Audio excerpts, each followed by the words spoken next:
Lady Audley's Secret by Mary Elizabeth Braddon. Recording by Elizabeth Klett. Chapter 1. Lucy.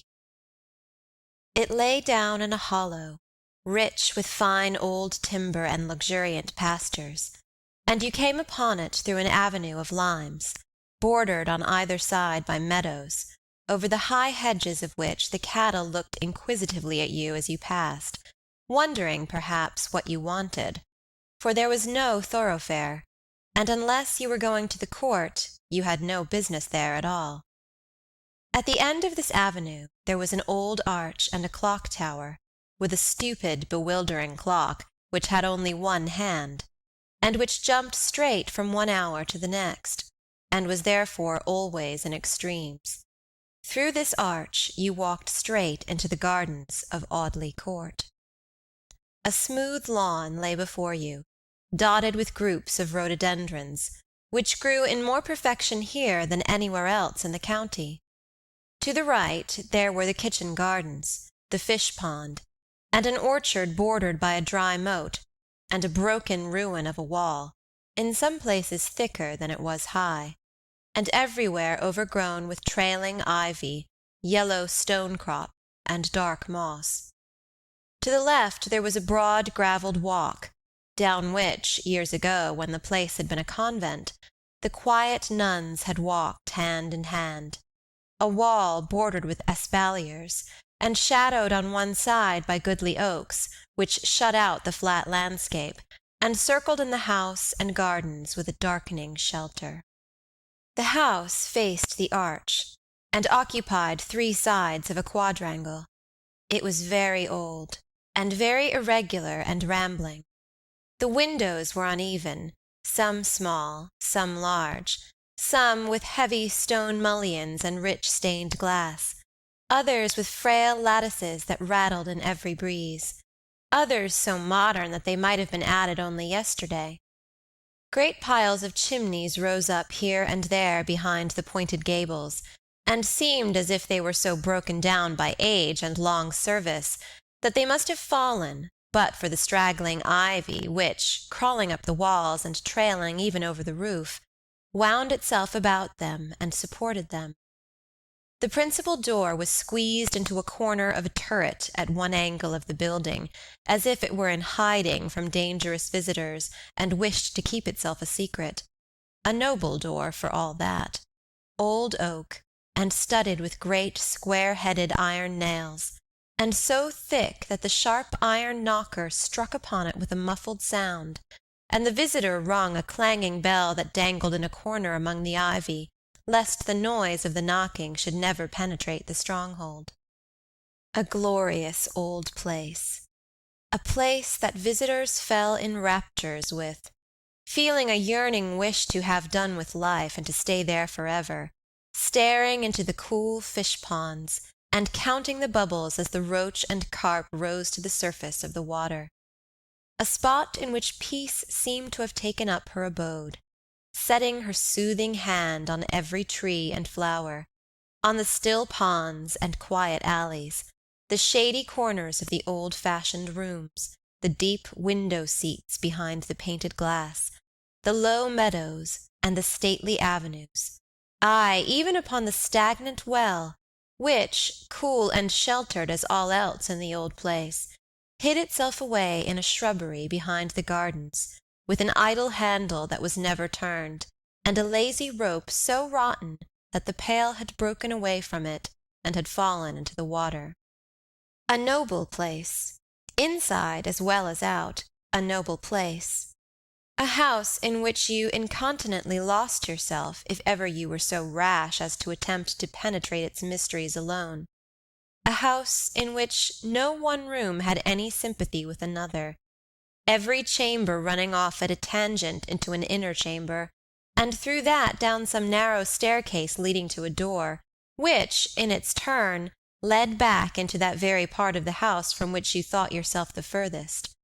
A house that could never have been planned by any mortal architect, but must have been the handiwork of that good old builder, Time, who, adding a room one year and knocking down a room another year, toppling down a chimney coeval with the Plantagenets, and setting one up in the style of the Tudors, shaking down a bit of Saxon wall, allowing a Norman arch to stand here, throwing in a row of high, narrow windows in the reign of Queen Anne, and adjoining on a dining-room after the fashion of the time of Hanoverian George I, to a refectory that had been standing since the Conquest, had contrived, in some 11 centuries, to run up such a mansion as was not elsewhere to be met with throughout the county of Essex. Of course, in such a house there were secret chambers. The little daughter of the present owner, Sir Michael Audley, had fallen by accident upon the discovery of one. A board had rattled under her feet in the great nursery where she played, and on attention being drawn to it, it was found to be loose, and so removed, revealed a ladder, leading to a hiding-place between the floor of the nursery and the ceiling of the room below.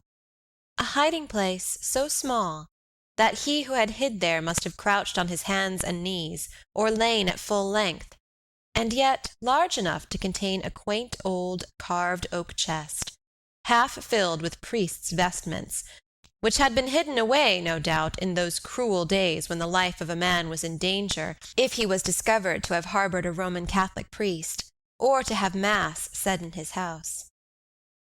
The broad outer moat was dry and grass-grown, and the laden trees of the orchard hung over it with gnarled, straggling branches that drew fantastical shadows upon the green slope. Within this moat there was, as I have said, the fish-pond, a sheet of water that extended the whole length of the garden, and bordering which there was an avenue called the lime-tree walk, an avenue so shaded from the sun and sky, so screened from observation by the thick shelter of the overarching trees, that it seemed a chosen place for secret meetings or for stolen interviews, a place in which a conspiracy might have been planned, or a lover's vow registered with equal safety. And yet it was scarcely 20 paces from the house. At the end of this dark arcade there was the shrubbery, where, half buried among the tangled branches and the neglected weeds, stood the rusty wheel of that old well of which I have spoken. It had been of good service in its time, no doubt, and busy nuns have perhaps drawn the cool water with their own fair hands, but it had fallen into disuse now, and scarcely anyone at Audley Court knew whether the spring had dried up or not. But sheltered as was the solitude of this lime-tree walk, I doubt very much if it was ever put to any romantic uses. Often in the cool of the evening, Sir Michael Audley would stroll up and down smoking his cigar, with his dogs at his heels, and his pretty young wife dawdling by his side. But in about 10 minutes the baronet and his companion would grow tired of the rustling limes and the still water, hidden under the spreading leaves of the water-lilies, and the long green vista with the broken well at the end, and would stroll back to the drawing-room, where my lady played dreamy melodies by Beethoven and Mendelssohn, till her husband fell asleep in his easy-chair. Sir Michael Audley was 56 years of age, and he had married a second wife 3 months after his 55th birthday. He was a big man, tall and stout, with a deep, sonorous voice, handsome black eyes, and a white beard which made him look venerable against his will, for he was as active as a boy, and one of the hardest riders in the country. For 17 years he had been a widower with an only child, a daughter, Alicia Audley, now 18, and by no means too well pleased at having a stepmother brought home to the court, for Miss Alicia had reigned supreme in her father's house since her earliest childhood, and had carried the keys, and jingled them in the pockets of her silk aprons, and lost them in the shrubbery, and dropped them into the pond, and given all manner of trouble about them from the hour in which she entered her teens, and had, on that account, deluded herself into the sincere belief that for the whole of that period she had been keeping the house. But Miss Alicia's day was over, and now, when she asked anything of the housekeeper would tell her that she would speak to my lady, or she would consult my lady, and if my lady pleased it should be done. So the baronet's daughter, who was an excellent horsewoman and a very clever artist, spent most of her time out of doors, riding about the green lanes and sketching the cottage children, and the ploughboys and the cattle, and all manner of animal life that came in her way. She set her face with a sulky determination against any intimacy between herself and the baronet's young wife, and amiable as that lady was, she found it quite impossible to overcome Miss Alicia's prejudices and dislike, or to convince the spoilt girl that she had not done her a cruel injury by marrying Sir Michael Audley. The truth was that Lady Audley had, in becoming the wife of Sir Michael, made one of those apparently advantageous matches which are apt to draw upon a woman the envy and hatred of her sex. She had come into the neighborhood as a governess in the family of a surgeon in the village near Audley Court. No one knew anything of her, except that she came in answer to an advertisement which Mr. Dawson, the surgeon, had inserted in the Times. She came from London, and the only reference she gave was to a lady at a school in Brompton, where she had once been a teacher. But this reference was so satisfactory that none other was needed, and Miss Lucy Graham was received by the surgeon as the instructress of his daughters. Her accomplishments were so brilliant and numerous that it seemed strange that she should have answered an advertisement offering such very moderate terms of remuneration as those named by Mr. Dawson. But Miss Graham seemed perfectly well satisfied with her situation, and she taught the girls to play sonatas by Beethoven and to paint from nature after Creswick, and walked through a dull, out-of-the-way village to the humble little church 3 times every Sunday, as contentedly as if she had no higher aspiration in the world than to do so all the rest of her life. People who observed this accounted for it by saying that it was part of her amiable and gentle nature always to be light-hearted, happy, and contented under any circumstances. Wherever she went, she seemed to take joy and brightness with her. In the cottages of the poor her fair face shone like a sunbeam.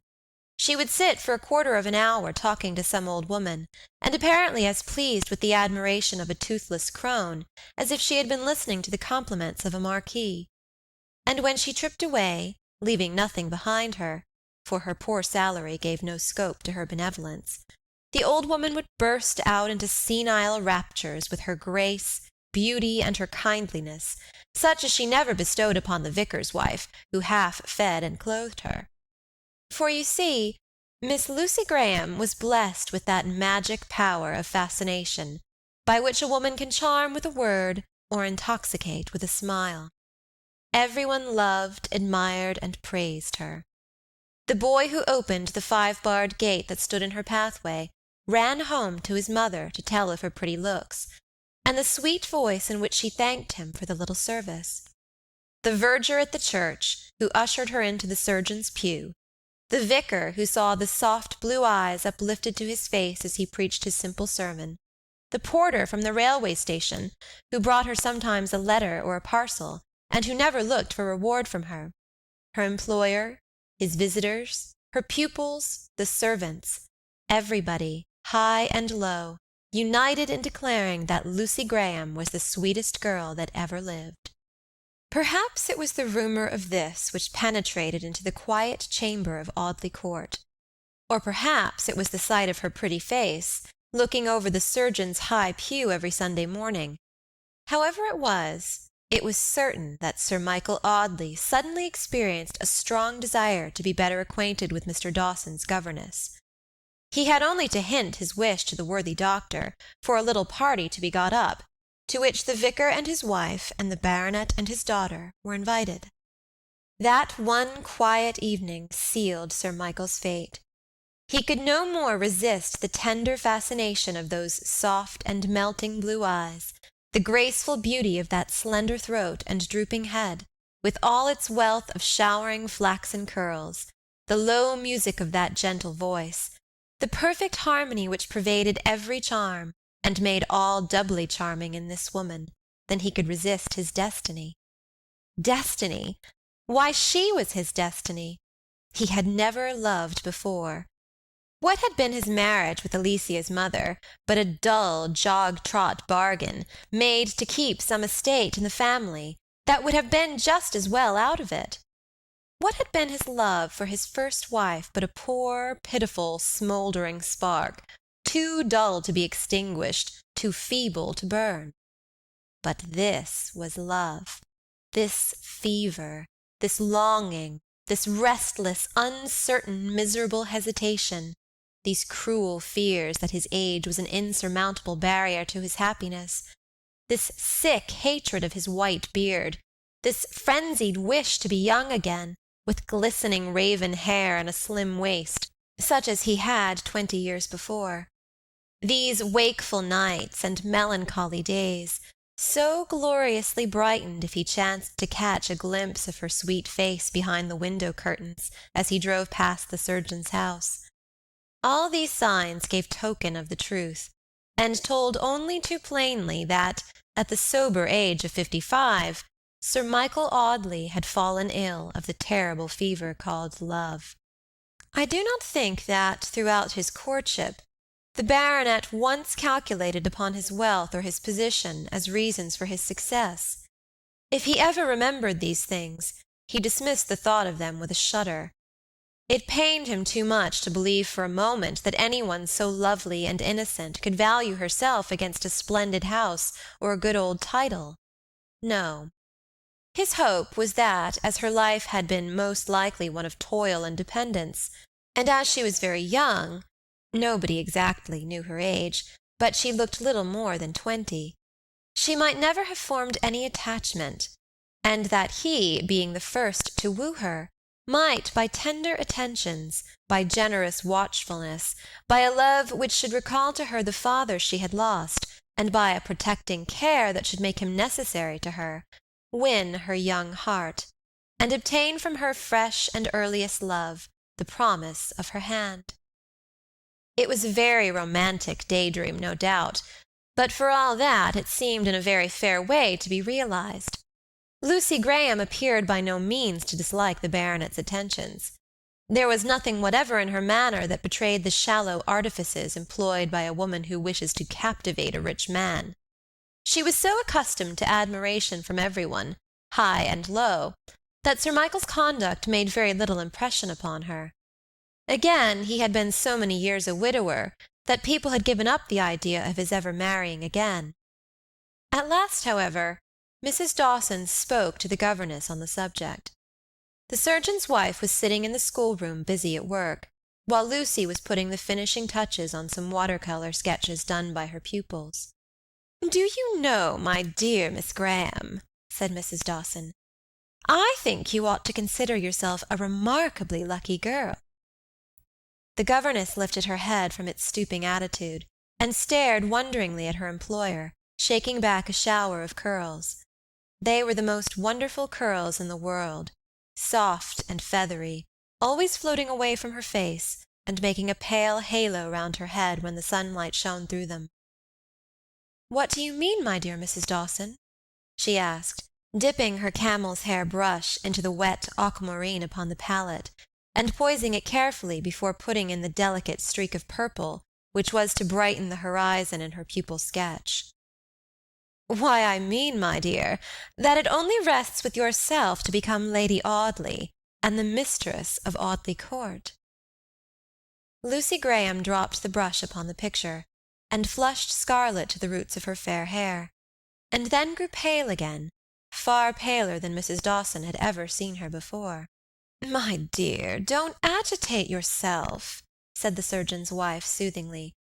"You know that nobody asks you to marry Sir Michael unless you wish. Of course, it would be a magnificent match. He has a splendid income and is one of the most generous of men. Your position would be very high, and you would be enabled to do a great deal of good. But, as I said before, you must be entirely guided by your own feelings. Only one thing I must say, and that is that if Sir Michael's attentions are not agreeable to you, it is really scarcely honourable to encourage him." "His attentions! Encourage him!" muttered Lucy, as if the words bewildered her. Pray don't talk to me, Mrs. Dawson. I had no idea of this. It is the last thing that would have occurred to me." She leaned her elbows on the drawing-board before her, and clasping her hands over her face, seemed for some minutes to be thinking deeply. She wore a narrow black ribbon round her neck, with a locket, or a cross, or a miniature perhaps, attached to it. But whatever the trinket was, she always kept it hidden under her dress. Once or twice, while she sat silently thinking, she removed one of her hands from before her face, and fidgeted nervously with the ribbon, clutching at it with a half-angry gesture, and twisting it backward and forward between her fingers. "I think some people are born to be unlucky, Mrs. Dawson," she said by and by. "It would be a great deal too much good fortune for me to become Lady Audley." She said this with so much bitterness in her tone that the surgeon's wife looked up at her with surprise. "You unlucky, my dear!" she exclaimed. "I think you are the last person who ought to talk like that. You, such a bright, happy creature, that it does every one good to see you. I'm sure I don't know what we shall do if Sir Michael robs us of you." After this conversation they often spoke upon the subject, and Lucy never again showed any emotion whatever when the baronet's admiration for her was canvassed. It was a tacitly understood thing in the surgeon's family that whenever Sir Michael proposed, the governess would quietly accept him, and indeed the simple Dawsons would have thought it something more than madness in a penniless girl to reject such an offer. So, one misty August evening, Sir Michael, sitting opposite to Lucy Graham, at a window in the surgeon's little drawing-room, took an opportunity while the family happened by some accident to be absent from the room, of speaking upon the subject nearest to his heart. He made the governess, in a few but solemn words, an offer of his hand. There was something almost touching in the manner and tone in which he spoke to her, half in deprecation, knowing that he could hardly expect to be the choice of a beautiful young girl, and praying rather that she would reject him, even though she broke his heart by doing so, than that she should accept his offer if she did not love him. "I scarcely think there is a greater sin, Lucy," he said solemnly, "than that of a woman who marries a man she does not love. You are so precious to me, my beloved, that deeply as my heart is set on this, and bitter as the mere thought of disappointment is to me, I would not have you commit such a sin for any happiness of mine. If my happiness could be achieved by such an act, which it could not, which it never could," he repeated earnestly, "nothing but misery can result from a marriage dictated by any motive but truth and love." Lucy Graham was not looking at Sir Michael, but straight out into the misty twilight and dim landscape far away beyond the little garden. The baronet tried to see her face, but her profile was turned to him, and he could not discover the expression of her eyes. If he could have done so, he would have seen a yearning gaze which seemed as if it would have pierced the far obscurity and looked away, away into another world. "Lucy, you heard me?" "Yes," she said gravely, not coldly, or in any way as if she were offended at his words. "And your answer?" She did not remove her gaze from the darkening countryside, but for some moments was quite silent. Then, turning to him, with a sudden passion in her manner that lighted up her face with a new and wonderful beauty which the baronet perceived even in the growing twilight, she fell on her knees at his feet. "No, Lucy, no, no!" he cried vehemently. "Not here, not here!" "Yes, here, here," she said, the strange passion which agitated her making her voice sound shrill and piercing, not loud, but preternaturally distinct. "Here and nowhere else. How good you are! How noble and how generous! Love you! Why, there are women 100 times my superiors in beauty and in goodness who might love you dearly, but you ask too much of me. Remember what my life has been. Only remember that. From my very babyhood I have never seen anything but poverty. My father was a gentleman, clever, accomplished, handsome, but poor, and what a pitiful wretch poverty made of him. My mother—but do not let me speak of her. Poverty, trials, vexations, humiliations, deprivations. You cannot tell. You who are among those for whom life is so smooth and easy, you can never guess what is endured by such as we. Do not ask too much of me, then. I cannot be disinterested. I cannot be blind to the advantages of such an alliance. I cannot. Beyond her agitation and her passionate vehemence, there is an undefined something in her manner which fills the baronet with a vague alarm. She is still on the ground at his feet, crouching rather than kneeling, her thin white dress clinging about her, her pale hair streaming over her shoulders, her great blue eyes glittering in the dusk, and her hands clutching at the black ribbon about her throat, as if it had been strangling her. "Don't ask too much of me," she kept repeating. "I have been selfish from my babyhood." "Lucy, Lucy, speak plainly. Do you dislike me?" "Dislike you? No, no." "But is there anyone else whom you love?" She laughed aloud at his question. "I do not love anyone in the world," she answered. He was glad of her reply, and yet that and the strange laugh jarred upon his feelings. He was silent for some moments, and then said, with a kind of effort, "Well, Lucy, I will not ask too much of you. I dare say I am a romantic old fool.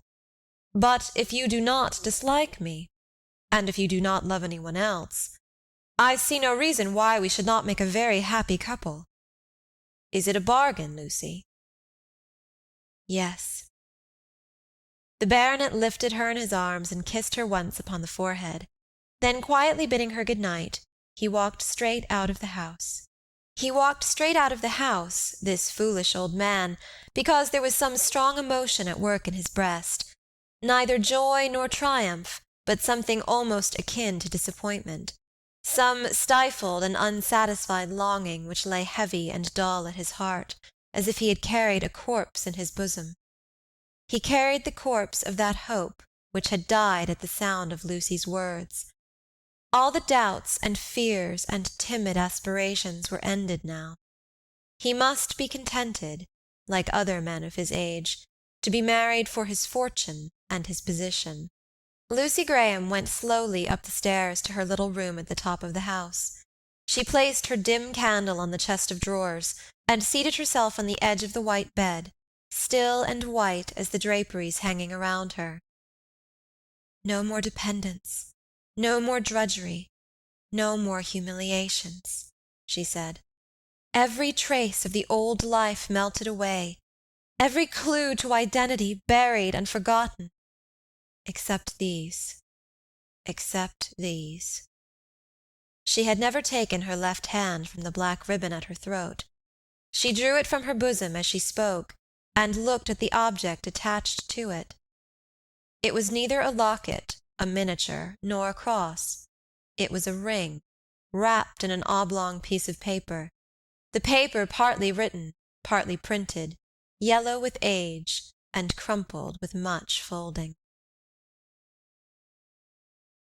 End of Chapter 1. Chapter 2. On board the Argus. He threw the end of his cigar into the water, and leaning his elbows upon the bulwarks, stared meditatively at the waves. "How wearisome they are," he said.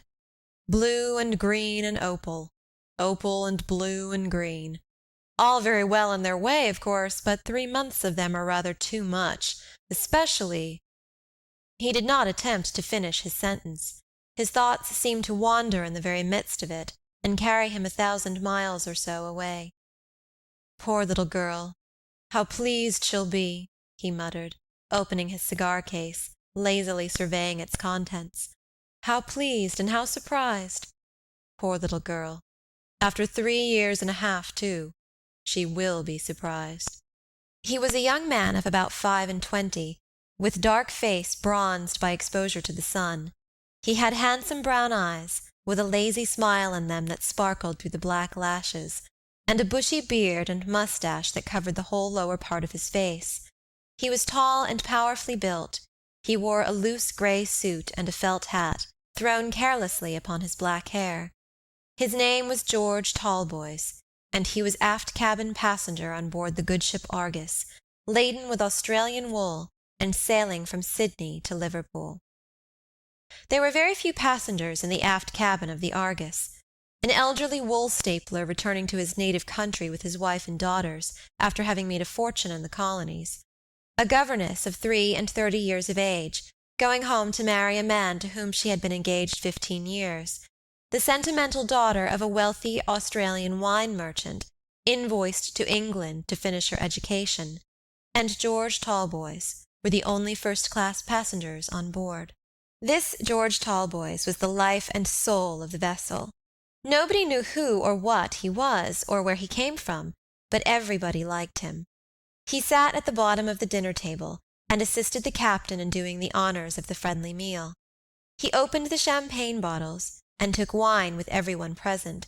He told funny stories, and led the life himself with such a joyous peal that the man must have been a churl who could not have laughed for pure sympathy. He was a capital hand at speculation and 21, and all the merry games which kept the little circle round the cabin lamp so deep in innocent amusement that a hurricane might have howled overhead without their hearing it. But he freely owned that he had no talent for whist, and that he didn't know a knight from a castle upon the chessboard. Indeed, Mr. Talboys was by no means too learned a gentleman. The pale governess had tried to talk to him about fashionable literature, but George had only pulled his beard and stared very hard at her, saying occasionally, "Ah, yes, by Jove," and "To be sure, ah." The sentimental young lady, going home to finish her education, had tried him with Shelley and Byron, and he had fairly laughed in her face, as if poetry were a joke. The wool stapler sounded him on politics, but he did not seem very deeply versed in them, so they let him go his own way, smoke his cigars and talk to the sailors, lounge over the bulwarks and stare at the water, and make himself agreeable to everybody in his own fashion. But when the Argus came to be within about a fortnight's sail of England, everybody noticed a change in George Talboys. He grew restless and fidgety, sometimes so merry that the cabin rung with his laughter, sometimes moody and thoughtful. Favoured as he was among the sailors, they were tired at last of answering his perpetual questions about the probable time of touching land. Would it be in 10 days, in 11, in 12, in 13? Was the wind favourable? How many knots an hour was the vessel doing? Then a sudden passion would seize him, and he would stamp upon the deck, crying out that she was a rickety old craft, and that her owners were swindlers to advertise her as the fast-sailing Argus. She was not fit for passenger traffic. She was not fit to carry impatient living creatures with hearts and souls. She was fit for nothing but to be laden with bales of stupid wool that might rot on the sea and be none the worse for it. The sun was drooping down behind the waves as George Talboys lighted his cigar upon this August evening. Only 10 days more, the sailors had told him that afternoon, and they would see the English coast. "I will go ashore in the first boat that hails us," he cried. "I will go ashore in a cockle-shell. By Jove, if it comes to that, I will swim to land." His friends in the aft cabin, with the exception of the pale governess, laughed at his impatience. She sighed as she watched the young man, chafing at the slow hours, pushing away his untasted wine, flinging himself restlessly about upon the cabin sofa, rushing up and down the companion ladder, and staring at the waves. As the red rim of the sun dropped into the water, the governess ascended the cabin stairs for a stroll on deck, while the passengers sat over their wine below.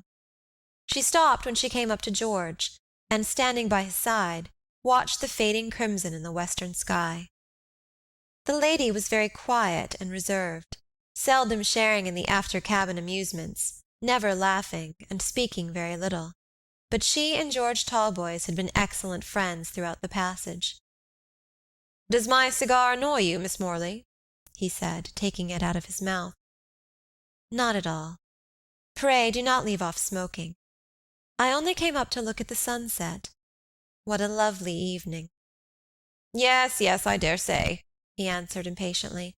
"It's so long, so long. 10 more interminable days and 10 more weary nights before we land." "Yes," said Miss Morley, sighing.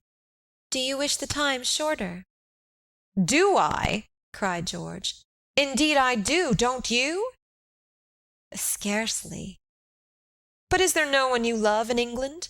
Is there no one you love looking out for your arrival?" "I hope so," she said gravely. They were silent for some time, he smoking his cigar with a furious impatience, as if he could hasten the course of the vessel by his own restlessness; she looking out at the waning light with melancholy blue eyes that seemed to have faded with poring over closely printed books and difficult needlework; eyes that had faded a little, perhaps, by reason of tears secretly shed in the lonely night. "See," said George suddenly, pointing in another direction from that toward which Miss Morley was looking. "There's the new moon." She looked up at the pale crescent, her own face almost as pale and wan. "This is the first time we have seen it." "We must wish," said George. "I know what I wish." "What?" "That we may get home quickly." "My wish is that we may find no disappointment when we get there," said the governess sadly. "Disappointment?" He started as if he had been struck, and asked what she meant by talking of disappointment. "I mean this," she said, speaking rapidly, and with a restless motion of her thin hands. "I mean that as the end of the voyage draws near, hope sinks in my heart, and a sick fear comes over me that at the last all may not be well. The person I go to meet may be changed in his feelings toward me, or he may retain all the old feeling until the moment of seeing me, and then lose it in a breath at sight of my poor wan face. For I was called a pretty girl, Mr. Talboys, when I sailed for Sydney 15 years ago. Or he may be so changed by the world as to have grown selfish and mercenary, and he may welcome me for the sake of my 15 years' savings. Again, he may be dead. He may have been well, perhaps, up to a week of our landing, and in that last week may have taken a fever, and died an hour before our vessel anchors in the Mersey. I think of all these things, Mr. Talboys, and act the scenes over in my mind, and feel the anguish of them 20 times a day. 20 times a day, she repeated. Why, I do it 1,000 times a day. George Talboys had stood motionless, with his cigar in his hand, listening to her so intently that as she said the last words, his hold relaxed, and the cigar dropped in the water. "I wonder," she continued, more to herself than to him, "I wonder, looking back, to think how hopeful I was when the vessel sailed. I never thought then of disappointment, but I pictured the joy of meeting, imagining the very words that would be said, the very tones, the very looks. But for this last month of the voyage, day by day, and hour by hour, my heart sinks, and my hopeful fancies fade away, and I dread the end as much as if I knew that I was going to England to attend a funeral." The young man suddenly changed his attitude, and turned his face full upon his companion, with a look of alarm. She saw in the pale light that the colour had faded from his cheek. "What a fool!" he cried, striking his clenched fist upon the side of the vessel. "What a fool I am to be frightened at this! Why do you come and say these things to me? Why do you come and terrify me out of my senses, when I am going straight home to the woman I love, to a girl whose heart is as true as the light of heaven, and in whom I no more expect to find any change than I do to see another sun rise in tomorrow's sky? Why do you come and try to put such fancies in my head when I am going home to my darling wife?" "Your wife," she said, "that is different. There is no reason that my terrors should terrify you. I am going to England to rejoin a man to whom I was engaged to be married 15 years ago. He was too poor to marry then, and when I was offered a situation as a governess in a rich Australian family, I persuaded him to let me accept it, so that I might leave him free and unfettered to win his way in the world, while I saved a little money to help us when we began life together. I never meant to stay away so long, but things have gone badly with him in England. That is my story, and you can understand my fears. They need not influence you. Mine is an exceptional case." "So is mine," said George impatiently. "I tell you that mine is an exceptional case, although I swear to you that until this moment I have never known a fear as to the result of my voyage home. But you are right. Your terrors have nothing to do with me. You have been away 15 years. All kinds of things may happen in 15 years. Now it is only 3 years and a half this very month since I left England. What can have happened in such a short time as that?" Miss Morley looked at him with a mournful smile, but did not speak. His feverish ardor, the freshness and impatience of his nature were so strange and new to her that she looked at him half in admiration, half in pity. "My pretty little wife, my gentle, innocent, loving little wife. Do you know, Miss Morley," he said, with all his old hopefulness of manner, "that I left my little girl asleep, with her baby in her arms, and with nothing but a few blotted lines to tell her why her faithful husband had deserted her."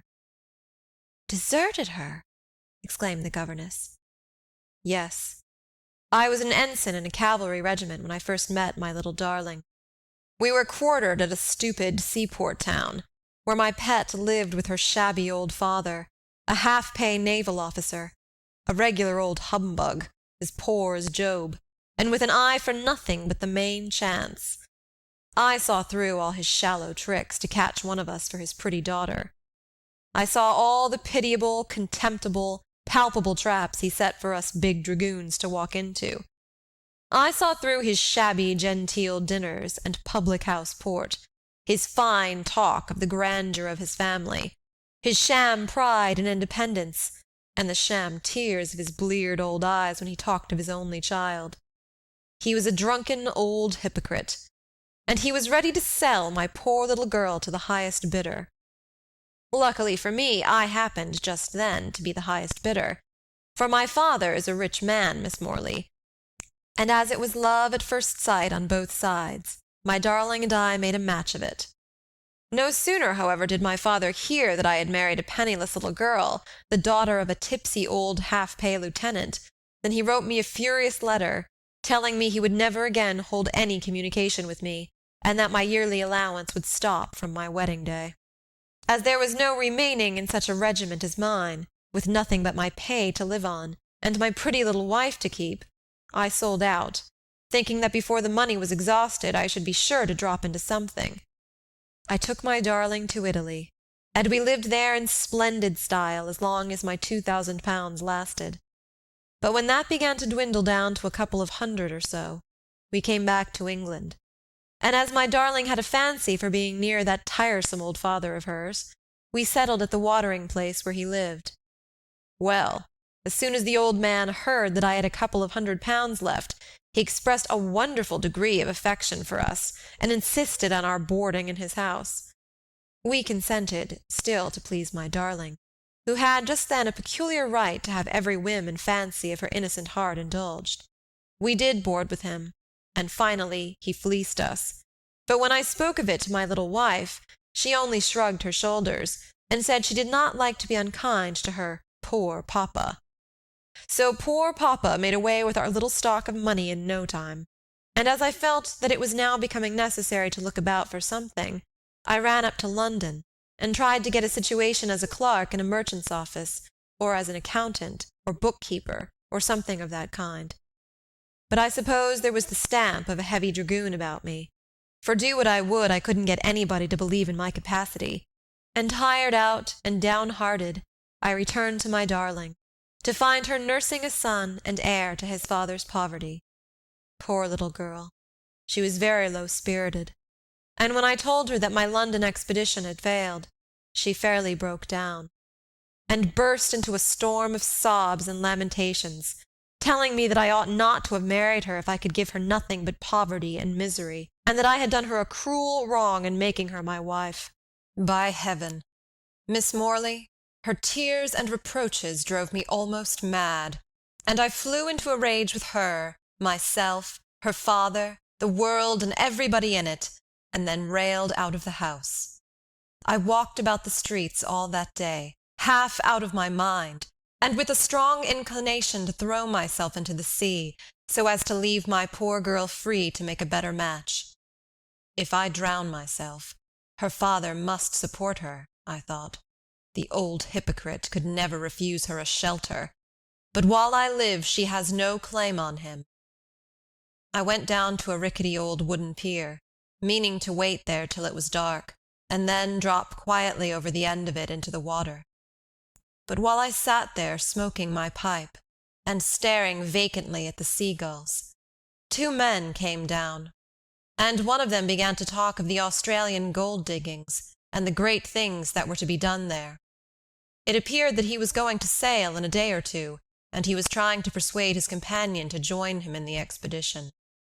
I listened to these men for upward of an hour, following them up and down the pier with my pipe in my mouth, and hearing all their talk. After this I fell into conversation with them myself, and ascertained that there was a vessel going to leave Liverpool in 3 days, by which vessel one of the men was going out. This man gave me all the information I required, and told me, moreover, that a stalwart young fellow such as I was could hardly fail to do well in the diggings.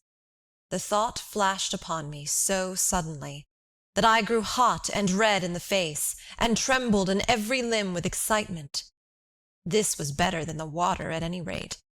Suppose I stole away from my darling, leaving her safe under her father's roof, and went and made a fortune in the New World, and came back in a 12-month to throw it into her lap, for I was so sanguine in those days that I counted on making my fortune in a year or so. I thanked the man for his information, and late at night strolled homeward. It was bitter winter weather, but I had been too full of passion to feel cold, and I walked through the quiet streets, with the snow drifting in my face, and a desperate hopefulness in my heart. The old man was sitting drinking brandy and water in the little dining-room, and my wife was upstairs, sleeping peacefully, with the baby on her breast.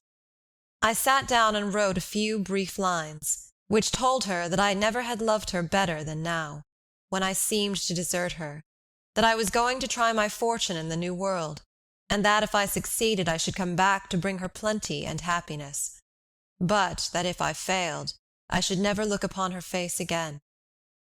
I divided the remainder of our money, something over £40, into 2 equal portions, leaving one for her and putting the other in my pocket. I knelt down and prayed for my wife and child, with my head upon the white counterpane that covered them. I wasn't much of a praying man at ordinary times, but God knows that was a heartfelt prayer. I kissed her once, and the baby once, and then crept out of the room. The dining-room door was open, and the old man was nodding over his paper. He looked up as he heard my step in the passage, and asked me where I was going. To have a smoke in the street, I answered, and as this was a common habit of mine, he believed me. 3 nights after I was out at sea, bound for Melbourne, a steerage passenger, with a digger's tools for my baggage, and about 7 shillings in my pocket. "And you succeeded?" asked Miss Morley. Not till I had long despaired of success, not until poverty and I had become such old companions and bedfellows, that looking back at my past life, I wondered whether that dashing, reckless, extravagant, luxurious, champagne-drinking dragoon could have really been the same man who sat on the damp ground gnawing a mouldy crust in the wilds of the New World. I clung to the memory of my darling, and the trust that I had in her love and truth was the one keystone that kept the fabric of my past life together, the one star that lit the thick black darkness of the future. I was hail fellow well met with bad men. I was in the centre of riot, drunkenness, and debauchery, but the purifying influence of my love kept me safe from all. Thin and gaunt, the half-starved shadow of what I once had been, I saw myself one day in a broken bit of looking-glass, and was frightened by my own face.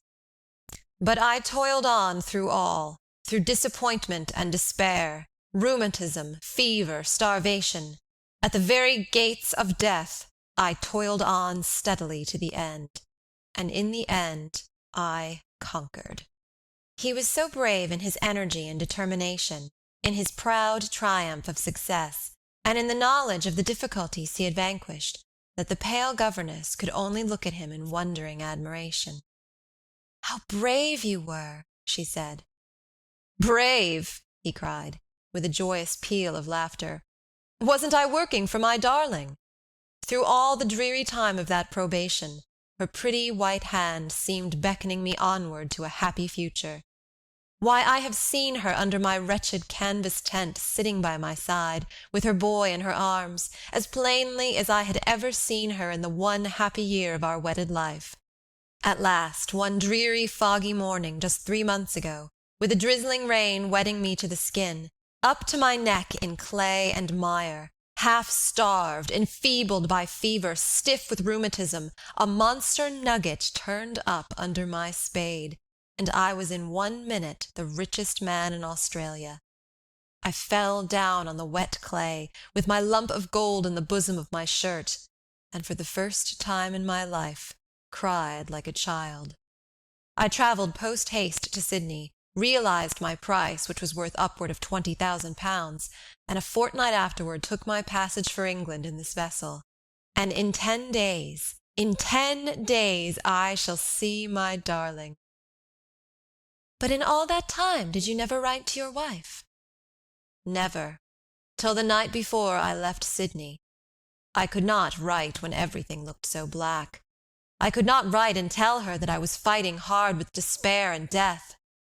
I waited for better fortune. And when that came, I wrote telling her that I should be in England almost as soon as my letter, and giving her an address at a coffee-house in London where she could write to me, telling me where to find her, though she is hardly likely to have left her father's house. He fell into a reverie after this, and puffed meditatively at his cigar. His companion did not disturb him. The last ray of summer daylight had died out, and the pale light of the crescent moon only remained. Presently George Talboys flung away his cigar, and turning to the governess, cried abruptly, "Miss Morley, if, when I get to England, I hear that anything has happened to my wife, I shall fall down dead." "My dear Mr. Talboys, why do you think of these things?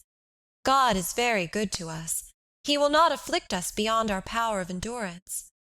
I see all things, perhaps, in a melancholy light, for the long monotony of my life has given me too much time to think over my troubles."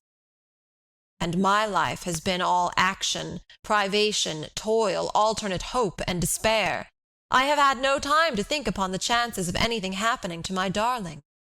What a blind, reckless fool I have been. 3 years and a half, and not one line, one word from her, or from any mortal creature who knows her. Heaven above, what may not have happened?" In the agitation of his mind he began to walk rapidly up and down the lonely deck, the governess following and trying to soothe him. "I swear to you, Miss Morley," he said, "that till you spoke to me tonight, I never felt one shadow of fear. And now I have that sick, sinking dread at my heart which you talked of an hour ago. Let me alone, please, to get over it my own way." She drew silently away from him, and seated herself by the side of the vessel, looking over into the water. George Talboys walked backward and forward for some time, with his head bent upon his breast, looking neither to the right nor the left, but in about a quarter of an hour he returned to the spot where the governess was seated. "I have been praying," he said, "praying for my darling." He spoke in a voice little above a whisper, and she saw his face ineffably calm in the moonlight. End of Chapter 2. Chapter 3. Hidden Relics. The same August sun which had gone down behind the waste of waters glimmered redly upon the broad face of the old clock over that ivy-covered archway which leads into the gardens of Audley Court. A fierce and crimson sunset. The mullioned windows and twinkling lattices are all ablaze with the red glory. The fading light flickers upon the leaves of the limes in the long avenue, and changes the still fish-pond into a sheet of burnished copper. Even into those dim recesses of briar and brushwood, amidst which the old well is hidden, the crimson brightness penetrates in fitful flashes, till the dank weeds and the rusty iron wheel and broken woodwork seem as if they were flecked with blood. The lowing of a cow in the quiet meadows, the splash of a trout in the fish pond, the last notes of a tired bird, the creaking of wagon wheels upon the distant road, every now and then breaking the evening silence, only made the stillness of the place seem more intense. It was almost oppressive, this twilight stillness. The very repose of the place grew painful from its intensity, and you felt as if a corpse must be lying somewhere within that grey and ivy-covered pile of a building, so deathlike was the tranquillity of all around. As the clock over the archway struck 8, a door at the back of the house was softly opened, and a girl came out into the gardens. But even the presence of a human being scarcely broke the silence, for the girl crept slowly over the thick grass, and gliding into the avenue by the side of the fish pond, disappeared in the rich shelter of the limes. She was not, perhaps, positively a pretty girl, but her appearance was of that order which is commonly called interesting. Interesting, it may be, because in the pale face and the light grey eyes, the small features and compressed lips, there was something which hinted at a power of repression and self-control not common in a woman of 19 or 20. She might have been pretty, I think, but for the one fault in her small oval face. This fault was an absence of colour. Not one tinge of crimson flushed the waxen whiteness of her cheeks. Not one shadow of brown redeemed the pale insipidity of her eyebrows and eyelashes. Not one glimmer of gold or auburn relieved the dull flaxen of her hair. Even her dress was spoiled by this same deficiency. The pale lavender muslin faded into a sickly grey, and the ribbon knotted round her throat melted into the same neutral hue. Her figure was slim and fragile, and in spite of her humble dress she had something of the grace and carriage of a gentlewoman, but she was only a simple country girl, called Phoebe Marks, who had been nursemaid in Mr. Dawson's family, and whom Lady Audley had chosen for her maid after her marriage with Sir Michael.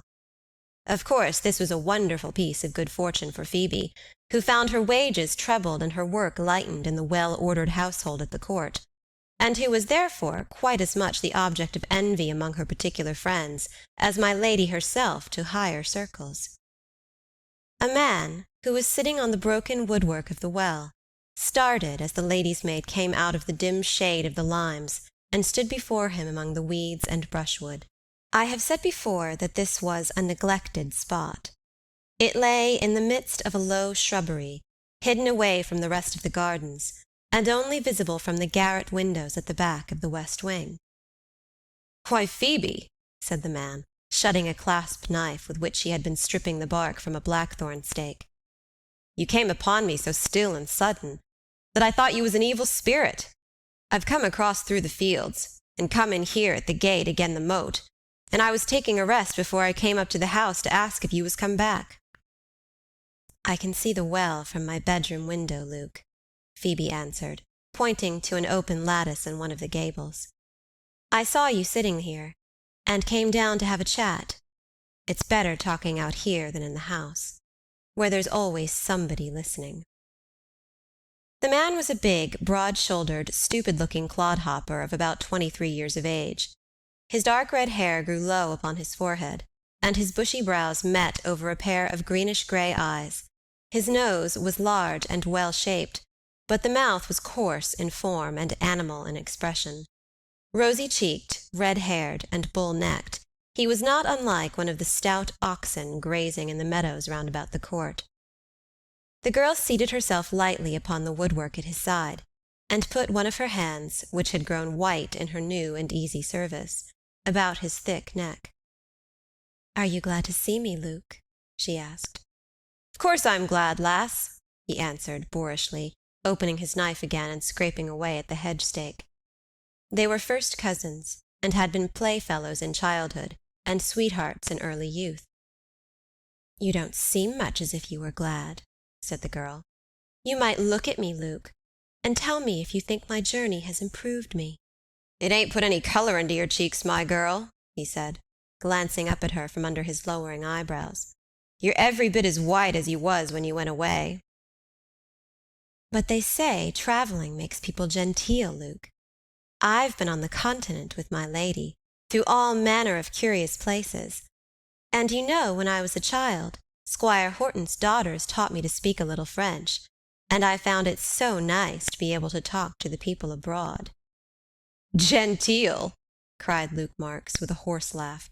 "Who wants you to be genteel, I wonder? Not me, for one. When you're my wife, you won't have overmuch time for gentility, my girl.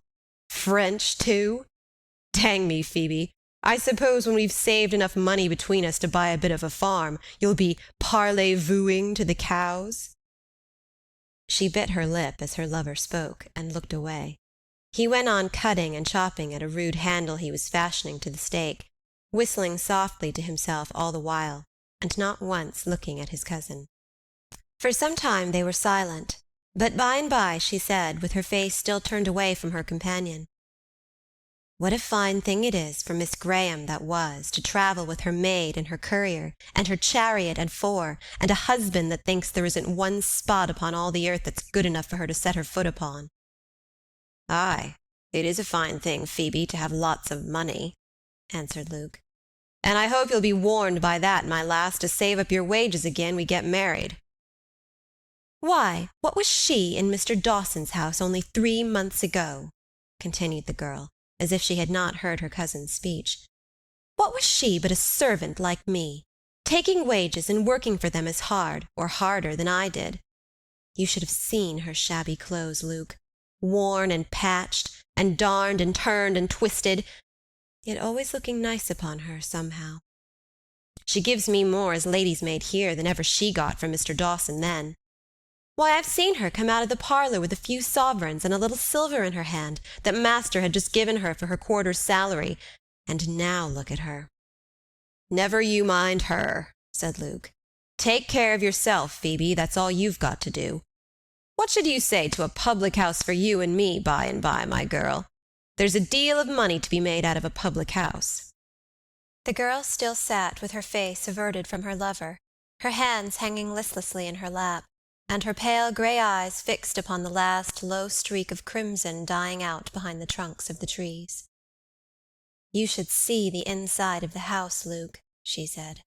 "It's a tumble-down-looking place enough outside, but you should see my lady's rooms, all pictures and gilding, and great looking-glasses that stretch from the ceiling to the floor. Painted ceilings, too, that cost hundreds of pounds, the housekeeper told her, and all done for her." "She's a lucky one," muttered Luke, with lazy indifference. "You should have seen her while we were abroad, with a crowd of gentlemen hanging about her. Sir Michael not jealous of them, only proud to see her so much admired. You should have heard her laugh and talk with them, throwing all their compliments and fine speeches back at them, as it were, as if they had been pelting her with roses. She set everybody mad about her wherever she went. Her singing, her playing, her painting, her dancing, her beautiful smile and sunshiny ringlets. She was always the talk of a place as long as we stayed in it." "Is she at home tonight?" "No.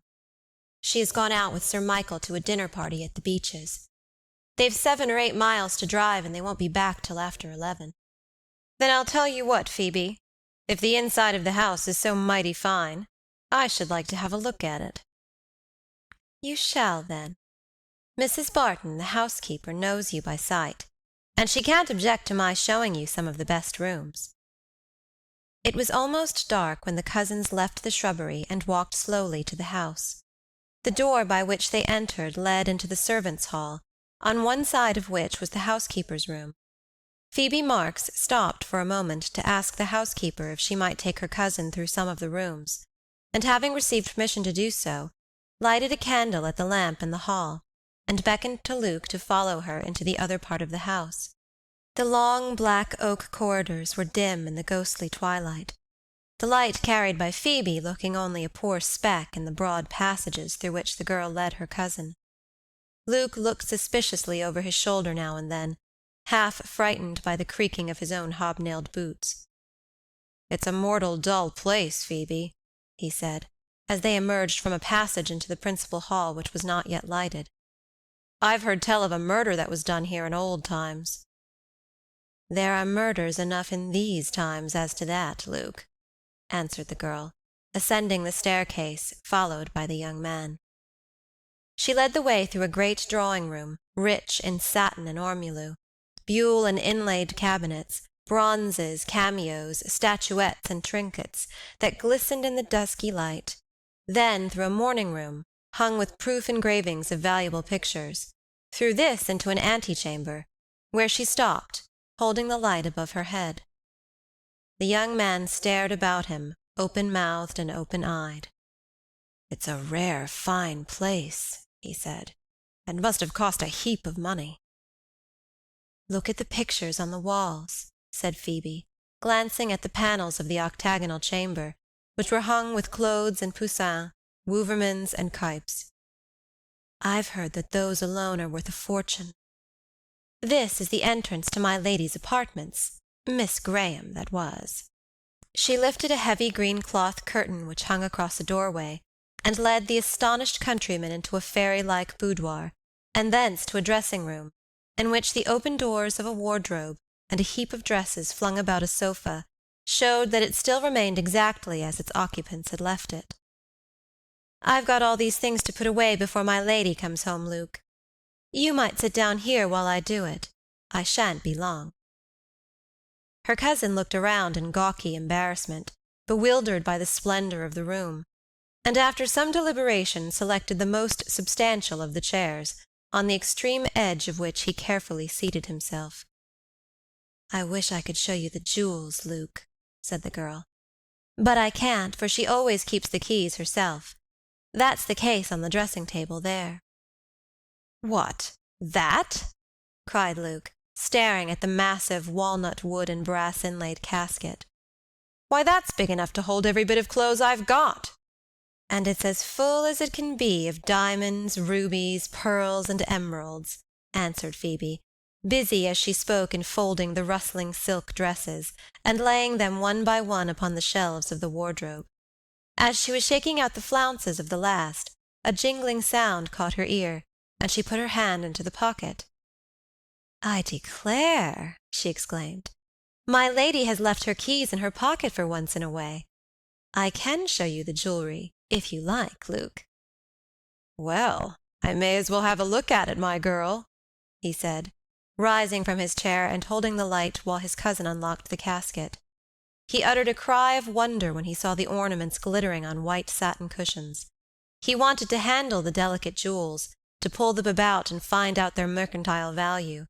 Perhaps a pang of longing and envy shot through his heart as he thought how he would have liked to have taken one of them. "Why, one of those diamond things would set us up in life, Phoebe," he said, turning a bracelet over and over in his big red hands.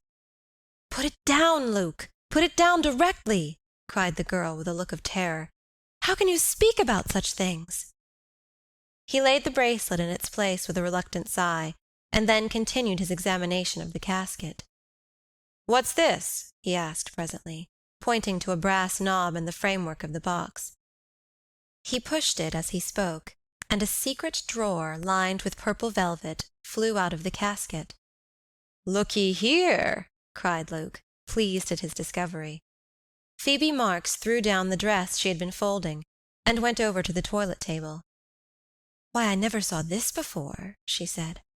"I wonder what there is in it." There was not much in it. Neither gold nor gems, only a baby's little worsted shoe rolled up in a piece of paper, and a tiny lock of pale and silky yellow hair, evidently taken from a baby's head. Phoebe's eyes dilated as she examined the little packet. "So this is what my lady hides in the secret drawer," she muttered. "It's a queer rubbish to keep in such a place," said Luke carelessly. The girl's thin lip curved into a curious smile. "You will bear me witness where I found this," she said, putting the little parcel into her pocket. "Why, Phoebe, you're not going to be such a fool as to take that," cried the young man. "I'd rather have this than the diamond bracelet you would have liked to take," she answered. You shall have the public house, Luke. End of Chapter 3. Chapter 4. In the first page of the Times. Robert Audley was supposed to be a barrister. As a barrister was his name inscribed in the law list. As a barrister he had chambers in Fig Tree Court, Temple. As a barrister he had eaten the allotted number of dinners, which form the sublime ordeal through which the forensic aspirant wades on to fame and fortune. If these things can make a man a barrister, Robert Audley decidedly was one. But he had never either had a brief, or tried to get a brief, or even wished to have a brief, in all those 5 years, during which his name had been painted upon one of the doors in Fig Tree Court. He was a handsome, lazy, care-for-nothing fellow, of about 27, the only son of a younger brother of Sir Michael Audley. His father had left him £400 a year, which his friends had advised him to increase by being called to the bar, and as he found it, after due consideration, more trouble to oppose the wishes of these friends than to eat so many dinners, and to take a set of chambers in the Temple, he adopted the latter course, and unblushingly called himself a barrister. Sometimes, when the weather was very hot, and he had exhausted himself with the exertion of smoking his German pipe and reading French novels, he would stroll into the Temple Gardens, and lying in some shady spot, pale and cool, with his shirt-collar turned down and a blue silk handkerchief tied loosely about his neck, would tell grave benchers that he had knocked himself up with overwork. The sly old benchers laughed at the pleasant fiction, but they all agreed that Robert Audley was a good fellow, a generous-hearted fellow, rather a curious fellow, too, with a fund of sly wit and quiet humour, under his listless, dawdling, indifferent, irresolute manner. A man who would never get on in the world, but who would not hurt a worm.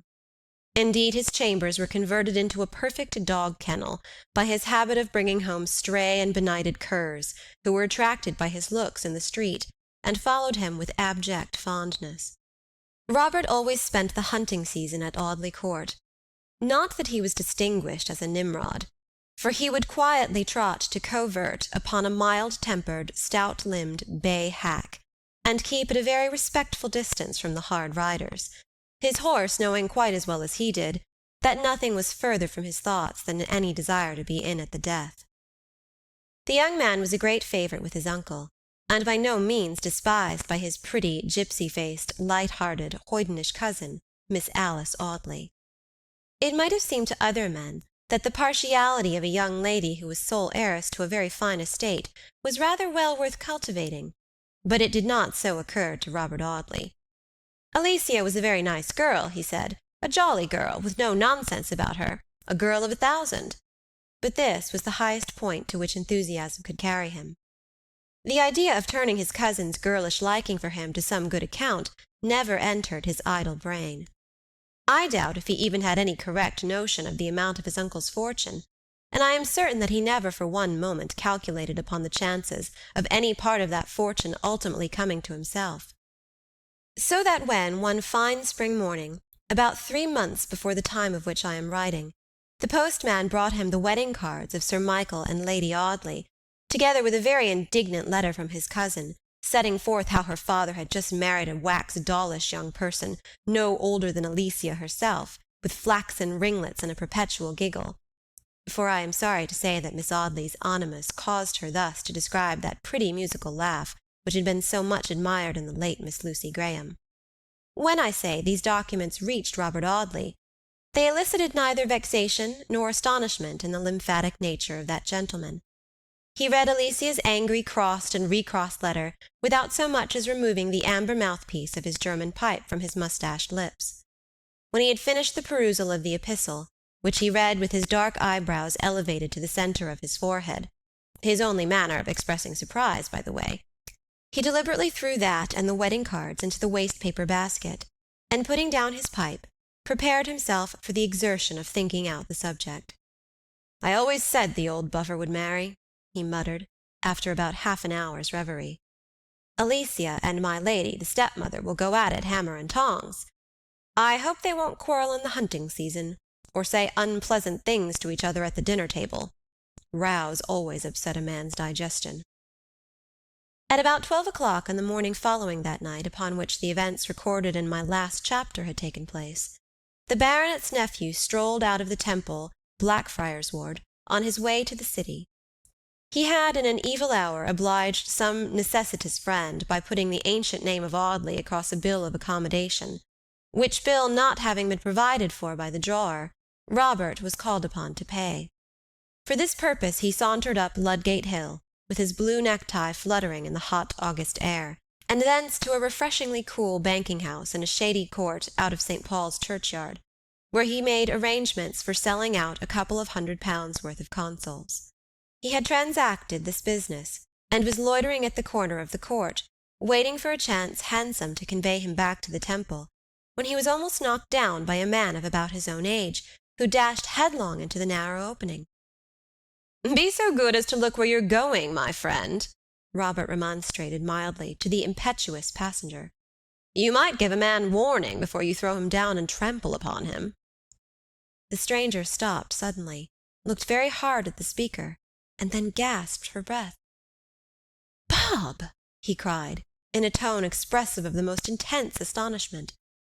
"I only touched British ground after dark last night, and to think that I should meet you this morning." "I've seen you somewhere before, my bearded friend," said Mr. Audley, calmly scrutinizing the animated face of the other. "But I'll be hanged if I can remember when or where." "What!" exclaimed the stranger, reproachfully.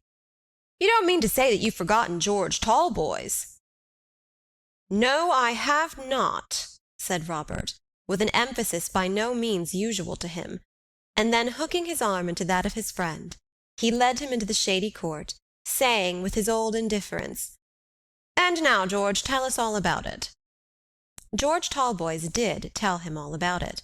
He told that very story which he had related 10 days before to the pale governess on board the Argus, and then, hot and breathless, he said that he had £20,000 or so in his pocket, and that he wanted to bank it at Messrs., who had been his bankers many years before. "If you'll believe me, I'm only just left their counting-house," said Robert. "I'll go back with you, and we'll settle that matter in 5 minutes."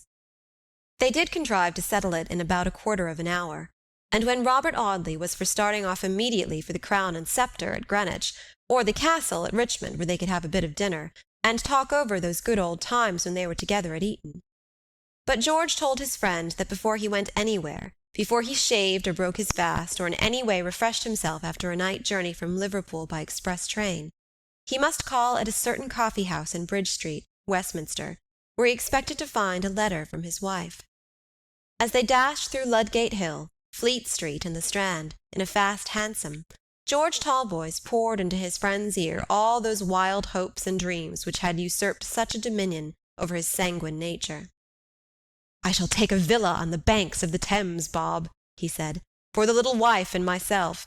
And we'll have a yacht, Bob, old boy, and you shall lie on the deck and smoke, while my pretty one plays her guitar and sings songs to us. She's for all the world like one of those what's-its-names, who got poor old Ulysses into trouble," added the young man, whose classic lore was not very great.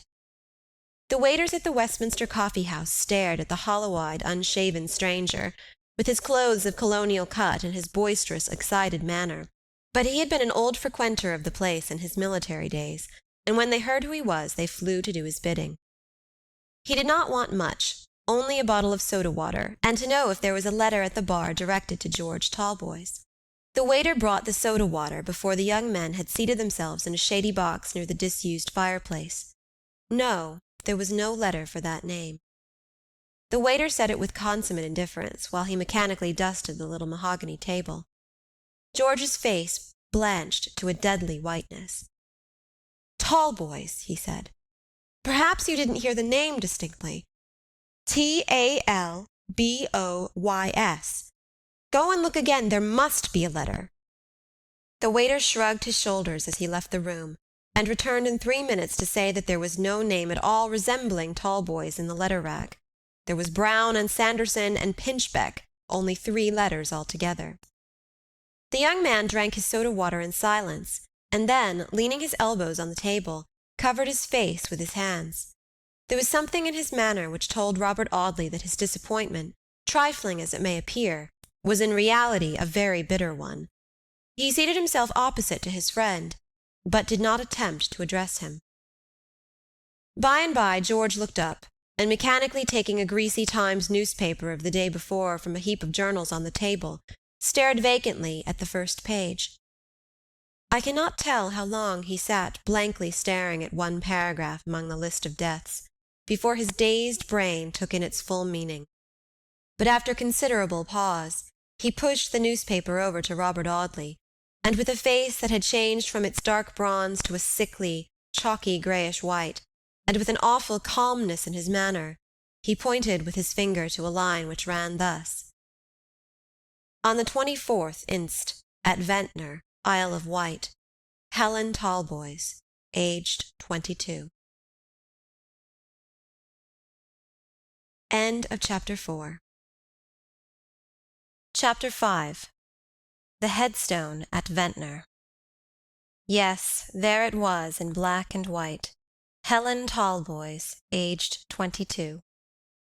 When George told the governess on board the Argus that if he heard any evil tidings of his wife he should drop down dead, he spoke in perfect good faith.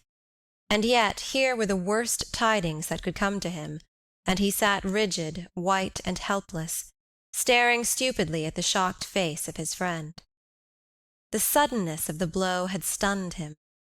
In this strange and bewildered state of mind, he began to wonder what had happened, and why it was that one line in the Times newspaper could have so horrible an effect upon him.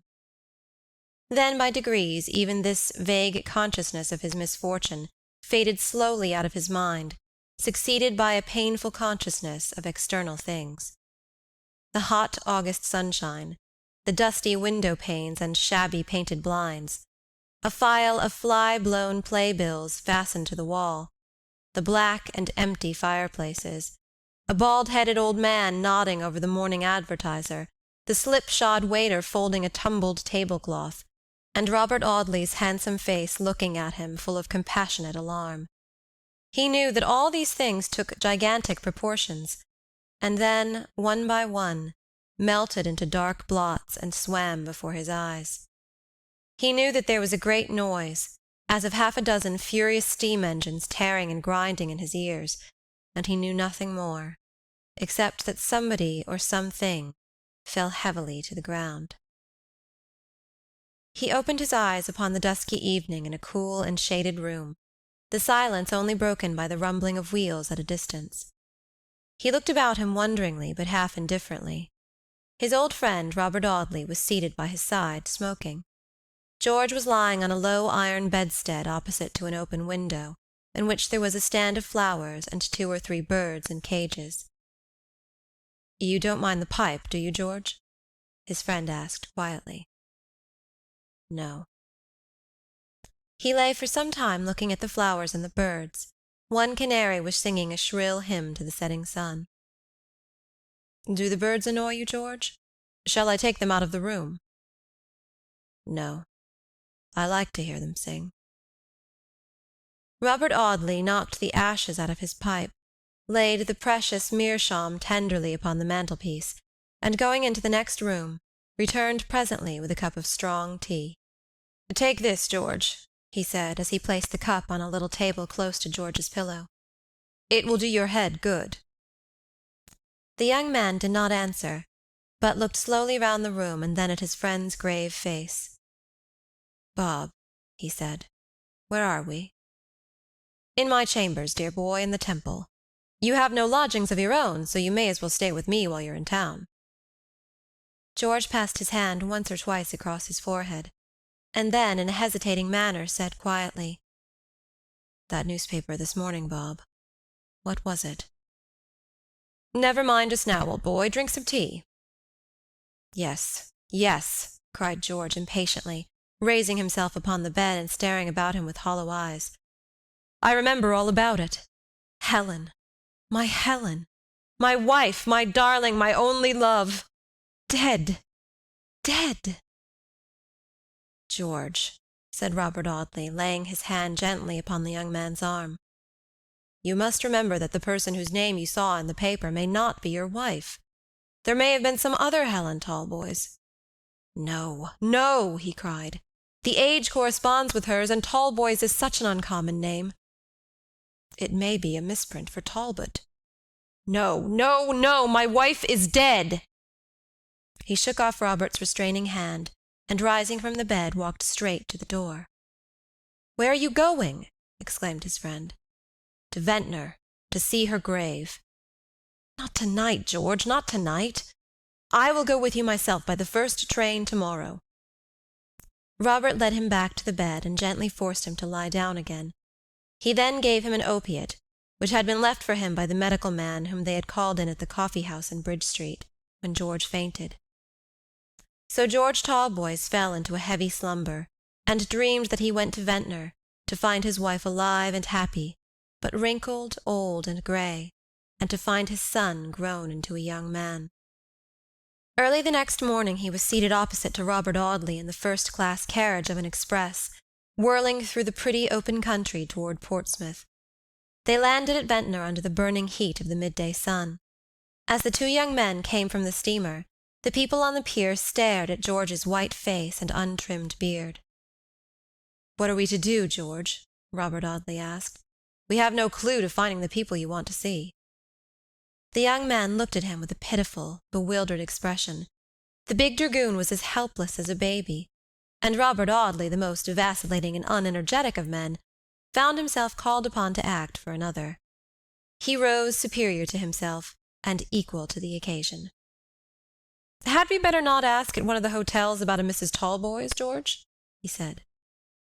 "Her father's name was Malden," George muttered. "He could never have sent her here to die alone." They said nothing more, but Robert walked straight to a hotel where he inquired for a Mr. Malden. Yes, they told him, there was a gentleman of that name stopping at Ventnor, a Captain Malden. His daughter was lately dead. The waiter would go and inquire for the address. The hotel was a busy place at this season, people hurrying in and out, and a great bustle of grooms and waiters about the halls. George Talboys leaned against the doorpost, with much the same look in his face as that which had frightened his friend in the Westminster coffee-house. The worst was confirmed now. His wife, Captain Malden's daughter, was dead. The waiter returned in about 5 minutes to say that Captain Malden was lodging at Lansdowne Cottage, No. 4. They easily found the house, a shabby, low-windowed cottage, looking toward the water. Was Captain Malden at home? No, the landlady said. He had gone out on the beach with his little grandson. Would the gentleman walk in and sit down a bit? George mechanically followed his friend into the little front parlor, dusty, shabbily furnished, and disorderly, with a child's broken toys scattered on the floor, and the scent of stale tobacco hanging about the muslin window curtains. "Look," said George, pointing to a picture over the mantelpiece. It was his own portrait, painted in the old dragooning days. A pretty good likeness, representing him in uniform, with his charger in the background. Perhaps the most animated of men would have been scarcely so wise a comforter as Robert Audley. He did not utter a word to the stricken widower, but quietly seated himself with his back to George, looking out of the open window. For some time the young man wandered restlessly about the room, looking at and sometimes touching the knick-knacks lying here and there. Her work-box, with an unfinished piece of work, her album full of extracts from Byron and Moore, written in his own scrawling hand, some books which he had given her, and a bunch of withered flowers in a vase they had bought in Italy. "Her portrait used to hang by the side of mine," he muttered. "I wonder what they have done with it." By and by he said, after about an hour's silence, "I should like to see the woman of the house. I should like to ask her about—" He broke down, and buried his face in his hands. Robert summoned the landlady. She was a good-natured, garrulous creature, accustomed to sickness and death, for many of her lodgers came to her to die.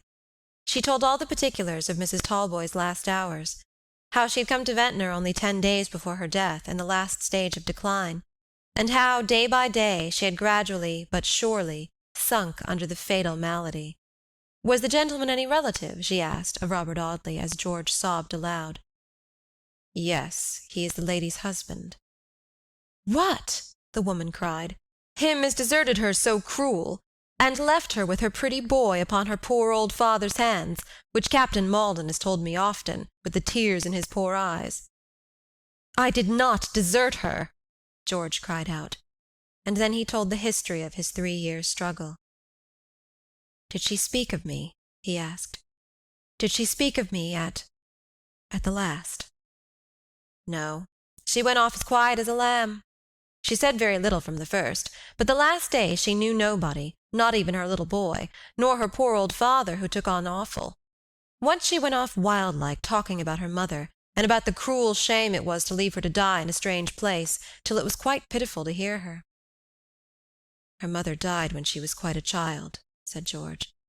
"To think she should remember her and speak of her, but never once of me." The woman took him into the little bedroom in which his wife had died. He knelt down by the bed and kissed the pillow tenderly, the landlady crying as he did so. While he was kneeling, praying perhaps, with his face buried in this humble, snow-white pillow, the woman took something from a drawer. She gave it to him when he rose from his knees. It was a long tress of hair wrapped in silver paper. "I cut this off when she lay in her coffin," she said. "Poor dear." He pressed the soft lock to his lips. "Yes," he murmured, "this is the dear hair that I have kissed so often when her head lay upon my shoulder. But it always had a rippling wave in it then, and now it seems smooth and straight." "It changes in illness," said the landlady. "If you'd like to see where they have laid her, Mr. Talboys, my little boy shall show you the way to the churchyard." So George Talboys and his faithful friend walked to the quiet spot, where, beneath a mound of earth, to which the patches of fresh turf hardly adhered, lay that wife of whose welcoming smile George had dreamed so often in the far antipodes.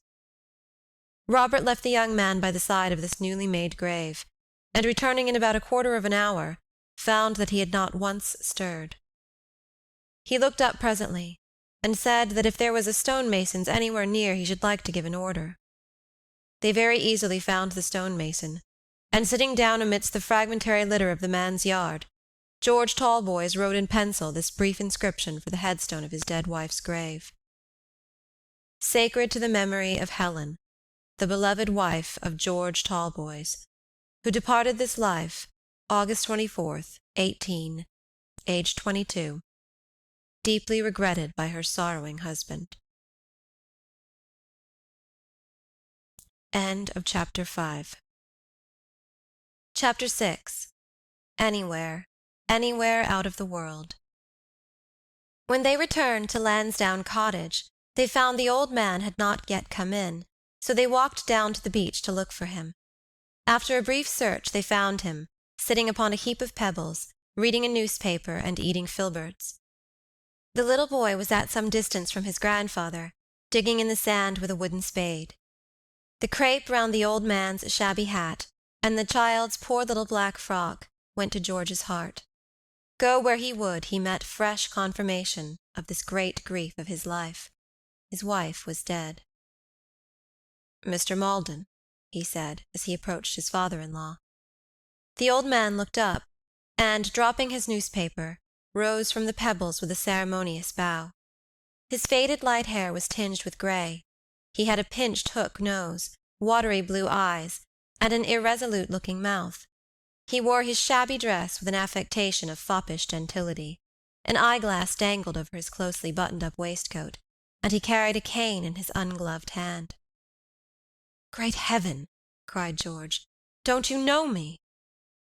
Mr. Maldon started and coloured violently, with something of a frightened look as he recognized his son-in-law. "My dear boy," he said, "I did not. For the first moment I did not. That beard makes such a difference. You find the beard makes a great difference, do you not, sir?" he said, appealing to Robert. "Great heavens!" exclaimed George Talboys. "Is this the way you welcome me? I come to England to find my wife dead within a week of my touching land, and you begin to chatter to me about my beard, you, her father." "True, true," muttered the old man, wiping his bloodshot eyes. A sad shock, my dear George. If you'd only been here a week earlier." "If I had," cried George, in an outburst of grief and passion, "I scarcely think that I would have let her die. I would have disputed for her with death. I would! Oh, God, why did not the Argus go down with every soul on board her before I came to see this day?" He began to walk up and down the beach, his father-in-law looking helplessly at him, rubbing his feeble eyes with a handkerchief. "I've a strong notion that old man didn't treat his daughter too well," thought Robert as he watched the half-pay lieutenant. "He seems, for some reason or other, to be half afraid of George." While the agitated young man walked up and down in a fever of regret and despair, the child ran to his grandfather and clung about the tails of his coat. "Come home, Grandpa, come home," he said. "I'm tired." George Talboys turned at the sound of the babyish voice, and looked long and earnestly at the boy. He had his father's brown eyes and dark hair. "My darling," said George, taking the child in his arms.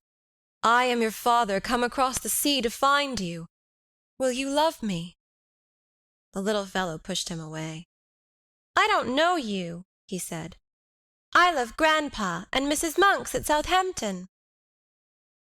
"Georgie has a temper of his own, sir," said the old man. "He has been spoiled." They walked slowly back to the cottage, and once more George Talboys told the history of that desertion which had seemed so cruel. He told, too, of the £20,000 banked by him the day before. He had not the heart to ask any questions about the past, and his father-in-law only told him that a few months after his departure they had gone from the place where George left them to live at Southampton, where Helen got a few pupils for the piano, and where they managed pretty well till her health failed, and she fell into the decline of which she died. Like most sad stories, it was a very brief one. "The boy seems fond of you, Mr. Maldon," said George after a pause. Yes," answered the old man, smoothing the child's curling hair. "Yes, Georgie is very fond of his grandfather." "Then he had better stop with you. The interest of my money will be about 600 a year. You can draw 100 of that for Georgie's education, leaving the rest to accumulate till he is of age. My friend here will be the trustee, and if he will undertake the charge, I will appoint him guardian to the boy, allowing him for the present to remain under your care." "But why not take care of him yourself, George?" asked Robert Audley. "Because I shall sail in the very next vessel that leaves Liverpool for Australia. I shall be better in the diggings or the backwoods than ever I could be here. I'm broken for a civilized life from this hour, Bob." The old man's weak eyes sparkled as George declared this determination. "My poor boy, I think you're right," he said. "I really think you're right. The change, the wild life, the... He hesitated and broke down as Robert looked earnestly at him. "You're in a great hurry to get rid of your son-in-law, I think, Mr. Maldon," he said gravely. "Get rid of him, dear boy? Oh, no, but for his own sake, my dear sir, for his own sake, you know." "I think for his own sake he'd much better stay in England and look after his son," said Robert. "But I tell you I can't," cried George. "Every inch of this accursed ground is hateful to me.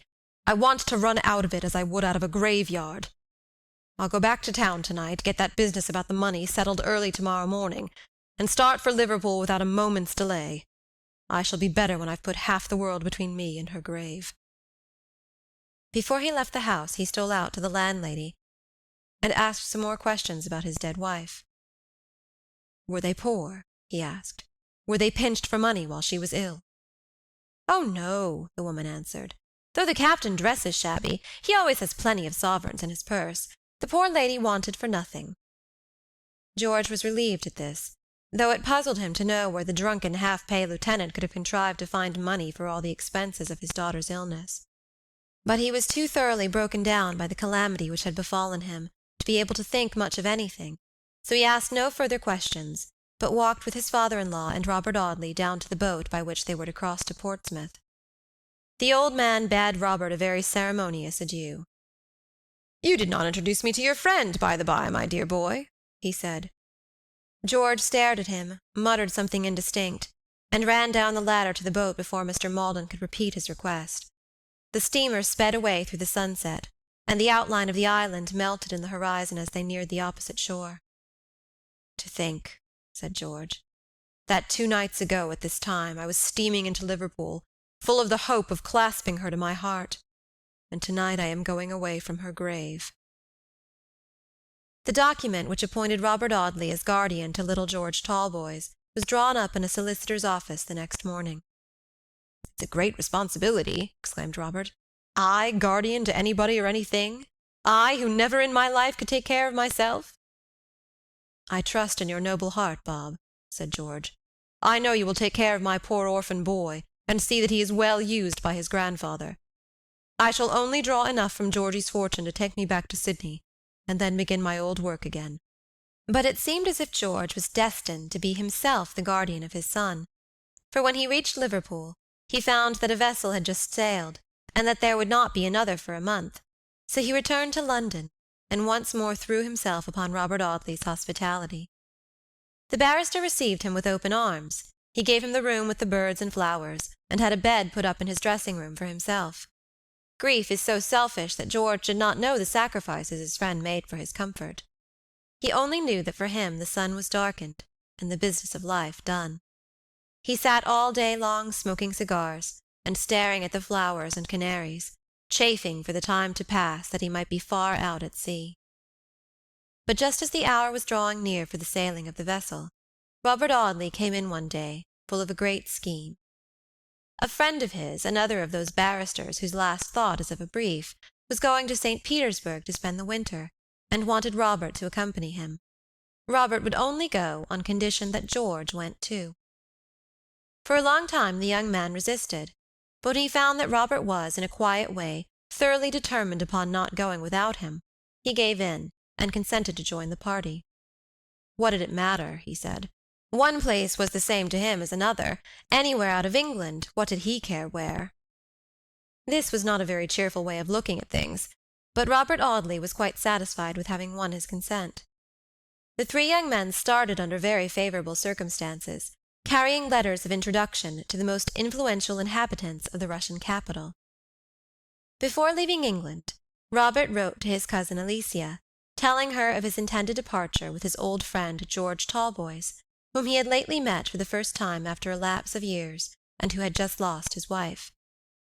Alicia's reply came by return post, and ran thus: "My dear Robert, how cruel of you to run away to that horrid St. Petersburg before the hunting season. I have heard that people lose their noses in that disagreeable climate, and as yours is rather a long one, I should advise you to return before the very severe weather sets in. What sort of person is this Mr. Talboys? If he is very agreeable, you may bring him to the court as soon as you return from your travels. Lady Audley tells me to request you to secure her a set of sables. You are not to consider the price, but to be sure that they are the handsomest that can be obtained. Papa is perfectly absurd about his new wife, and she and I cannot get on together at all. Not that she is disagreeable to me, for as far as that goes, she makes herself agreeable to everyone, but she is so irretrievably childish and silly. Believe me to be, my dear Robert, your affectionate cousin, Alicia Audley." End of Chapter 6. Chapter 7. After a Year. The first year of George Talboys' widowhood passed away. The deep band of crape about his hat grew brown and dusty, and as the last burning day of another August faded out, he sat smoking cigars in the quiet chambers of Fig Tree Court, much as he had done the year before, when the horror of his grief was new to him, and every object in life, however trifling or however important, seemed saturated with his one great sorrow. But the big ex-dragoon had survived his affliction by a 12-month, and hard as it may be to have to tell it, he did not look much the worse for it. Heaven knows what wasted agonies of remorse and self-reproach may not have racked George's honest heart as he lay awake at nights thinking of the wife he had abandoned in the pursuit of a fortune which she never lived to share. Once, while they were abroad, Robert Audley ventured to congratulate him upon his recovered spirits. He burst into a bitter laugh. "Do you know, Bob," he said, that when some of our fellows were wounded in India, they came home bringing bullets inside them. They did not talk of them, and they were stout and hardy, and looked as well, perhaps, as you or I. But every change in the weather, however slight, every variation of the atmosphere, however trifling, brought back the old agony of their wounds as sharp as ever they had felt it on the battlefield. I've had my wound, Bob. I carry the bullet still, and I shall carry it into my coffin." The travellers returned from St. Petersburg in the spring, and George again took up his quarters at his old friend's chambers, only leaving them now and then to run down to Southampton and take a look at his little boy. He always went loaded with toys and sweetmeats to give to the child. But for all this, Georgie would not become very familiar with his papa, and the young man's heart sickened as he began to fancy that even his child was lost to him. "What can I do?" he thought. "If I take him away from his grandfather, I shall break his heart. If I let him remain, he will grow up a stranger to me, and care more for that drunken old hypocrite than for his own father. But then, what could an ignorant, heavy dragoon like me do with such a child? What could I teach him, except to smoke cigars and idle around all day with his hands in his pockets?"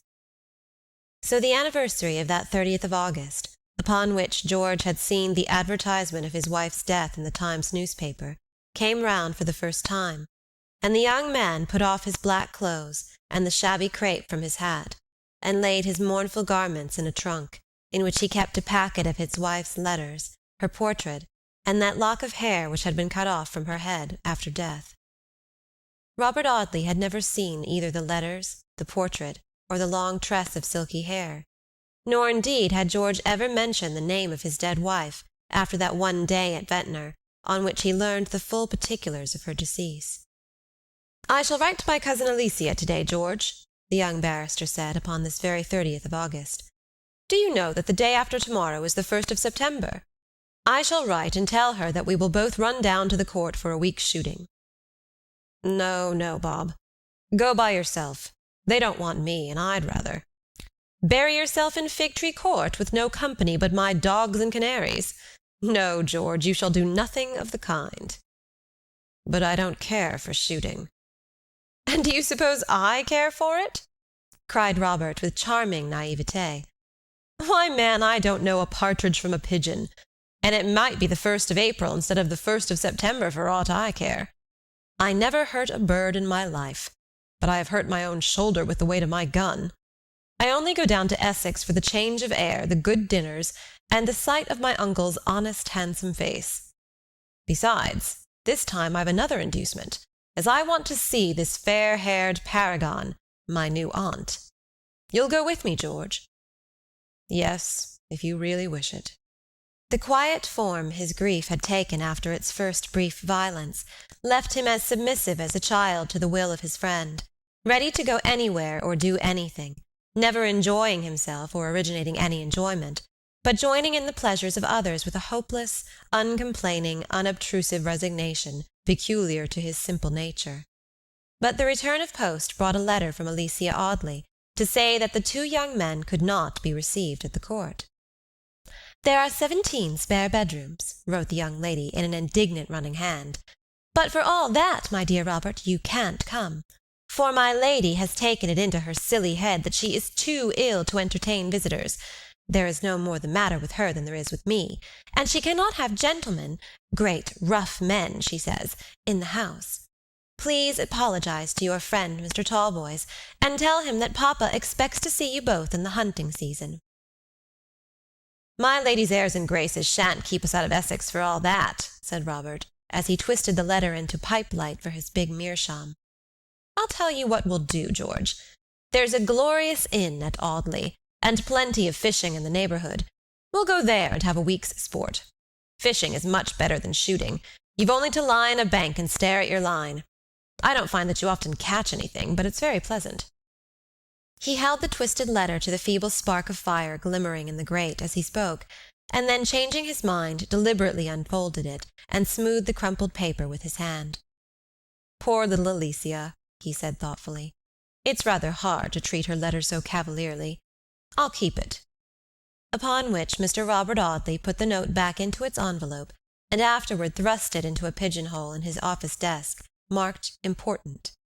Heaven knows what wonderful documents there were in this particular pigeon-hole, but I do not think it likely to have contained anything of great judicial value.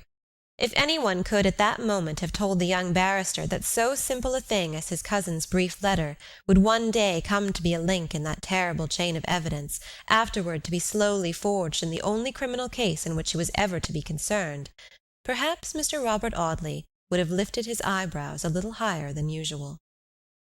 So the two young men left London the next day, with one portmanteau and a rod and tackle between them, and reached the straggling, old-fashioned, fast-decaying village of Audley, in time to order a good dinner at the Sun Inn.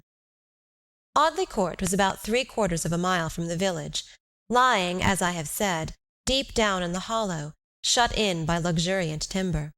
You could only reach it by a cross-road bordered by trees, and as trimly kept as the avenues in a gentleman's park. It was a lonely place enough, even in all its rustic beauty, for so bright a creature as the late Miss Lucy Graham, but the generous baronet had transformed the interior of the grey old mansion into a little palace for his young wife, and Lady Audley seemed as happy as a child, surrounded by new and costly toys. In her better fortunes, as in her old days of dependence, wherever she went she seemed to take sunshine and gladness with her. In spite of Miss Alicia's undisguised contempt for her stepmother's childishness and frivolity, Lucy was better loved and more admired than the baronet's daughter. That very childishness had a charm which few could resist. The innocence and candour of an infant beamed in Lady Audley's fair face, and shone out of her large and liquid blue eyes. The rosy lips, the delicate nose, the profusion of fair ringlets, all contributed to preserve to her beauty the character of extreme youth and freshness. She owned to 20 years of age, but it was hard to believe her more than 17. Her fragile figure, which she loved to dress in heavy velvets and stiff rustling silks till she looked like a child tricked out for a masquerade, was as girlish as if she had just left the nursery. All her amusements were childish.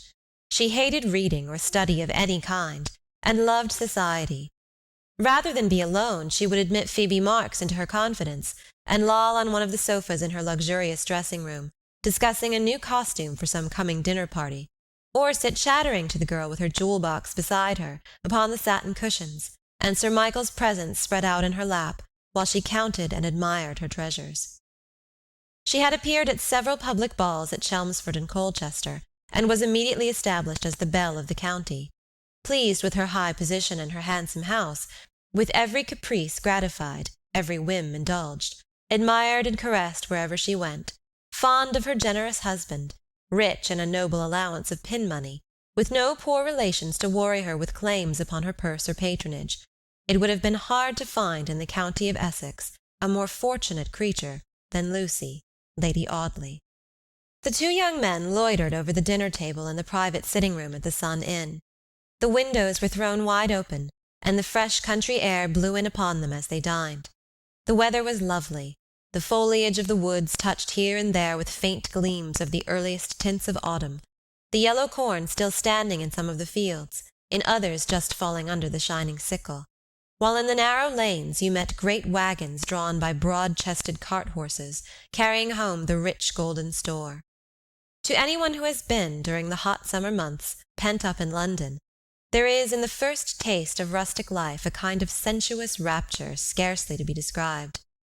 George Talboys felt this, and in this he experienced the nearest approach to enjoyment that he had ever known since his wife's death. The clock struck 5 as they finished dinner. "Put on your hat, George," said Robert Audley. "They don't dine at the court till 7. We shall have time to stroll down and see the old place and its inhabitants." The landlord, who had come into the room with a bottle of wine, looked up as the young man spoke. "I beg your pardon, Mr. Audley," he said, "but if you want to see your uncle, you'll lose your time by going to the court just now. Sir Michael and my lady and Miss Alicia have all gone up to the races at Chorley, and they won't be back till nigh upon 8 o'clock most likely. They must pass by here to go home." Under these circumstances, of course, it was no use going to the court, so the two young men strolled through the village and looked at the old church, and then went and reconnoitered the streams in which they were to fish the next day, and by such means beguiled the time until after 7 o'clock. At about 1/4 past that hour they returned to the inn, and seating themselves in the open window, lit their cigars and looked out at the peaceful prospect. We hear every day of murders committed in the country. Brutal and treacherous murders, slow, protracted agonies from poisons administered by some kindred hand, sudden and violent deaths by cruel blows, inflicted with a stake cut from some spreading oak, whose every shadow promised peace. In the county of which I write, I have been shown a meadow in which, on a quiet summer Sunday evening, a young farmer murdered the girl who had loved and trusted him. And yet, even now, with the stain of that foul deed upon it, the aspect of the spot is peace.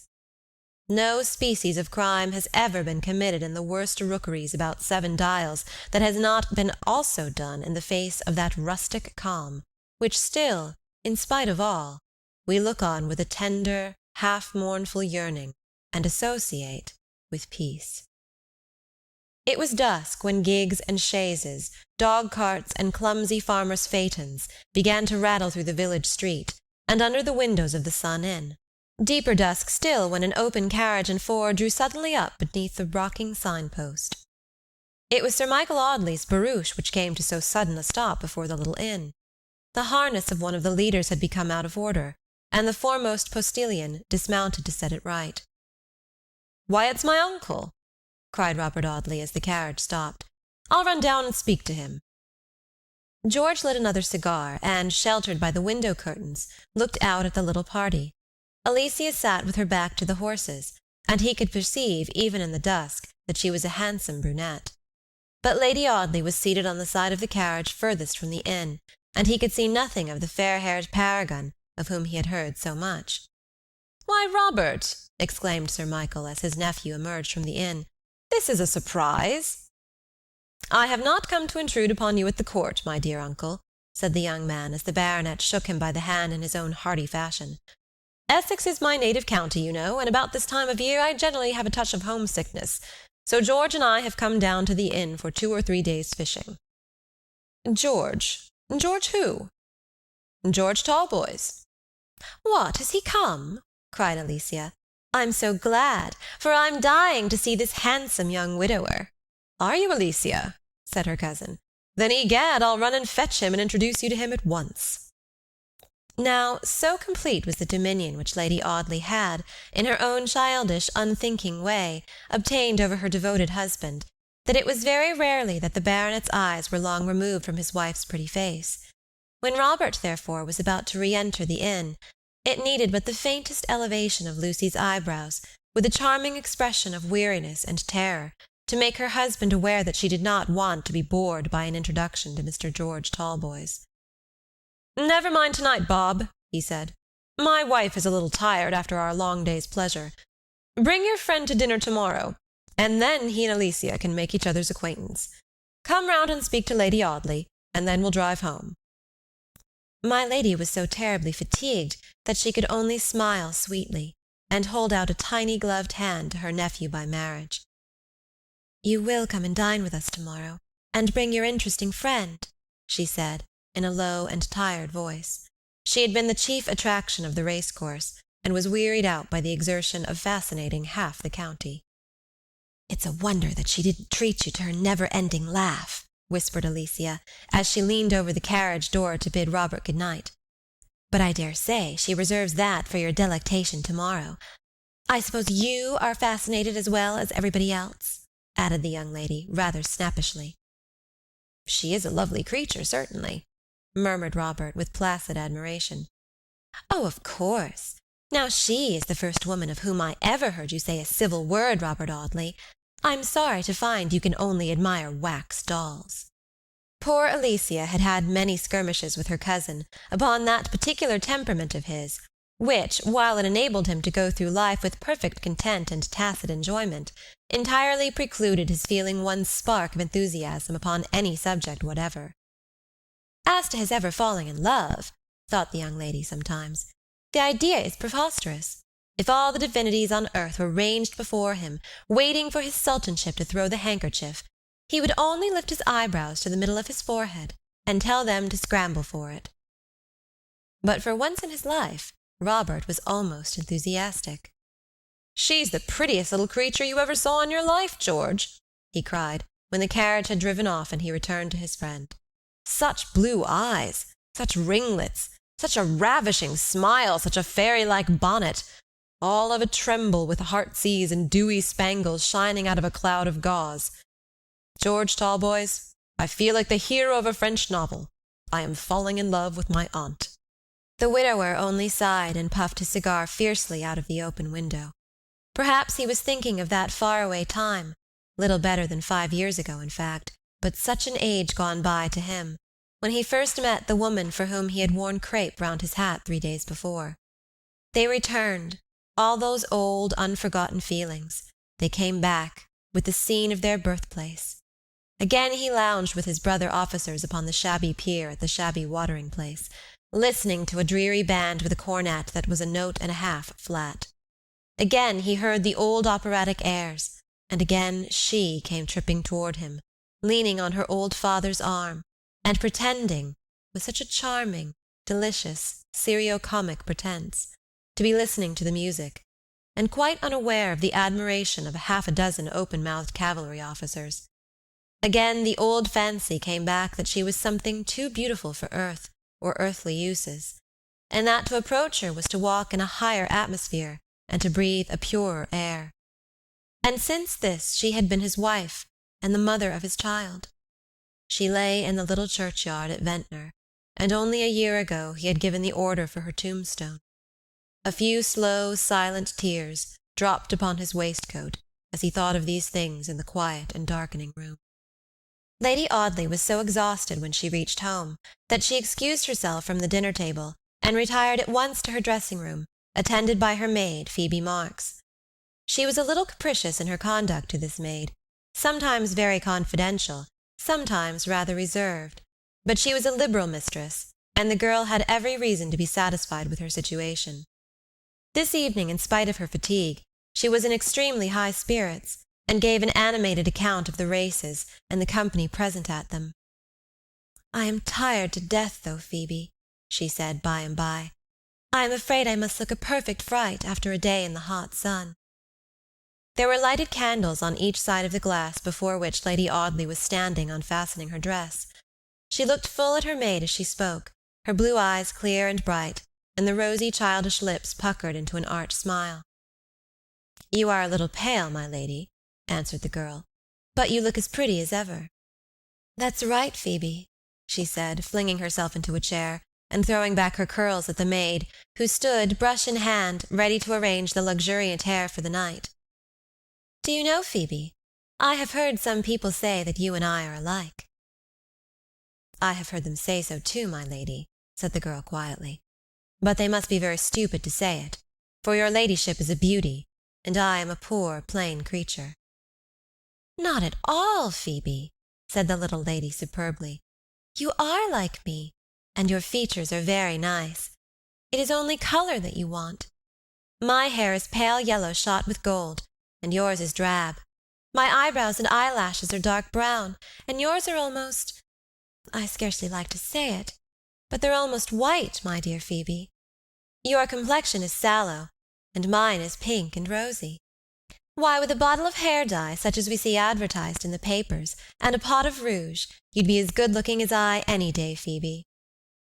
She prattled on in this way for a long time, talking of 100 different subjects, and ridiculing the people she had met at the races for her maid's amusement.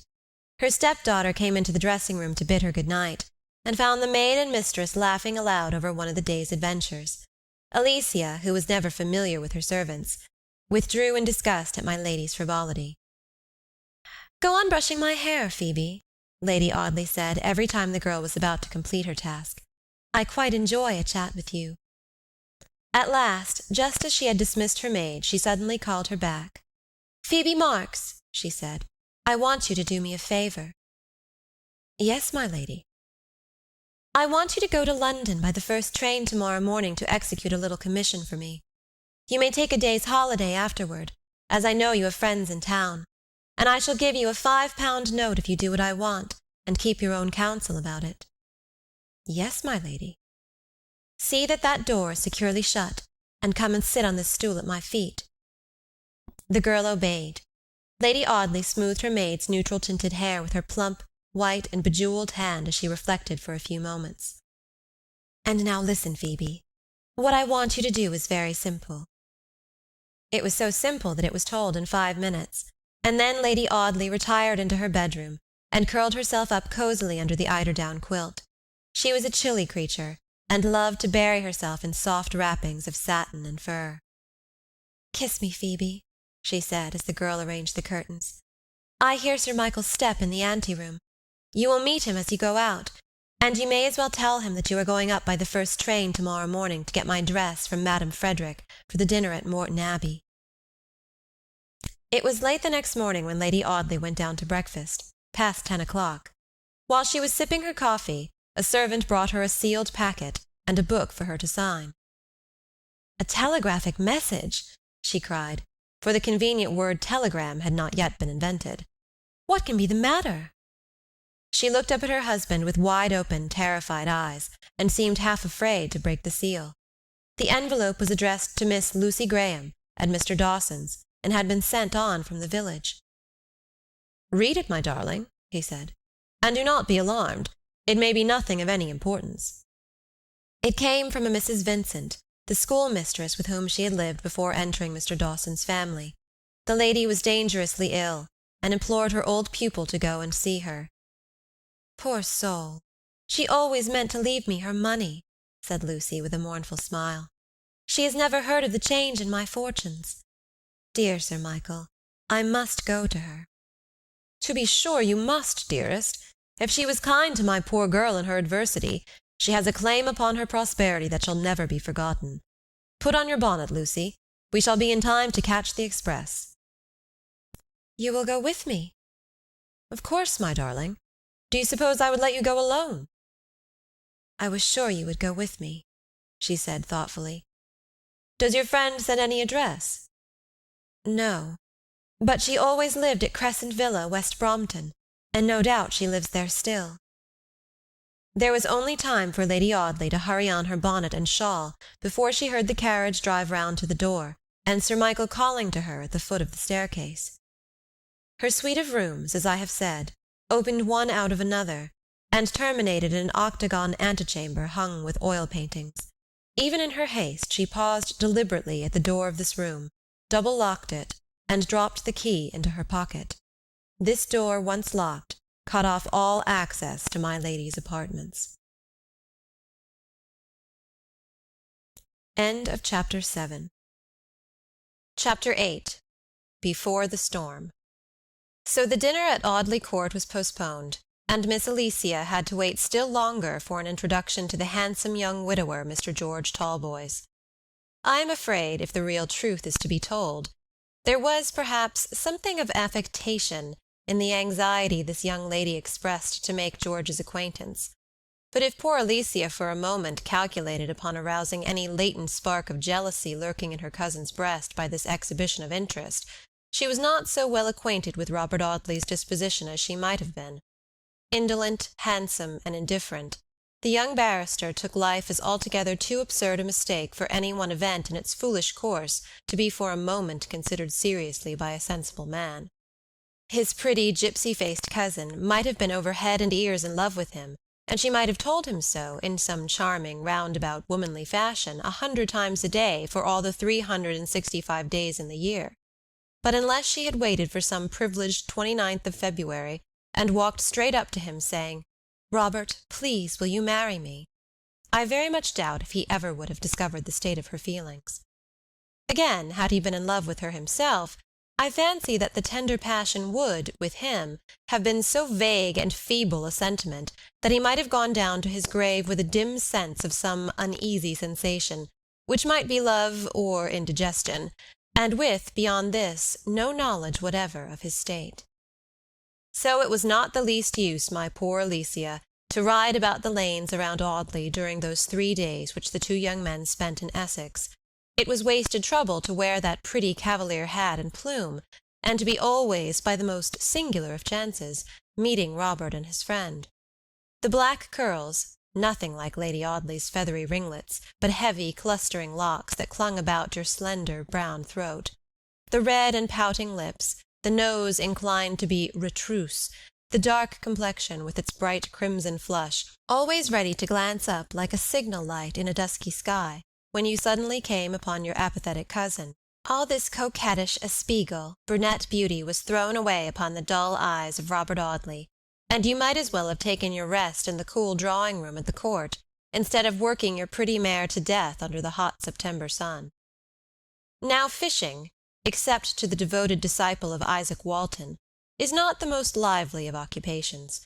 Therefore it is scarcely, perhaps, to be wondered that on the day after Lady Audley's departure, the two young men, one of whom was disabled by that heart wound which he bore so quietly, from really taking pleasure in anything, and the other of whom looked upon almost all pleasure as a negative kind of trouble, began to grow weary of the shade of the willows overhanging the winding streams about Audley. "Fig-tree Court is not gay in the long vacation," said Robert reflectively, "but I think upon the whole it's better than this. At any rate, it's near a tobacconist's," he added, puffing resignedly at an execrable cigar procured from the landlord of the Sun Inn. George Talboys, who had only consented to the Essex expedition in passive submission to his friend, was by no means inclined to object to their immediate return to London. "I shall be glad to get back, Bob," he said, "for I want to take a run down to Southampton. I haven't seen the little one for upward of a month." He always spoke of his son as the little one, always spoke of him mournfully rather than hopefully. He accounted for this by saying that he had a fancy that the child would never learn to love him, and even worse than this fancy, a dim presentiment that he would not live to see his little Georgie reach manhood. "I'm not a romantic man, Bob," he would say sometimes, "and I never read a line of poetry in my life that was any more to me than so many words and so much jingle. But a feeling has come over me since my wife's death, that I am like a man standing upon a long, low shore, with hideous cliffs frowning down upon him from behind, and the rising tide crawling slowly but surely about his feet. It seems to grow nearer and nearer every day, that black, pitiless tide, not rushing upon me with a great noise and a mighty impetus, but crawling, creeping, stealing, gliding toward me, ready to close in above my head when I am least prepared for the end." Robert Audley stared at his friend in silent amazement, and after a pause of profound deliberation, said solemnly, "George Talboys, I could understand this if you had been eating heavy suppers. Cold pork, now, especially if underdone, might produce this sort of thing. You only want change of air, my dear boy. You want the refreshing breezes of Fig-tree Court and the soothing air of Fleet Street. Or stay," he added suddenly, "I have it. You've been smoking our friend the landlord's cigars. That accounts for everything." They met Alicia Audley on her mare about half an hour after they had come to the determination of leaving Essex early the next morning. The young lady was very much surprised and disappointed at hearing her cousin's determination, and for that very reason pretended to take the matter with supreme indifference. "You are very soon tired of Audley, Robert," she said carelessly. "But of course you have no friends here, except your relations at the court, while in London, no doubt, you have the most delightful society, and—" "I get good tobacco," murmured Robert, interrupting his cousin. "Audley is the dearest old place, but when a man has to smoke dried cabbage leaves, you know, Alicia." "Then you are really going tomorrow morning?" "Positively, by the express train that leaves at 10:50. "Then Lady Audley will lose an introduction to Mr. Talboys, and Mr. Talboys will lose the chance of seeing the prettiest woman in Essex." "Really," stammered George. "The prettiest woman in Essex would have a poor chance of getting much admiration out of my friend George Talboys," said Robert. "His heart is at Southampton, where he has a curly-headed little urchin, about as high as his knee, who calls him the big gentleman, and asks him for sugar-plums." "I am going to write to my stepmother by tonight's post," said Alicia. "She asked me particularly in her letter how long you were going to stop, and whether there was any chance of her being back in time to receive you." Miss Audley took a letter from the pocket of her riding-jacket as she spoke, a pretty, fairy-like note, written on shining paper of a peculiar creamy hue. "She says in her postscript, Be sure you answer my question about Mr. Audley and his friend, you volatile, forgetful Alicia." "What a pretty hand she writes," said Robert, as his cousin folded the note. "Yes, it is pretty, is it not? Look at it, Robert." She put the letter into his hand, and he contemplated it lazily for a few minutes, while Alicia patted the graceful neck of her chestnut mare, who was anxious to be off once more. "Presently, Atalanta, presently. Give me back my note, Bob." "It is the prettiest, most coquettish little hand I ever saw. Do you know, Alicia, I have no great belief in those fellows who ask you for 13 postage stamps, and offer to tell you what you have never been able to find out yourself. But upon my word, I think that if I had never seen your aunt, I should know what she was like by this slip of paper. Yes, here it all is. The feathery, gold-shot flaxen curls, the penciled eyebrows, the tiny, straight nose, the winning, childish smile, all to be guessed in these few graceful upstrokes and downstrokes. George, look here." But absent-minded and gloomy George Talboys had strolled away along the margin of the ditch, and stood striking the bulrushes with his cane, half a dozen paces away from Robert and Alicia. "Never mind," said the young lady impatiently, for she by no means relished this long disquisition upon my lady's note. "Give me the letter and let me go. It's past 8, and I must answer it by tonight's post. Come, Atalanta." "Good-bye, Robert." "Good-bye, Mr. Talboys. A pleasant journey to town." The chestnut mare cantered briskly through the lane, and Miss Audley was out of sight before those 2 big, bright tears that stood in her eyes for one moment, before her pride sent them back again, rose from her angry heart. "To have only one cousin in the world," she cried passionately, "my nearest relation after papa, and for him to care about as much for me as he would for a dog." By the merest of accidents, however, Robert and his friend did not go by the 10:50 express on the following morning, for the young barrister awoke with such a splitting headache that he asked George to send him a cup of the strongest green tea that had ever been made at the Sun, and to be furthermore so good as to defer their journey until the next day. Of course George assented, and Robert Audley spent the forenoon in a darkened room, with a 5-days-old Chelmsford paper to entertain himself withal. "It's nothing but the cigars, George," he said repeatedly. "Get me out of the place without my seeing the landlord, for if that man and I meet there will be bloodshed." Fortunately for the peace of Audley, it happened to be market day at Chelmsford, and the worthy landlord had ridden off in his chaise-cart to purchase supplies for his house, among other things, perhaps, a fresh stock of those very cigars which had been so fatal in their effect upon Robert. The young men spent a dull, dawdling, stupid, unprofitable day, and toward dusk Mr. Audley proposed that they should stroll down to the court, and ask Alicia to take them over the house. "It will kill a couple of hours, you know, George, and it seems a great pity to drag you away from Audley without having shown you the old place, which, I give you my honour, is very well worth seeing." The sun was low in the skies as they took a short cut through the meadows, and crossed a stile into the avenue leading to the archway, a lurid, heavy-looking, ominous sunset, and a deathly stillness in the air, which frightened the birds that had a mind to sing, and left the field open to a few captious frogs croaking in the ditches. Still as the atmosphere was, the leaves rustled with that sinister, shivering motion which proceeds from no outer cause, but is rather an instinctive shudder of the frail branches, prescient of a coming storm. That stupid clock, which knew no middle course, and always skipped from one hour to the other, pointed to 7 as the young men passed under the archway, but for all that it was nearer 8. They found Alicia in the lime walk, wandering listlessly up and down under the black shadow of the trees, from which every now and then a withered leaf flapped slowly to the ground. Strange to say, George Talboys, who very seldom observed anything, took particular notice of this place. "It ought to be an avenue and a churchyard," he said. "How peacefully the dead might sleep under this sombre shade. I wish the churchyard at Ventnor was like this." They walked on to the ruined well, and Alicia told them some old legend connected with the spot, some gloomy story, such as those always attached to an old house, as if the past were one dark page of sorrow and crime.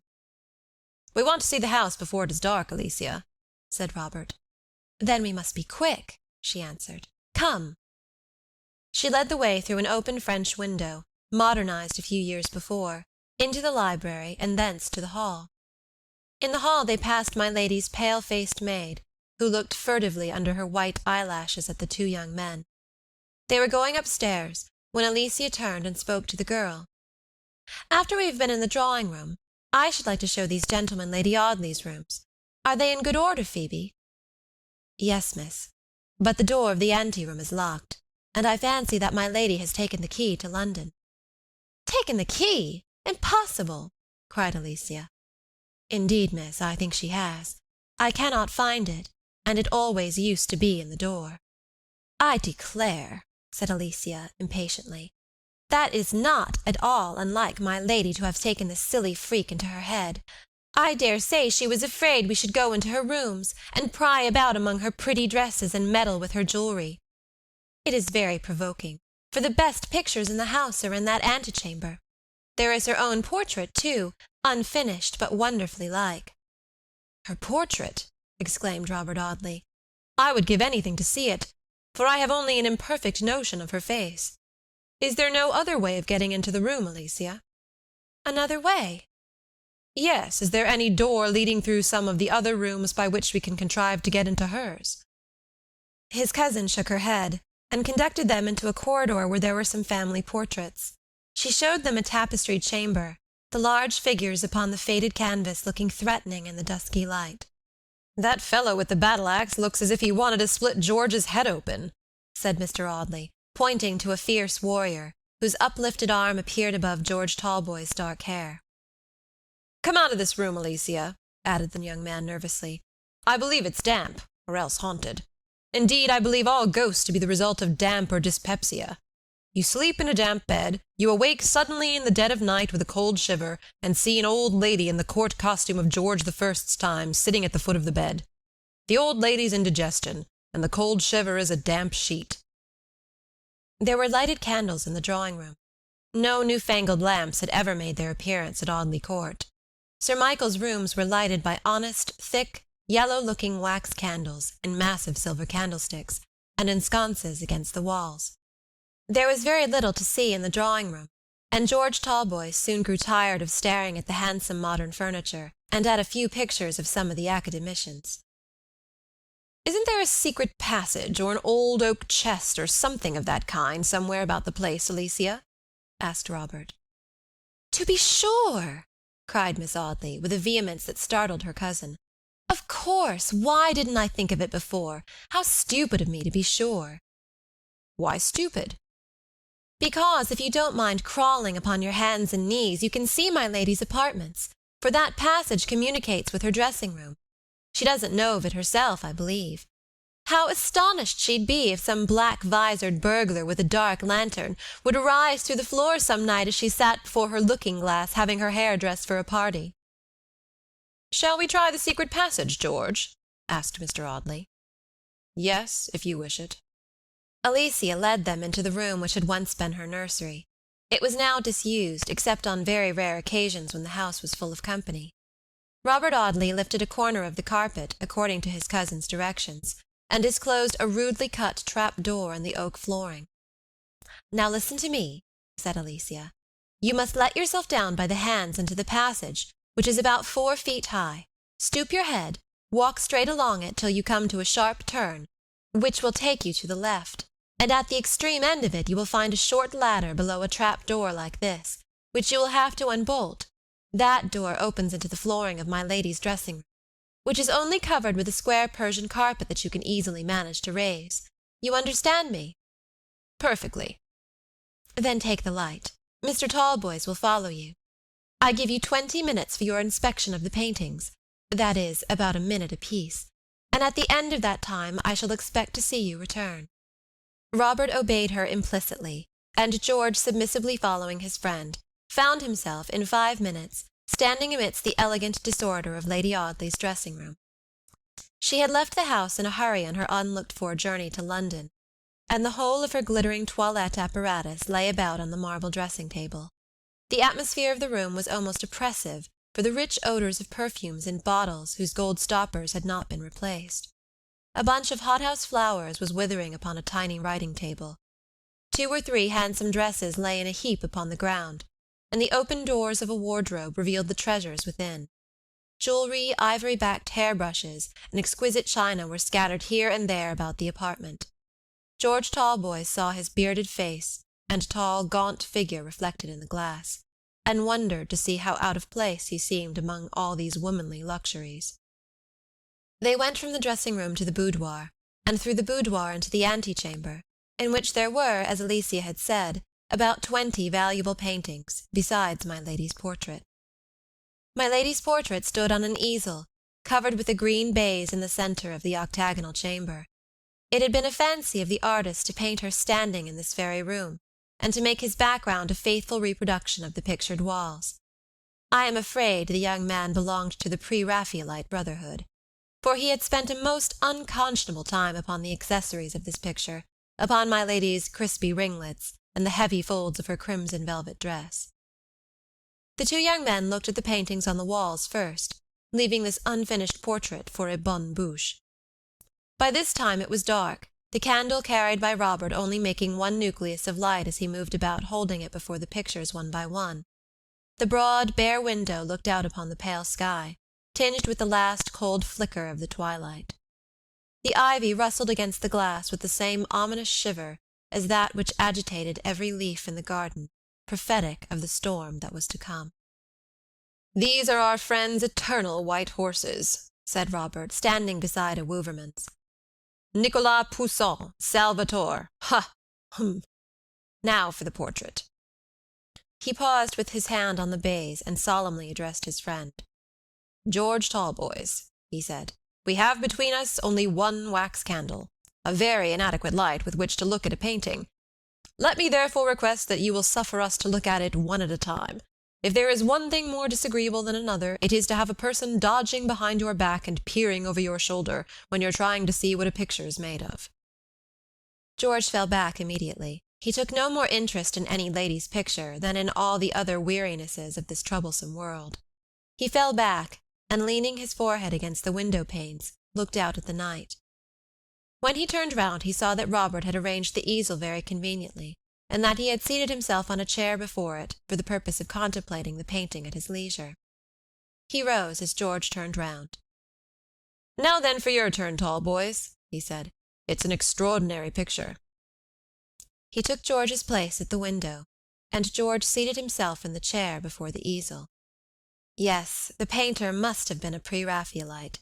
No one but a pre-Raphaelite would have painted, hair by hair, those feathery masses of ringlets, with every glimmer of gold and every shadow of pale brown.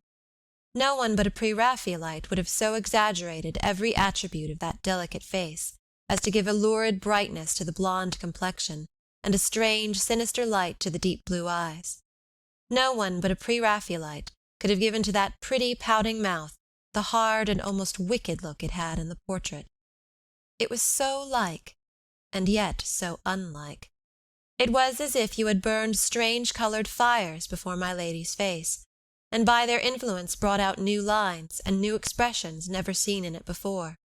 The perfection of feature, the brilliancy of colouring were there. But I suppose the painter had copied quaint medieval monstrosities until his brain had grown bewildered, for my lady, in his portrait of her, had something of the aspect of a beautiful fiend. Her crimson dress, exaggerated like all the rest in this strange picture, hung about her in folds that looked like flames, her fair head peeping out of the lurid mass of colour as if out of a raging furnace. Indeed, the crimson dress, the sunshine on the face, the red gold gleaming in the yellow hair, the ripe scarlet of the pouting lips, the glowing colours of each accessory of the minutely painted background, all combined to render the first effect of the painting by no means an agreeable one. But strange as the picture was, it could not have made any great impression on George Talboys, for he sat before it for about a quarter of an hour without uttering a word, only staring blankly at the painted canvas, with the candlestick grasped in his strong right hand, and his left arm hanging loosely by his side.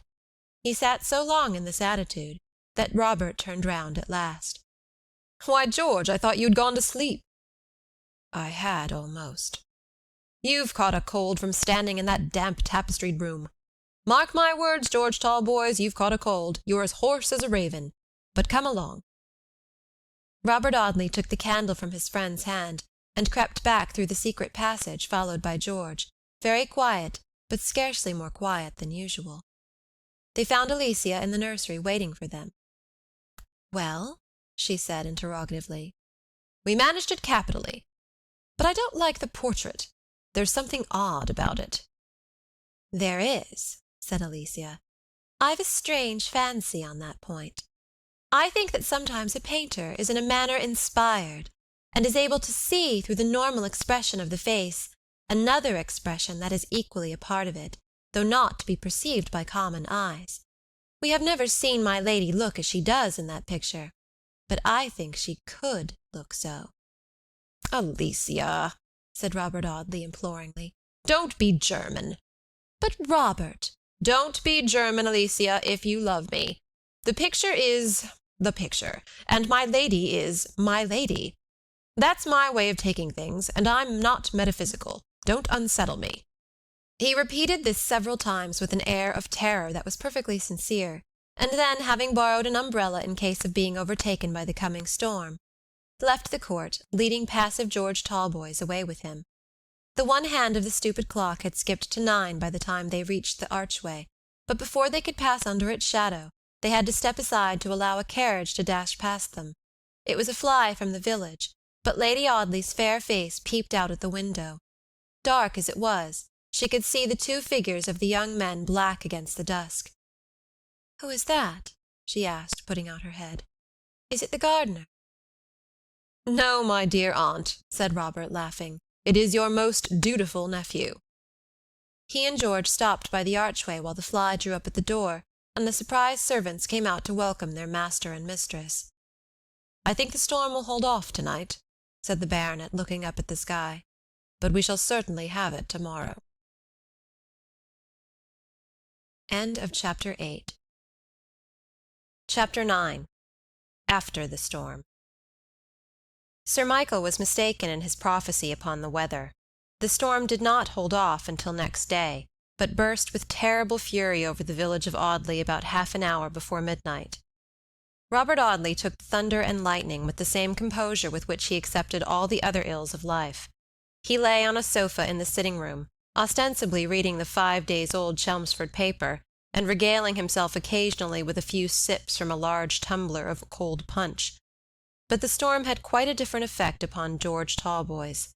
His friend was startled when he looked at the young man's white face as he sat opposite the open window listening to the thunder, and staring at the black sky, rent every now and then by forked streaks of steel-blue lightning. "George," said Robert, after watching him for some time, "are you frightened of the lightning?" "No," he answered curtly. "But, dear boy, some of the most courageous men have been frightened of it. It is scarcely to be called a fear. It is constitutional. I am sure you are frightened of it." "No, I am not." "But, George, if you could see yourself white and haggard, with your great hollow eyes staring out at the sky as if they were fixed upon a ghost! I tell you I know that you are frightened. And I tell you that I am not. George Talboys, you are not only afraid of the lightning, but you are savage with yourself for being afraid, and with me for telling you of your fear. Robert Audley, if you say another word to me, I shall knock you down," cried George furiously. Having said which, Mr. Talboys strode out of the room, banging the door after him with a violence that shook the house. Those inky clouds, which had shut in the sultry earth as if with a roof of hot iron, poured out their blackness in a sudden deluge as George left the room. But if the young man was afraid of the lightning, he certainly was not afraid of the rain, for he walked straight downstairs to the inn door and went out into the wet high road. He walked up and down in the soaking shower for about 20 minutes, and then, re-entering the inn, strode up to his bedroom. Robert Audley met him on the landing, with his hair beaten about his white face and his garments dripping wet. "Are you going to bed, George?" "Yes." "But you have no candle." "I don't want one." "But look at your clothes, man! Do you see the wet streaming down your coat sleeves? What on earth made you go out upon such a night?" I am tired, and want to go to bed. Don't bother me. You'll take some hot brandy and water, George." Robert Audley stood in his friend's way as he spoke, anxious to prevent his going to bed in the state he was in, but George pushed him fiercely aside, and striding past him, said in the same hoarse voice Robert had noticed at the court, "Leave me alone, Robert Audley, and keep clear of me if you can." Robert followed George to his bedroom, but the young man banged the door in his face, so there was nothing for it but to leave Mr. Talboys to himself to recover his temper as best he might. "He was irritated at my noticing his terror of the lightning," thought Robert, as he calmly retired to rest, serenely indifferent to the thunder, which seemed to shake him in his bed, and the lightning playing fitfully round the razors in his open dressing-case. The storm rolled away from the quiet village of Audley, and when Robert awoke the next morning it was to see bright sunshine, and a peep of cloudless sky between the white curtains of his bedroom window. It was one of those serene and lovely mornings that sometimes succeed a storm. The birds sung loudly and cheerily, the yellow corn uplifted itself in the broad fields, and waved proudly after its sharp tussle with the tempest, which had done its best to beat down the heavy ears with cruel wind and driving rain half the night through. The vine leaves clustering round Robert's window fluttered with a joyous rustling, shaking the raindrops in diamond showers from every spray and tendril. Robert Audley found his friend waiting for him at the breakfast-table. George was very pale, but perfectly tranquil, if anything, indeed, more cheerful than usual. He shook Robert by the hand with something of that hearty manner for which he had been distinguished before the one affliction of his life overtook and shipwrecked him. "Forgive me, Bob," he said frankly, "for my surly temper of last night. You were quite correct in your assertion. The thunderstorm did upset me. It always had the same effect upon me in my youth." "Poor old boy! Shall we go up by the express, or shall we stop here and dine with my uncle tonight?" asked Robert. "To tell the truth, Bob, I would rather do neither. It's a glorious morning. Suppose we stroll about all day, take another turn with the rod and line, and go up to town by the train that leaves here at 6:15 in the evening." Robert Audley would have assented to a far more disagreeable proposition than this, rather than have taken the trouble to oppose his friend. So the matter was immediately agreed upon, and after they had finished their breakfast and ordered a 4 o'clock dinner, George Talboys took the fishing-rod across his broad shoulders and strode out of the house with his friend and companion. But if the equable temperament of Mr. Robert Audley had been undisturbed by the crackling peals of thunder that shook the very foundations of the Sun Inn, it had not been so with the more delicate sensibilities of his uncle's young wife. Lady Audley confessed herself terribly frightened of the lightning. She had her bedstead wheeled into a corner of the room, and with the heavy curtains drawn tightly round her, she lay with her face buried in the pillow, shuddering convulsively at every sound of the tempest without. Sir Michael, whose stout heart had never known a fear, almost trembled for this fragile creature, whom it was his happy privilege to protect and defend. My lady would not consent to undress till nearly 3 o'clock in the morning, when the last lingering peal of thunder had died away among the distant hills. Until that hour, she lay in the handsome silk dress in which she had travelled, huddled together among the bedclothes, only looking up now and then with a scared face to ask if the storm was over. Toward 4 o'clock her husband, who spent the night in watching by her bedside, saw her drop off into a deep sleep, from which she did not awake for nearly 5 hours. But she came into the breakfast-room at 9:30, singing a little Scotch melody, her cheeks tinged with as delicate a pink as the pale hue of her muslin morning dress. Like the birds and the flowers, she seemed to recover her beauty and joyousness in the morning sunshine. She tripped lightly out onto the lawn, gathering a last lingering rosebud here and there, and a sprig or two of geranium, and returning through the dewy grass, warbling long cadences for very happiness of heart, and looking as fresh and radiant as the flowers in her hands. The baronet caught her in his strong arms as she came in through the open window. "My pretty one," he said, "my darling, what happiness to see you your own merry self again. Do you know, Lucy, that once last night, when you looked out through the dark green bed-curtains with your poor white face and the purple rims round your hollow eyes, I had almost difficulty to recognize my little wife in that terrified, agonized-looking creature, crying out about the storm. Thank God for the morning sun, which has brought back the rosy cheeks and bright smile. I hope to heaven, Lucy, I shall never again see you look as you did last night." She stood on tiptoe to kiss him, and then was only tall enough to reach his white beard. She told him, laughing, that she had always been a silly, frightened creature, frightened of dogs, frightened of cattle, frightened of a thunderstorm, frightened of a rough sea. "Frightened of everything and everybody but my dear, noble, handsome husband," she said. She had found the carpet in her dressing-room disarranged, and had inquired into the mystery of the secret passage. She chid Miss Alicia in a playful, laughing way for her boldness in introducing two great men into my lady's rooms. "And they had the audacity to look at my picture, Alicia," she said with mock indignation. "I found the baize thrown on the ground, and a great man's glove on the carpet. Look." She held up a thick driving glove as she spoke. It was George's, which he had dropped looking at the picture. "I shall go up to the Sun, and ask those boys to dinner," Sir Michael said, as he left the court upon his morning walk round his farm.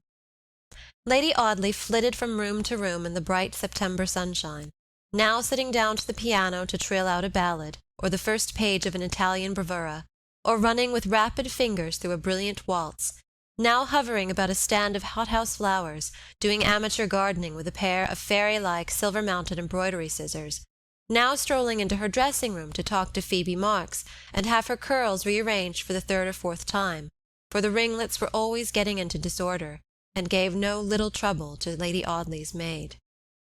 My dear lady seemed, on this particular September day, restless from very joyousness of spirit, and unable to stay long in one place or occupy herself with one thing. While Lady Audley amused herself in her own frivolous fashion, the two young men strolled slowly along the margin of the stream until they reached a shady corner where the water was deep and still, and the long branches of the willows trailed into the brook.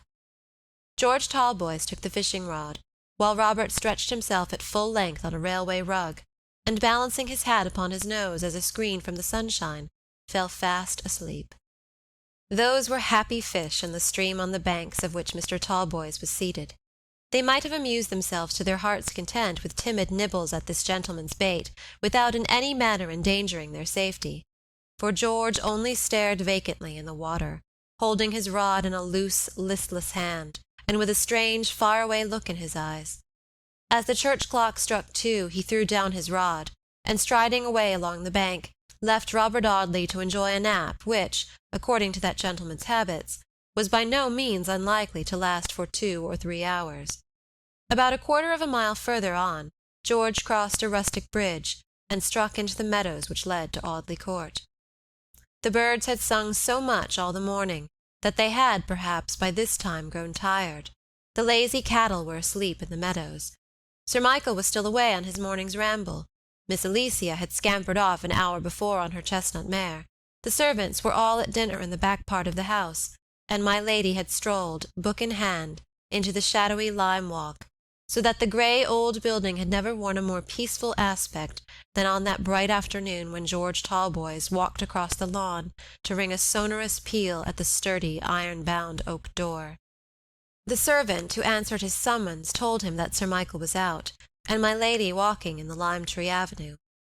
He looked a little disappointed at this intelligence, and muttering something about wishing to see my lady, or going to look for my lady, the servant did not clearly distinguish his words, strode away from the door without leaving either card or message for the family.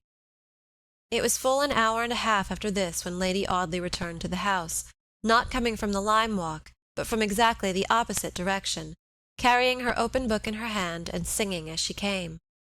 Alicia had just dismounted from her mare, and stood in the low-arched doorway with her great Newfoundland dog by her side. The dog, which had never liked my lady, showed his teeth with a suppressed growl. "Send that horrid animal away, Alicia," Lady Audley said impatiently. "The brute knows that I am frightened of him, and takes advantage of my terror. And yet they call the creatures generous and noble-hearted. Bah, Caesar! I hate you, and you hate me, and if you met me in the dark in some narrow passage, you would fly at my throat and strangle me, wouldn't you?" My lady, safely sheltered behind her stepdaughter, shook her yellow curls at the angry animal, and defied him maliciously. Do you know, Lady Audley, that Mr. Talboys, the young widower, has been here asking for Sir Michael and you?"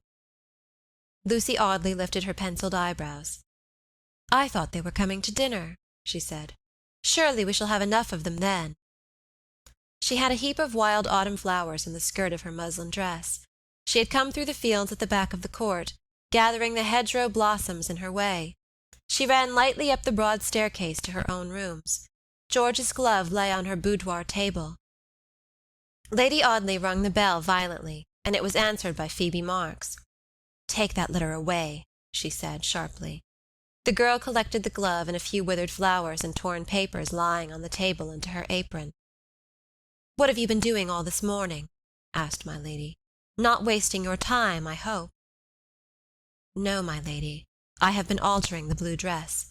It is rather dark on this side of the house, so I took it up to my own room and worked at the window."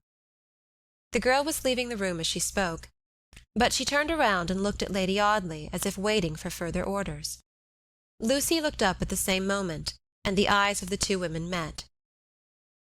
"Phoebe Marks," said my lady, throwing herself into an easy-chair and trifling with the wildflowers in her lap. "You are a good, industrious girl, and while I live and am prosperous, you shall never want a firm friend or a 20-pound note." End of Chapter 9. Chapter 10. Missing. When Robert Audley awoke, he was surprised to see the fishing-rod lying in the bank, the line trailing idly in the water, and the float bobbing harmlessly up and down in the afternoon sunshine. The young barrister was a long time stretching his arms and legs in various directions to convince himself, by means of such exercise, that he still retained the proper use of those members. Then, with a mighty effort, he contrived to rise from the grass, and having deliberately folded his railway rug into a convenient shape for carrying over his shoulder, he strolled away to look for George Talboys.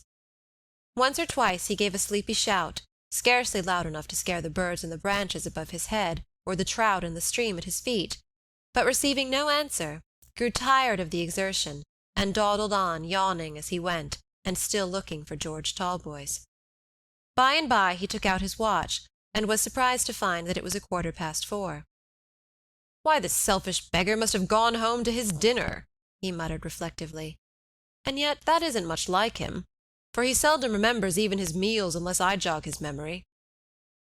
Even a good appetite, and the knowledge that his dinner would very likely suffer by this delay, could not quicken Mr. Robert Audley's constitutional dawdle, and by the time he strolled in at the front door of the Sun, the clocks were striking 5. He so fully expected to find George Talboys waiting for him in the little sitting-room, that the absence of that gentleman seemed to give the apartment a dreary look, and Robert groaned aloud. "This is lively," he said. "A cold dinner, and nobody to eat it with." The landlord of the Sun came himself to apologize for his ruined dishes. "As fine a pair of ducks, Mr. Audley, as ever you clapped eyes on, but burnt up to a cinder, along o' being kep' hot." "Never mind the ducks," Robert said impatiently. "Where's Mr. Talboys?" "He ain't been in, sir, since you went out together this morning." "What?" cried Robert. "Why, in heaven's name, what has the man done with himself?" He walked to the window and looked out upon the broad white high road. There was a wagon laden with trusses of hay crawling slowly past, the lazy horses and the lazy wagoner drooping their heads with a weary stoop under the afternoon sunshine. There was a flock of sheep straggling about the road, with a dog running himself into a fever in the endeavor to keep them decently together. There were some bricklayers just released from work, a tinker mending some kettles by the roadside. There was a dog-cart dashing down the road, carrying the master of the Audley hounds to his 7 o'clock dinner. There were a dozen common village sights and sounds that mixed themselves up into a cheerful bustle and confusion. But there was no George Talboys. "Of all the extraordinary things that ever happened to me in the whole course of my life," said Mr. Robert Audley, "this is the most miraculous." The landlord, still in attendance, opened his eyes as Robert made this remark. What could there be extraordinary in the simple fact of a gentleman being late for his dinner? "I shall go and look for him," said Robert, snatching up his hat and walking straight out of the house. But the question was where to look for him. He certainly was not by the trout stream, so it was no good going back there in search of him. Robert was standing before the inn, deliberating on what was best to be done, when the landlord came out after him. "I forgot to tell you, Mr. Audley, as how your uncle called here 5 minutes after you was gone, and left a message, asking of you and the other gentlemen to go down to dinner at the court." "Then I shouldn't wonder," said Robert, "if George Talboys has gone down to the court to call upon my uncle. It isn't like him, but it's just possible that he has done it." It was 6 o'clock when Robert knocked at the door of his uncle's house. He did not ask to see any of the family, but inquired at once for his friend. Yes, the servant told him. Mr. Talboys had been there at 2 o'clock, or a little after. "And not since?" "No, not since." Was the man sure that it was at 2 Mr. Talboys called? Robert asked. Yes, perfectly sure. He remembered the hour because it was the servants' dinner hour, and he had left the table to open the door to Mr. Talboys. "Why, what can have become of the man?" thought Robert, as he turned his back upon the court. "From 2 till 6, 4 good hours, and no signs of him." If anyone had ventured to tell Mr. Robert Audley that he could possibly feel a strong attachment to any creature breathing, that cynical gentleman would have elevated his eyebrows in supreme contempt at the preposterous notion. Yet here he was, flurried and anxious, bewildering his brain by all manner of conjectures about his missing friend, and false to every attribute of his nature, walking fast. "I haven't walked fast since I was at Eton," he murmured, as he hurried across one of Sir Michael's meadows in the direction of the village. "And the worst of it is that I haven't the most remote idea where I am going." Here he crossed another meadow, and then seating himself upon a stile, rested his elbows upon his knees, buried his face in his hands, and set himself seriously to think the matter out. "I have it," he said after a few moments' thought. "The railway station." He sprang over the stile and started off in the direction of the little red brick building.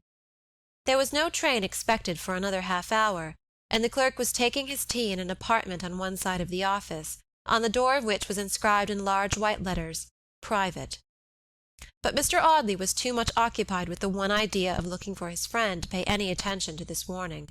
He strode at once to the door, and rattling his cane against it, brought the clerk out of his sanctum in a perspiration from hot tea, and with his mouth full of bread and butter. "Do you remember the gentleman that came down to Audley with me, Smithers?" asked Robert. "Well, to tell you the real truth, Mr. Audley, I can't say that I do. You came by the 4 o'clock, if you remember, and there's always a good many passengers by that train." "You don't remember him, then?" "Not to my knowledge, sir." "Ah, that's provoking. I want to know, Smithers, whether he has taken a ticket for London since 2 o'clock today.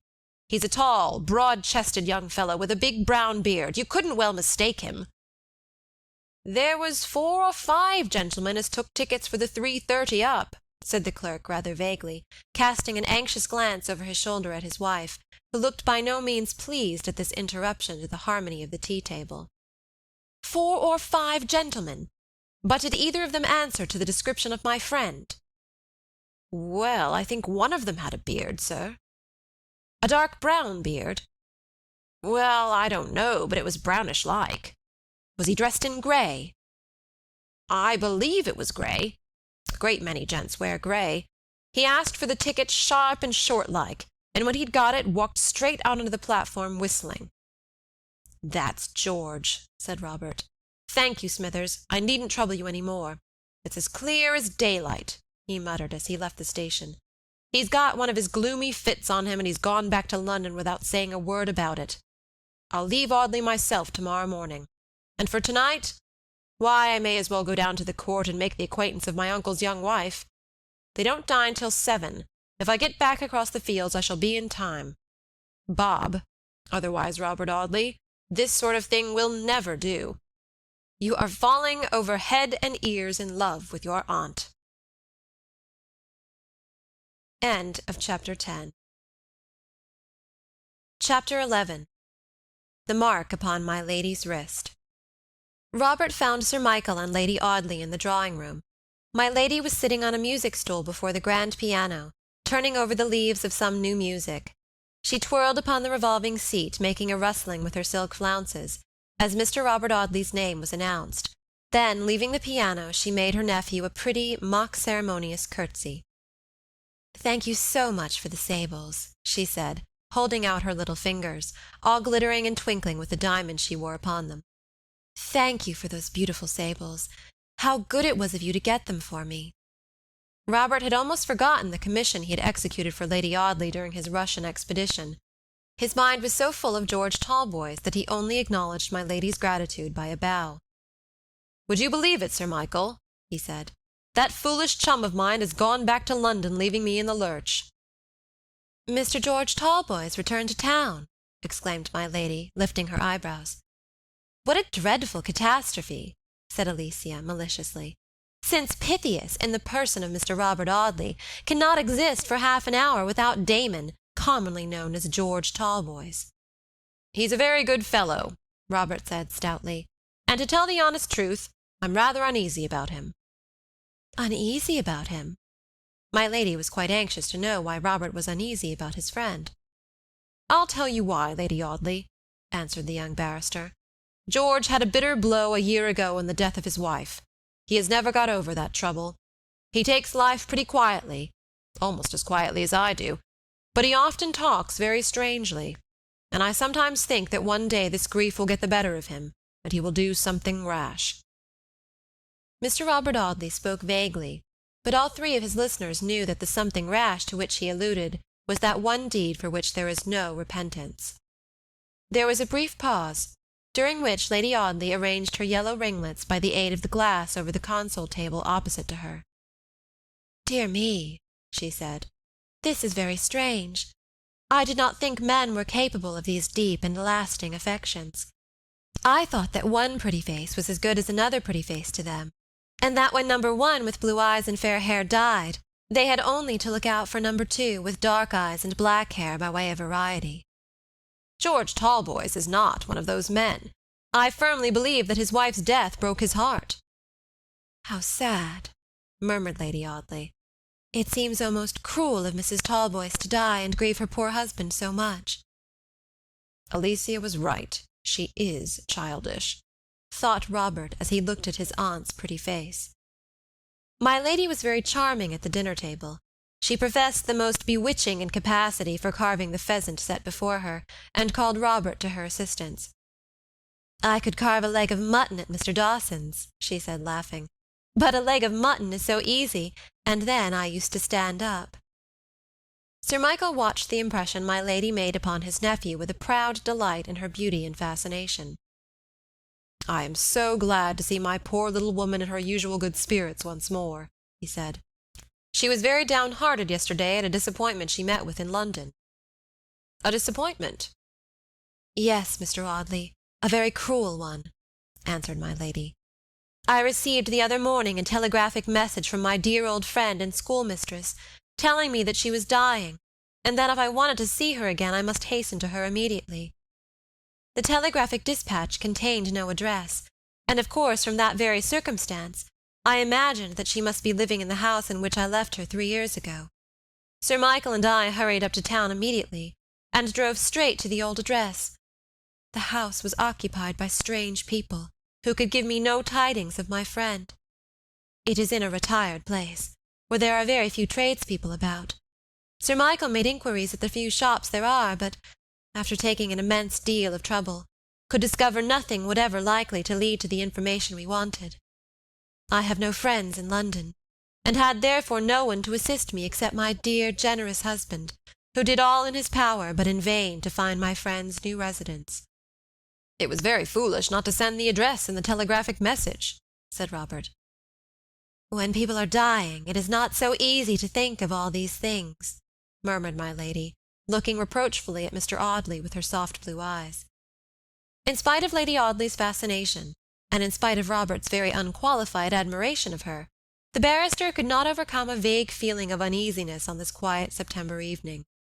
As he sat in the deep embrasure of a mullioned window, talking to my lady, his mind wandered away to shady Fig-tree Court, and he thought of poor George Talboys smoking his solitary cigar in the room with the birds and canaries. "I wish I'd never felt any friendliness for the fellow," he thought. "I feel like a man who has an only son whose life has gone wrong with him. I wish to heaven I could give him back his wife, and send him down to Ventnor to finish his days in peace." Still my lady's pretty musical prattle ran on as merrily and continuously as the babble in some brook, and still Robert's thoughts wandered, in spite of himself, to George Talboys. He thought of him hurrying down to Southampton by the mail train to see his boy. He thought of him as he had often seen him spelling over the shipping advertisements in the Times, looking for a vessel to take him back to Australia. Once he thought of him with a shudder, lying cold and stiff at the bottom of some shallow stream with his dead face turned toward the darkening sky. Lady Audley noticed his abstraction, and asked him what he was thinking of. "George Talboys," he answered abruptly. She gave a little nervous shudder. "Upon my word," she said, "you make me quite uncomfortable by the way in which you talk of Mr. Talboys. One would think that something extraordinary had happened to him." "God forbid! But I cannot help feeling uneasy about him." Later in the evening Sir Michael asked for some music, and my lady went to the piano. Robert Audley strolled after her to the instrument to turn over the leaves of her music, but she played from memory, and he was spared the trouble his gallantry would have imposed upon him. He carried a pair of lighted candles to the piano, and arranged them conveniently for the pretty musician. She struck a few chords, and then wandered into a pensive sonata of Beethoven's. It was one of the many paradoxes of her character, that love of sombre and melancholy melodies, so opposite to her gay nature. Robert Audley lingered by her side, and as he had no occupation in turning over the leaves of her music, he amused himself by watching her jeweled white hands gliding softly over the keys, with the lace sleeves dropping away from her graceful arched wrists. He looked at her pretty fingers one by one, this one glittering with a ruby heart, that encircled by an emerald serpent, and about them all a starry glitter of diamonds. From the fingers his eyes wandered to the rounded wrists. The broad, flat gold bracelet upon her right wrist dropped over her hand as she executed a rapid passage. She stopped abruptly to rearrange it, but before she could do so Robert Audley noticed a bruise upon her delicate skin. "You have hurt your arm, Lady Audley," he exclaimed. She hastily replaced the bracelet. "It is nothing," she said.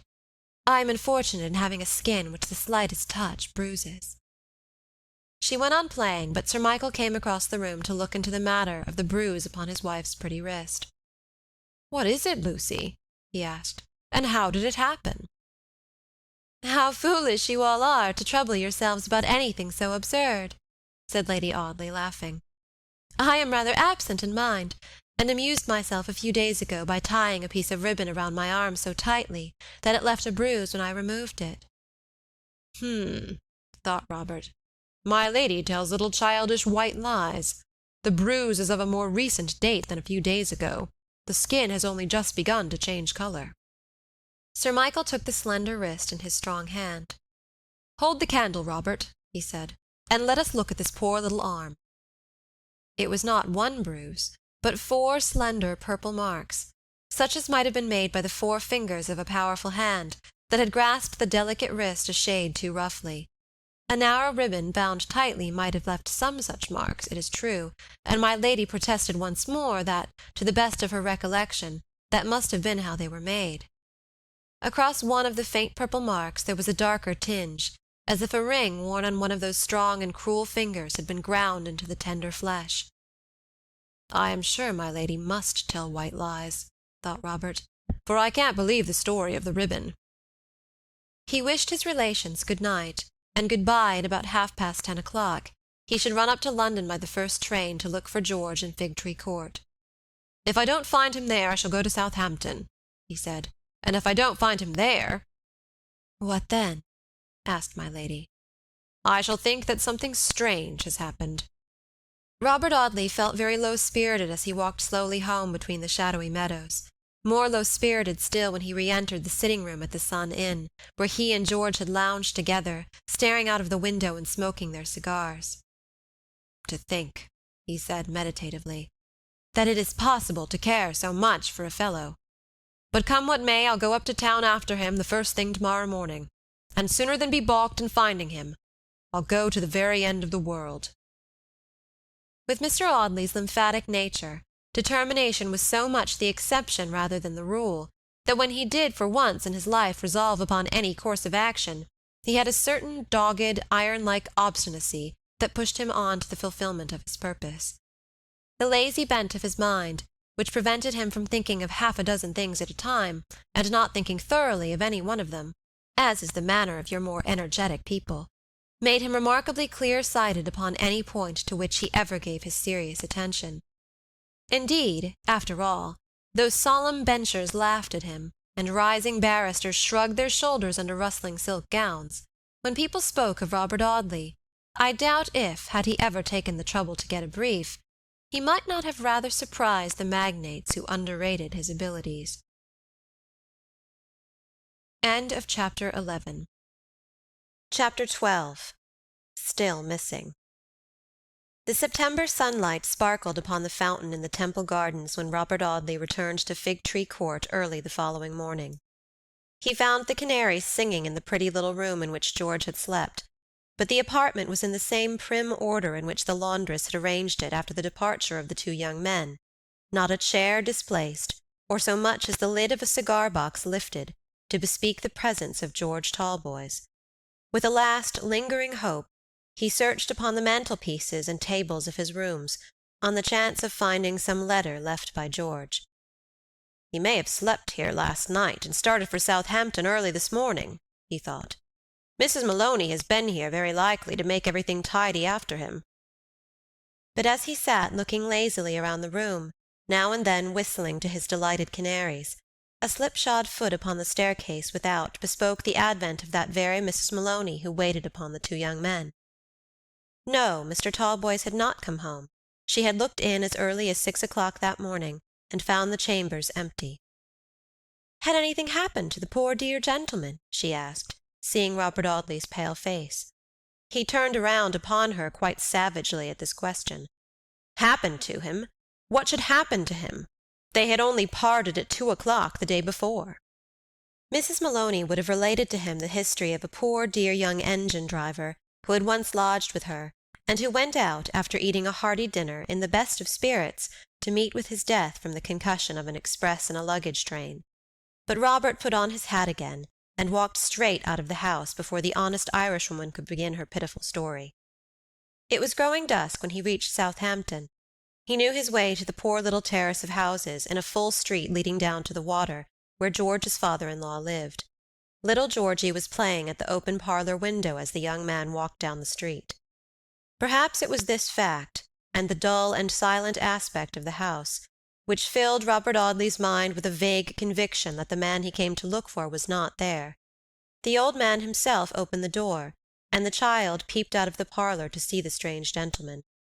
He was a handsome boy, with his father's brown eyes and dark waving hair, and with some latent expression which was not his father's, and which pervaded his whole face, so that although each feature of the child resembled the same feature in George Talboys, the boy was not actually like him.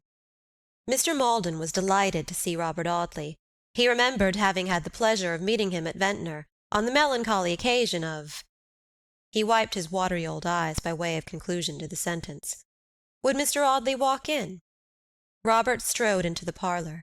The furniture was shabby and dingy, and the place reeked with the smell of stale tobacco and brandy and water. The boy's broken playthings, and the old man's broken clay pipes and torn brandy and water-stained newspapers were scattered upon the dirty carpet. Little Georgie crept toward the visitor, watching him furtively out of his big, brown eyes. Robert took the boy on his knee, and gave him his watch-chain to play with while he talked to the old man. "I need scarcely ask the question that I come to ask," he said. "I was in hopes I should have found your son-in-law here." "What? You knew that he was coming to Southampton?" "Knew that he was coming!" cried Robert, brightening up. "He is here, then?" "No, he is not here now, but he has been here." "When?" "Late last night. He came by the mail." "And left again immediately?" "He stayed little better than an hour." "Good heaven!" said Robert.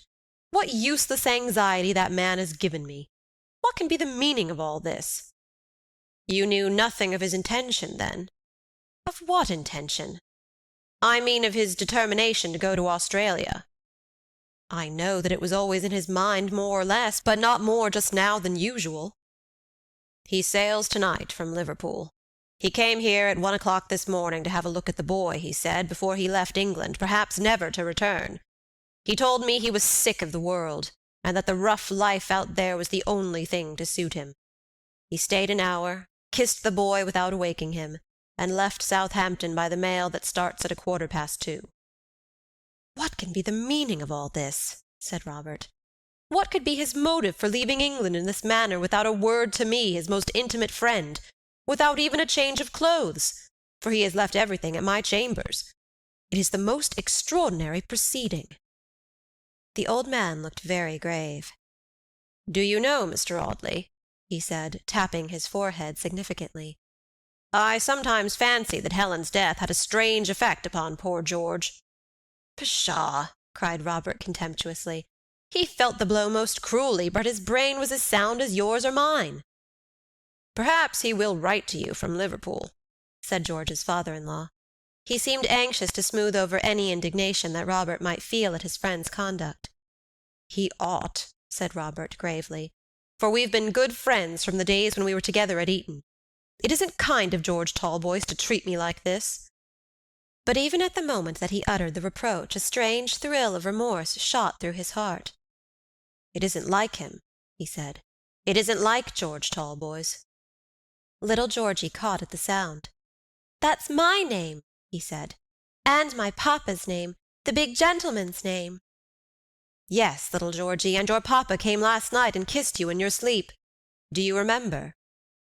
"No," said the boy, shaking his curly little head. "You must have been very fast asleep, little Georgie, not to see poor papa." The child did not answer, but presently, fixing his eyes upon Robert's face, he said abruptly, "Where's the pretty lady?" "What pretty lady?" "The pretty lady that used to come a long while ago." "He means his poor mamma," said the old man. "No," cried the boy resolutely, "not mamma. Mamma was always crying. I didn't like mamma." "Hush, little Georgie." "But I didn't, and she didn't like me. She was always crying. I mean the pretty lady, the lady that was dressed so fine and that gave me my gold watch." "He means the wife of my old captain, an excellent creature who took a great fancy to Georgie and gave him some handsome presents." "Where's my gold watch? Let me show the gentleman my gold watch," cried Georgie. "It's gone to be cleaned, Georgie," answered his grandfather. "It's always going to be cleaned," said the boy. "The watch is perfectly safe, I assure you, Mr. Audley," murmured the old man apologetically, and taking out a pawnbroker's duplicate, he handed it to Robert. It was made out in the name of Captain Mortimer. Watch, set with diamonds, £11. "I'm often hard-pressed for a few shillings, Mr. Audley," said the old man. "My son-in-law has been very liberal to me, but there are others, Mr. Audley, and I've not been treated well." He wiped away some genuine tears as he said this in a pitiful, crying voice. "Come, Georgie, it's time the brave little man was in bed. Come along with grandpa. Excuse me for 1/4 of an hour, Mr. Audley." The boy went very willingly. At the door of the room the old man looked back at his visitor and said in the same peevish voice, "This is a poor place for me to pass my declining years in, Mr. Audley. I've made many sacrifices, and I make them still, but I've not been treated well." Left alone in the dusky little sitting-room, Robert Audley folded his arms and sat absently staring at the floor. George was gone, then. He might receive some letter of explanation, perhaps, when he returned to London, but the chances were that he would never see his old friend again. "And to think that I should care so much for the fellow," he said, lifting his eyebrows to the center of his forehead. "The place smells of stale tobacco like a tap-room," he muttered presently. "There could be no harm in my smoking a cigar here." He took one from the case in his pocket.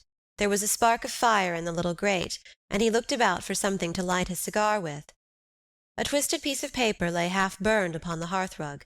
He picked it up and unfolded it in order to get a better pipe-light by folding it the other way of the paper. As he did so, absently glancing at the penciled writing upon the fragment of thin paper, a portion of a name caught his eye, a portion of the name that was most in his thoughts. He took the scrap of paper to the window, and examined it by the declining light. It was part of a telegraphic dispatch. The upper portion had been burnt away, but the more important part, the greater part of the message itself, remained. Talboys came to last night, and left by the mail for London on his way to Liverpool, whence he was to sail for Sydney. The date and the name and the address of the sender and the message had been burnt with the heading. Robert Audley's face blanched to a deathly whiteness. He carefully folded the scrap of paper and placed it between the leaves of his pocket-book. "My God," he said, "what is the meaning of this? I shall go to Liverpool tonight and make inquiries there." End of Chapter 12. Chapter 13. Troubled Dreams.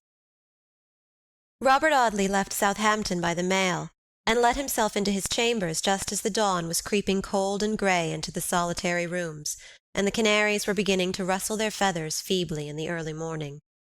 There were several letters in the box behind the door, but there was none from George Talboys.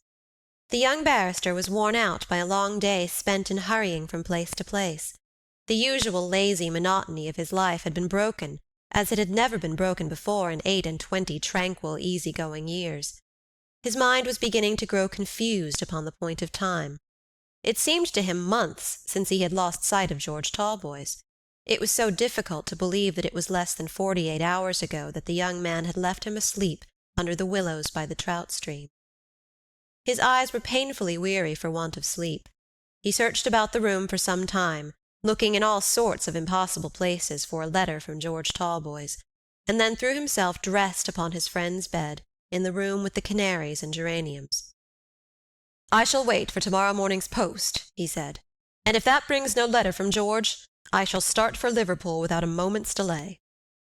He was thoroughly exhausted, and fell into a heavy sleep, a sleep which was profound without being in any way refreshing, for he was tormented all the time by disagreeable dreams which were painful, not from any horror in themselves, but from a vague and wearying sense of their confusion and absurdity.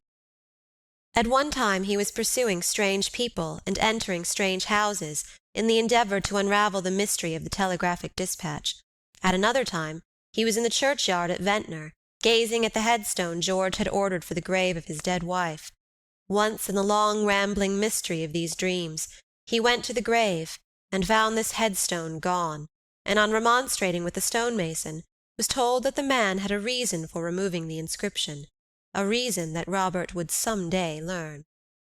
In another dream, he saw the grave of Helen Talboys open, and while he waited, with the cold horror lifting up his hair to see the dead woman rise and stand before him, with her stiff charnel-house drapery clinging about her rigid limbs, his uncle's wife tripped gaily out of the open grave, dressed in the crimson velvet robes in which the artist had painted her, and with her ringlets flashing like red gold in the unearthly light that shone about her. But into all these dreams the places he had last been in, and the people with whom he had last been concerned, were dimly interwoven, sometimes his uncle, sometimes Alicia, oftenest of all my lady, the trout stream in Essex, the lime walk at the court. Once he was walking in the black shadows of this long avenue, with Lady Audley hanging on his arm, when suddenly they heard a great knocking in the distance, and his uncle's wife wound her slender arms around him, crying out that it was the day of judgment, and that all wicked secrets must now be told. Looking at her as she shrieked this in his ear, he saw that her face had grown ghastly white, and that her beautiful golden ringlets were changing into serpents and slowly creeping down her fair neck. He started from his dream to find that there was someone really knocking at the outer door of his chambers. It was a dreary, wet morning, the rain beating against the windows, and the canaries twittering dismally to each other, complaining perhaps of the bad weather. Robert could not tell how long the person had been knocking. He had mixed the sound with his dreams, and when he woke he was only half conscious of other things. "It's that stupid Mrs. Maloney, I dare say," he muttered. "She may knock again for all I care. Why can't she use her duplicate key instead of dragging a man out of bed when he's half dead with fatigue?" The person, whoever it was, did knock again, and then desisted, apparently tired out. But about a minute afterward a key turned in the door. "She had her key with her all the time, then," said Robert. "I'm very glad I didn't get up." The door between the sitting-room and bedroom was half open, and he could see the laundress bustling about, dusting the furniture and rearranging things that had never been disarranged. "Is that you, Mrs. Maloney?" he asked. "Yes, sir." "Then why in goodness' name did you make that row at the door when you had a key with you all the time?" "A row at the door, sir?" "Yes, that infernal knocking." "Sure, I never knocked, Mr. Audley, but walked straight in with my key." "Then who did knock? There's been someone kicking up a row at that door for a quarter of an hour, I should think. You must have met him going downstairs." "But I'm rather late this morning, sir, for I've been in Mr. Martin's rooms first, and I've come straight from the floor above." "Then you didn't see anyone at the door? Or on the stairs?" "Not a mortal soul, sir." "Was ever anything so provoking?" said Robert. "To think that I should have let this person go away without ascertaining who he was or what he wanted. How do I know that it was not someone with a message or a letter from George Talboys?" "Sure, if it was, sir, he'll come again," said Mrs. Maloney soothingly. "Yes, of course. If it was anything of consequence, he'll come again," muttered Robert. The fact was that from the moment of finding the telegraphic message at Southampton, all hope of hearing of George had faded out of his mind. He felt that there was some mystery involved in the disappearance of his friend, some treachery toward himself or toward George. What if the young man's greedy old father-in-law had tried to separate them on account of the monetary trust lodged in Robert Audley's hands? Or what if, since even in these civilized days all kinds of unsuspected horrors are constantly committed, what if the old man had decoyed George down to Southampton and made away with him in order to get possession of that £20,000 left in Robert's custody for little Georgie's use? But neither of these suppositions explained the telegraphic message, and it was the telegraphic message which had filled Robert's mind with a vague sense of alarm. The postman brought no letter from George Talboys, and the person who had knocked at the door of the chambers did not return between 7 and 9 o'clock. So Robert Audley left Fig-tree Court once more in search of his friend. This time he told the cabman to drive to the Euston station, and in 20 minutes he was on the platform, making inquiries about the trains. The Liverpool express had started half an hour before he reached the station, and he had to wait an hour and a quarter for a slow train to take him to his destination. Robert Audley chafed cruelly at this delay. Half a dozen vessels might sail for Australia while he roamed up and down the long platform, tumbling over trucks and porters and swearing at his ill luck. He bought the Times newspaper, and looked instinctively at the second column, with a morbid interest in the advertisements of people missing, sons, brothers, and husbands who had left their homes, never to return or to be heard of more. There was one advertisement of a young man found drowned somewhere on the Lambeth shore. What if that should have been George's fate? No, the telegraphic message involved his father-in-law and the fact of his disappearance, and every speculation about him must start from that point. It was 8 o'clock in the evening when Robert got into Liverpool, too late for anything except to make inquiries as to what vessel had sailed within the last 2 days for the Antipodes. An emigrant ship had sailed at 4 o'clock that afternoon, the Victoria Regia, bound for Melbourne. The result of his inquiries amounted to this: if he wanted to find out who had sailed in the Victoria Regia, he must wait until the next morning, and apply for information of that vessel. Robert Audley was at the office at 9 o'clock the next morning, and was the first person after the clerks who entered it. He met with every civility from the clerk to whom he applied. The young man referred to his books, and running his pen down the list of passengers who had sailed in the Victoria Regia, told Robert that there was no one among them of the name of Talboys. He pushed his inquiries further. Had any of the passengers entered their names within a short time of the vessel's sailing? One of the other clerks looked up from his desk as Robert asked this question. Yes, he said. He remembered a young man's coming into the office at 3:30 o'clock in the afternoon, and paying his passage money. His name was the last on the list, Thomas Brown. Robert Audley shrugged his shoulders. There could have been no possible reason for George's taking a feigned name. He asked the clerk who had last spoken if he could remember the appearance of this Mr. Thomas Brown. No, the office was crowded at that time. People were running in and out, and he had not taken any particular notice of this last passenger.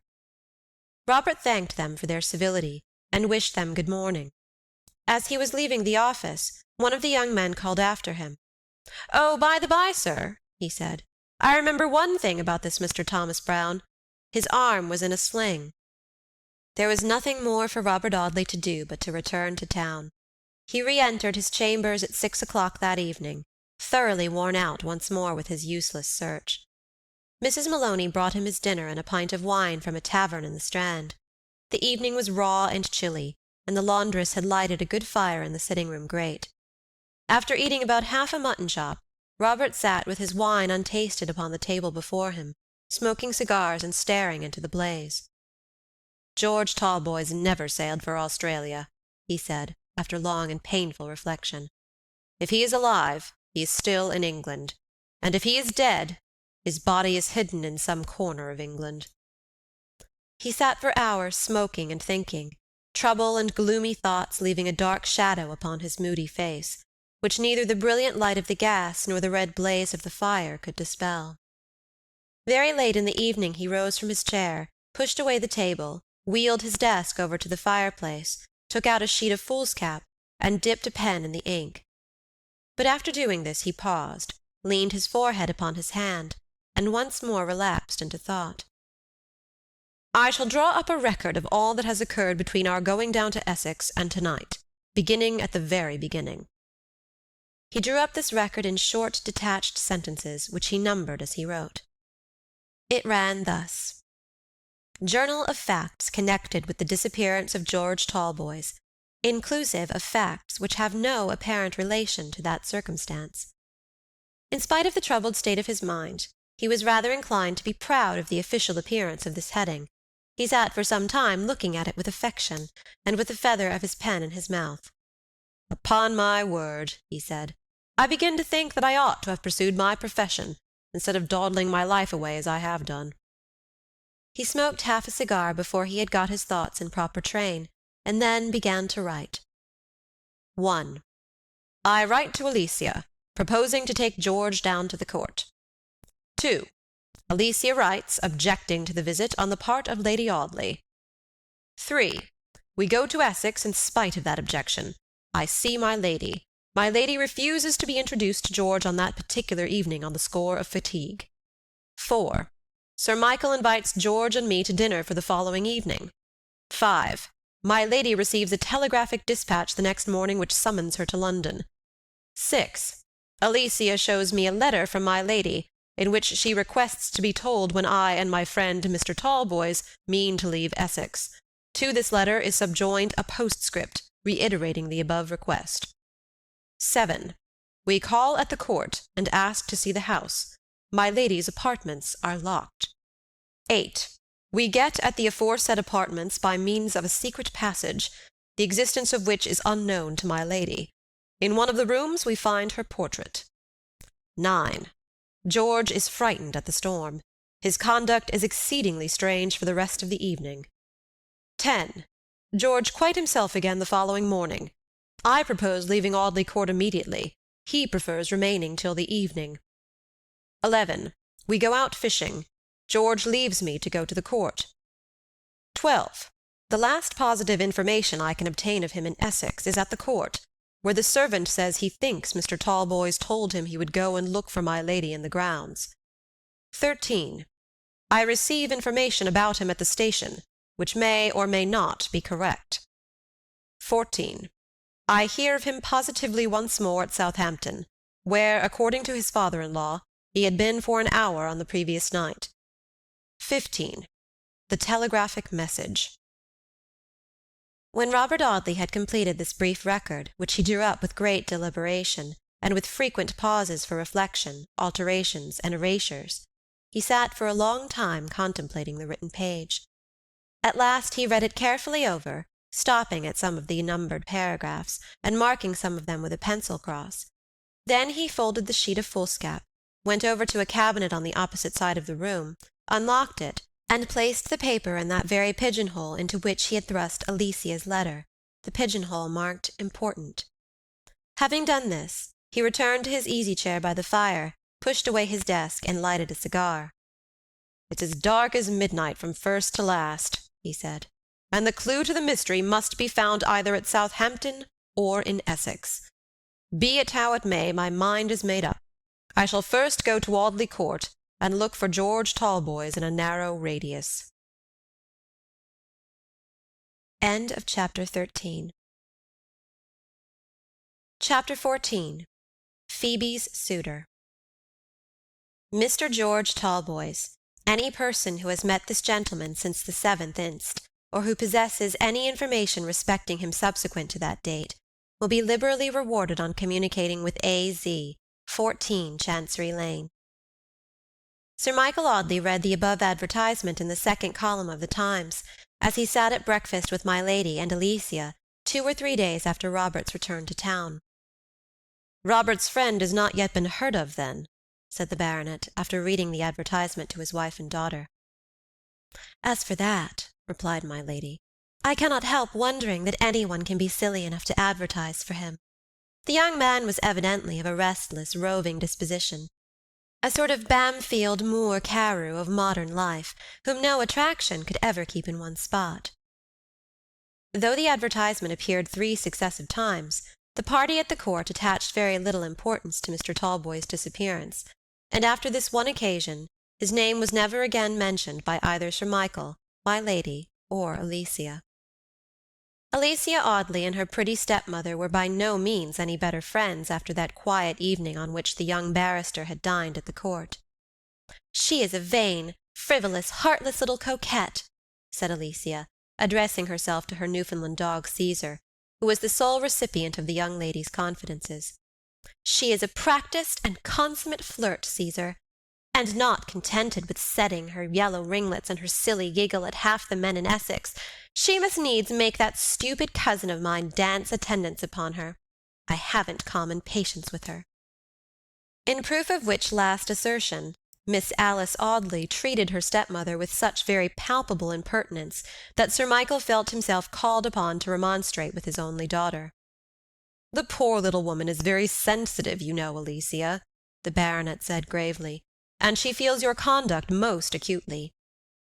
"I don't believe it a bit, papa," answered Alicia stoutly. "You think her sensitive because she has soft little white hands, and big blue eyes with long lashes, and all manner of affected fantastical ways which you stupid men call fascinating. Sensitive! Why, I've seen her do cruel things with those slender white fingers, and laugh at the pain she inflicted. I'm very sorry, papa," she added, softened a little by her father's look of distress, "though she has come between us, and robbed poor Alicia of the love of that dear generous heart. I wish I could like her for your sake. But I can't, and no more can Caesar. She came up to him once with her red lips apart, and her little white teeth glistening between them, and stroked his great head with her soft hand. But if I had not had hold of his collar, he would have flown at her throat and strangled her. She may bewitch every man in Essex, but she'd never make friends with my dog." "Your dog shall be shot," answered Sir Michael angrily, "if his vicious temper ever endangers Lucy." The Newfoundland rolled his eyes slowly round in the direction of the speaker, as if he understood every word that had been said. Lady Audley happened to enter the room at this very moment, and the animal cowered down by the side of his mistress with a suppressed growl. There was something in the manner of the dog which was, if anything, more indicative of terror than of fury. Incredible as it appears that Caesar should be frightened by so fragile a creature as Lucy Audley. Amicable as was my lady's nature, she could not live long at the court without discovering Alicia's dislike to her. She never alluded to it but once. Then, shrugging her graceful white shoulders, she said with a sigh, "It seems very hard that you cannot love me, Alicia, for I have never been used to make enemies. But since it seems that it must be so, I cannot help it. If we cannot be friends, let us be neutral. You won't try to injure me?" "Injure you?" exclaimed Alicia. "How should I injure you?"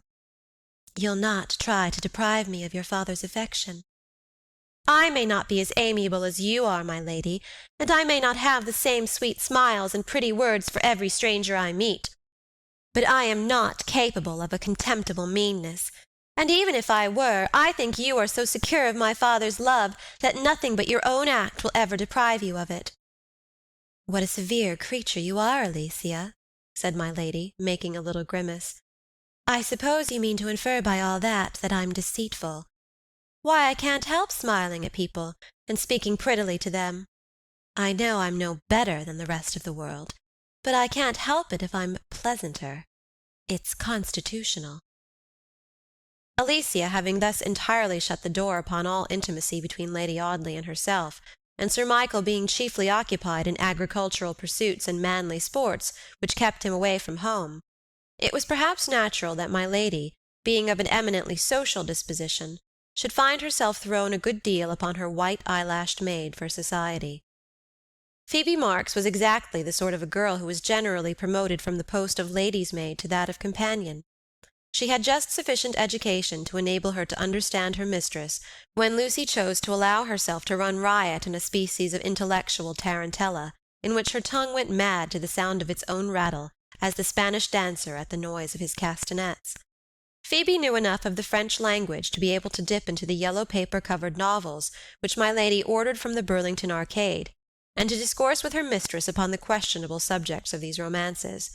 The likeness which the lady's maid bore to Lucy Audley was, perhaps, a point of sympathy between the two women. It was not to be called a striking likeness.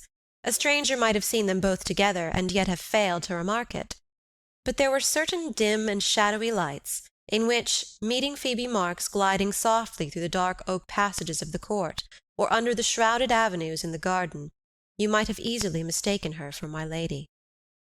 Sharp October winds were sweeping the leaves from the limes in the long avenue, and driving them in withered heaps with a ghostly rustling noise along the dry gravel walks.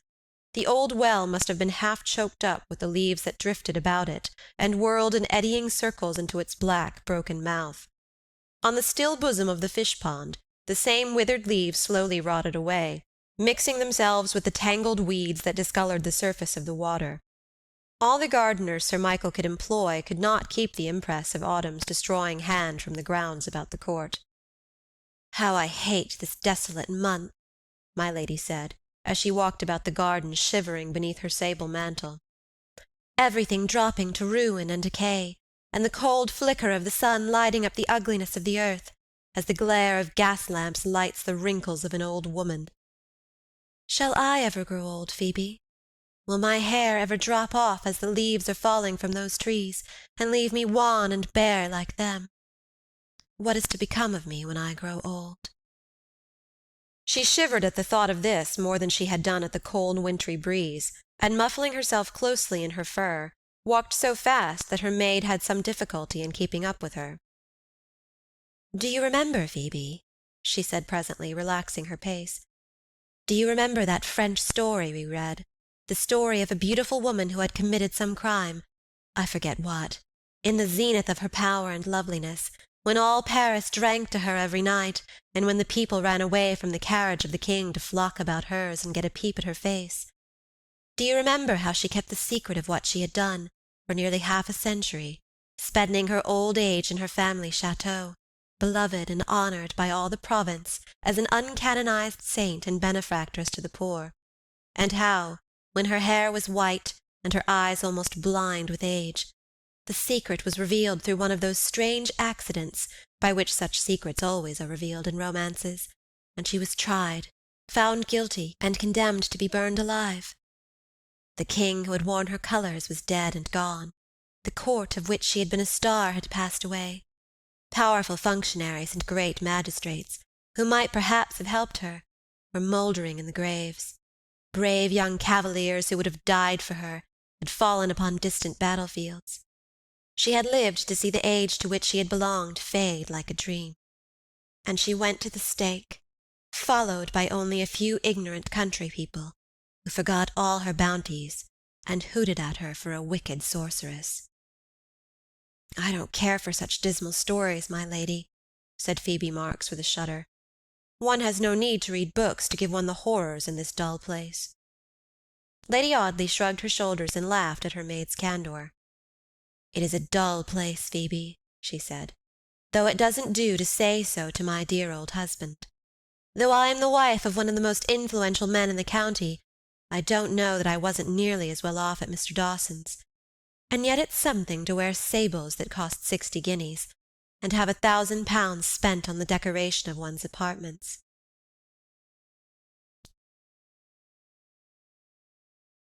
Treated as a companion by her mistress, in the receipt of the most liberal wages, and with perquisites such as perhaps lady's maid had never had before, it was strange that Phoebe Marks should wish to leave her situation, but it was not the less a fact that she was anxious to exchange all the advantages of Audley Court for the very unpromising prospect which awaited her as the wife of her cousin Luke.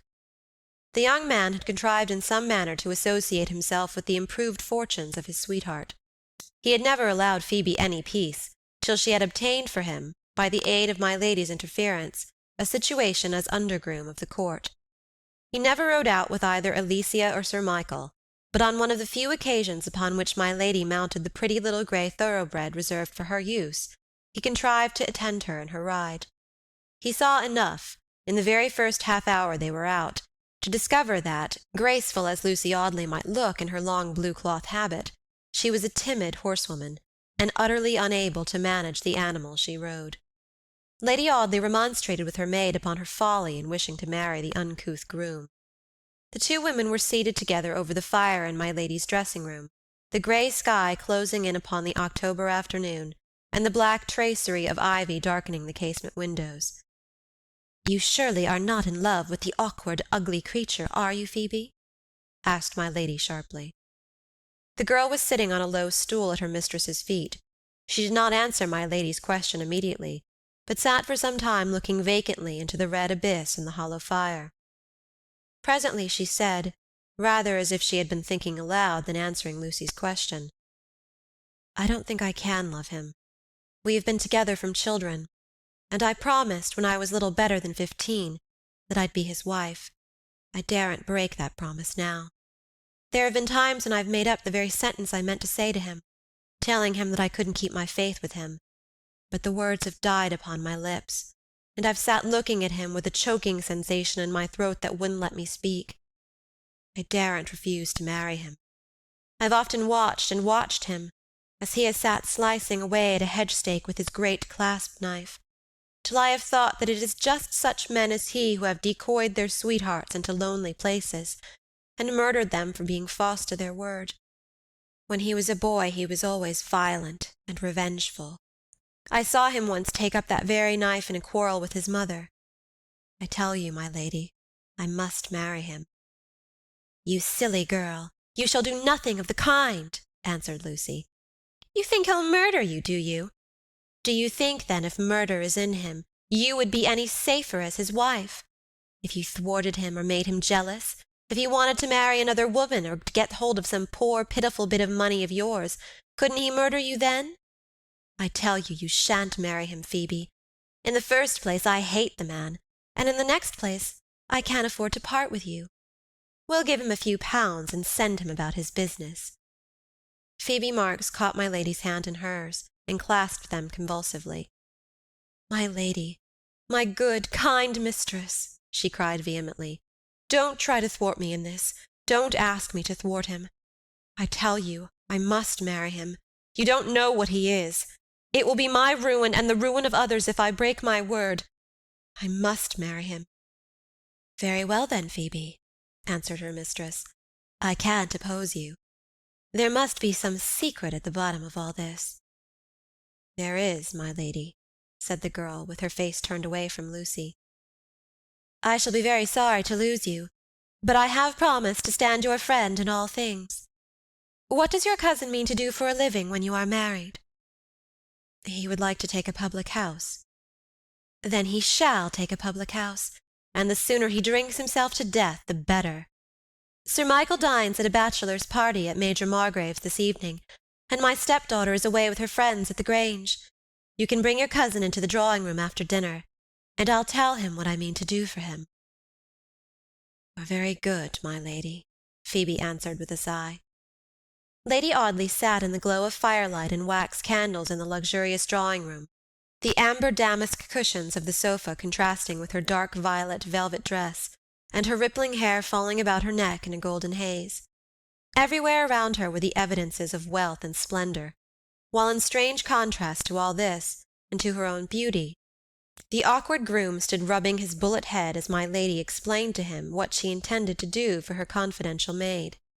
Lucy's promises were very liberal, and she had expected that, uncouth as the man was, he would, in his own rough manner, have expressed his gratitude. To her surprise, he stood staring at the floor without uttering a word in answer to her offer. Phoebe was standing close to his elbow, and seemed distressed at the man's rudeness. "Tell my lady how thankful you are, Luke," she said. "But I'm not so over and above thankful," answered her lover savagely. £50 ain't much to start a public. You'll make it 100, my lady." "I shall do nothing of the kind," said Lady Audley, her clear blue eyes flashing with indignation, "and I wonder at your impertinence in asking it." "Oh, yes, you will, though," answered Luke, with quiet insolence that had a hidden meaning. "You'll make it 100, my lady." Lady Audley rose from her seat, looked the man steadfastly in the face till his determined gaze sunk under hers, then walking straight up to her maid, she said in a high, piercing voice, peculiar to her in moments of intense agitation, "Phoebe Marks, you have told this man." The girl fell on her knees at my lady's feet. "Oh, forgive me, forgive me," she cried. "He forced it from me, or I would never, never have told." End of Chapter 14. Chapter 15. On the Watch. Upon a lowering morning late in November, with the yellow fog low upon the flat meadows, and the blinded cattle groping their way through the dim obscurity, and blundering stupidly against black and leafless hedges, or stumbling into ditches, undistinguishable in the hazy atmosphere, with the village church looming brown and dingy through the uncertain light, with every winding path and cottage door, every gable end and grey old chimney, every village child and straggling cur seeming strange and weird of aspect in the semi-darkness, Phoebe Marks and her cousin Luke made their way through the churchyard of Audley, and presented themselves before a shivering curate, whose surplice hung in damp folds, soddened by the morning mist, and whose temper was not improved by his having waited 5 minutes for the bride and bridegroom. Luke Marks, dressed in his ill-fitting Sunday clothes, looked by no means handsomer than in his everyday apparel, but Phoebe, arrayed in a rustling silk of delicate grey, that had been worn about 6 times by her mistress, looked, as the few spectators of the ceremony remarked, quite the lady.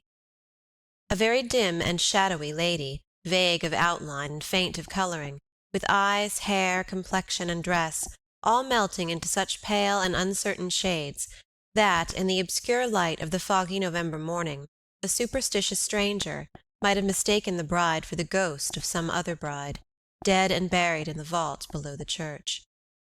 Mr. Luke Marks, the hero of the occasion, thought very little of all this. He had secured the wife of his choice, and the object of his lifelong ambition, a public house. My lady had provided the £75 necessary for the purchase of the goodwill and fixtures, with the stock of ales and spirits, of a small inn in the centre of a lonely little village, perched on the summit of a hill, called Mount Stanning. It was not a very pretty house to look at.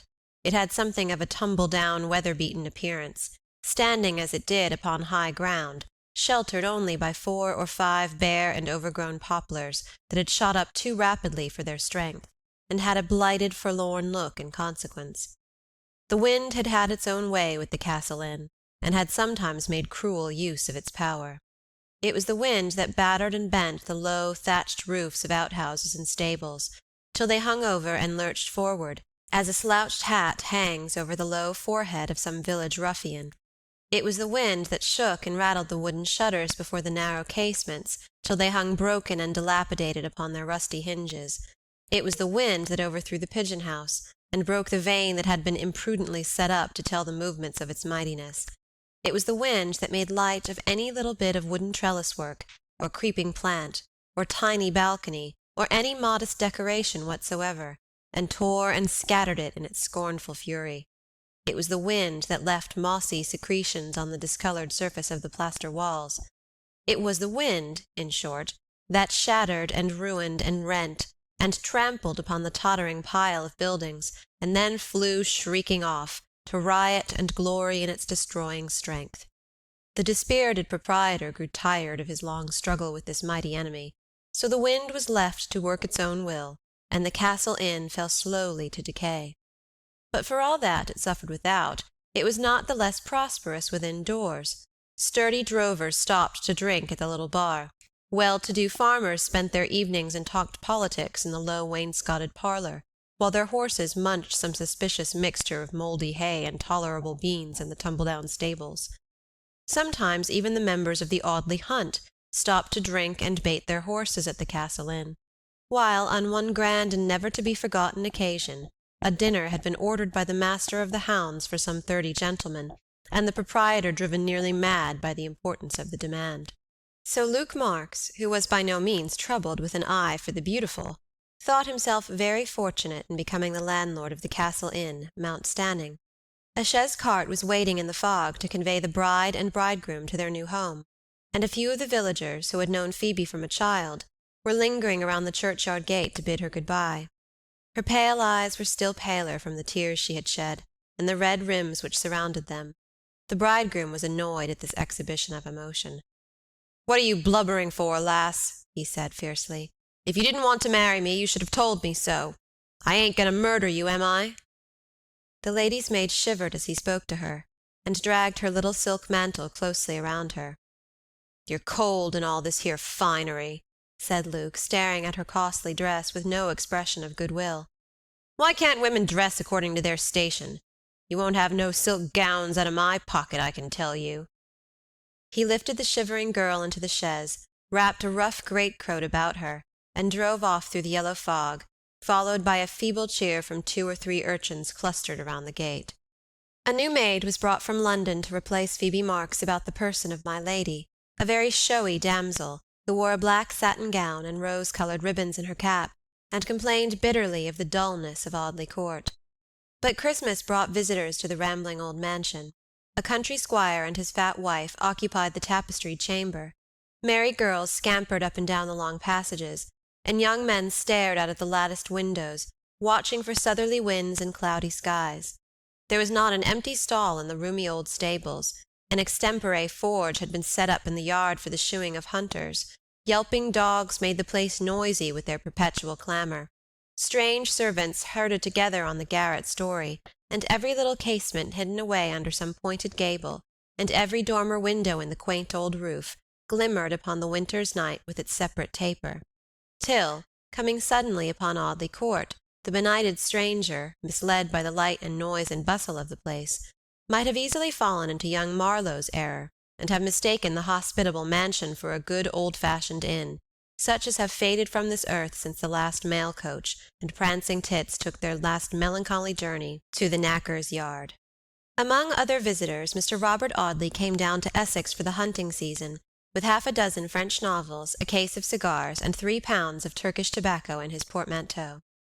The honest young country squires, who talked all breakfast-time of flying Dutchman fillies and Voltigeur colts, of glorious runs of 7 hours' hard riding over 3 counties, and a midnight homeward ride of 30 miles upon their covert hacks, and who ran away from the well-spread table with their mouths full of cold sirloin, to look at that off pastern or that sprained forearm, or the colt that had just come back from the veterinary surgeon's, set down Robert Audley, dawdling over a slice of bread and marmalade, as a person utterly unworthy of any remark whatsoever.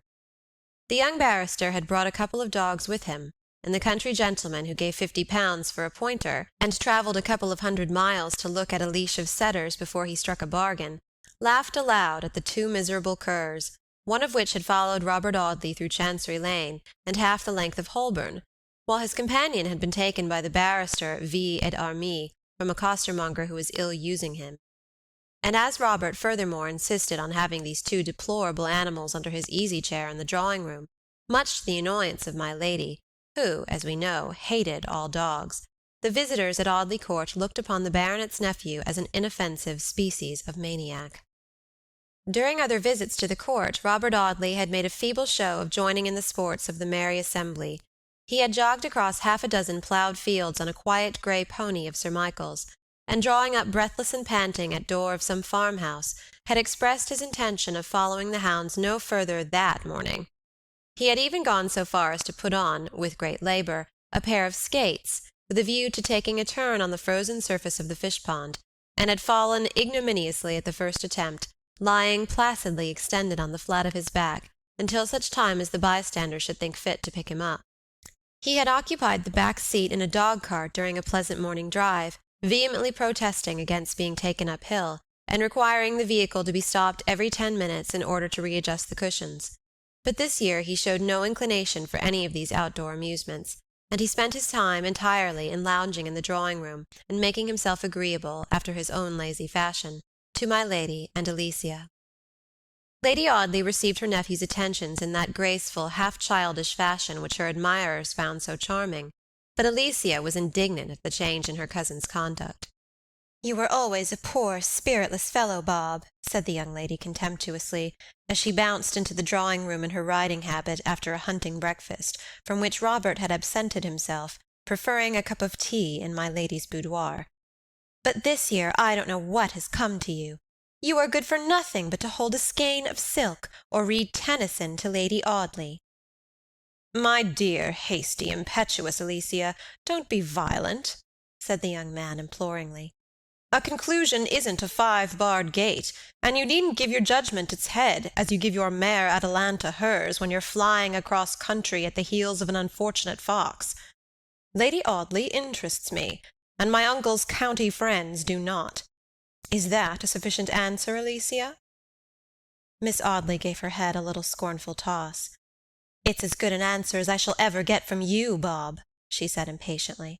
"But pray amuse yourself in your own way, loll in an easy-chair all day with those 2 absurd dogs asleep on your knees, spoil my lady's window-curtains with your cigars, and annoy everybody in the house with your stupid, inanimate countenance." Mr. Robert Audley opened his handsome grey eyes to their widest extent at this tirade, and looked helplessly at Miss Alicia. The young lady was walking up and down the room, slashing the skirt of her habit with her riding-whip. Her eyes sparkled with an angry flash, and a crimson glow burned under her clear brown skin.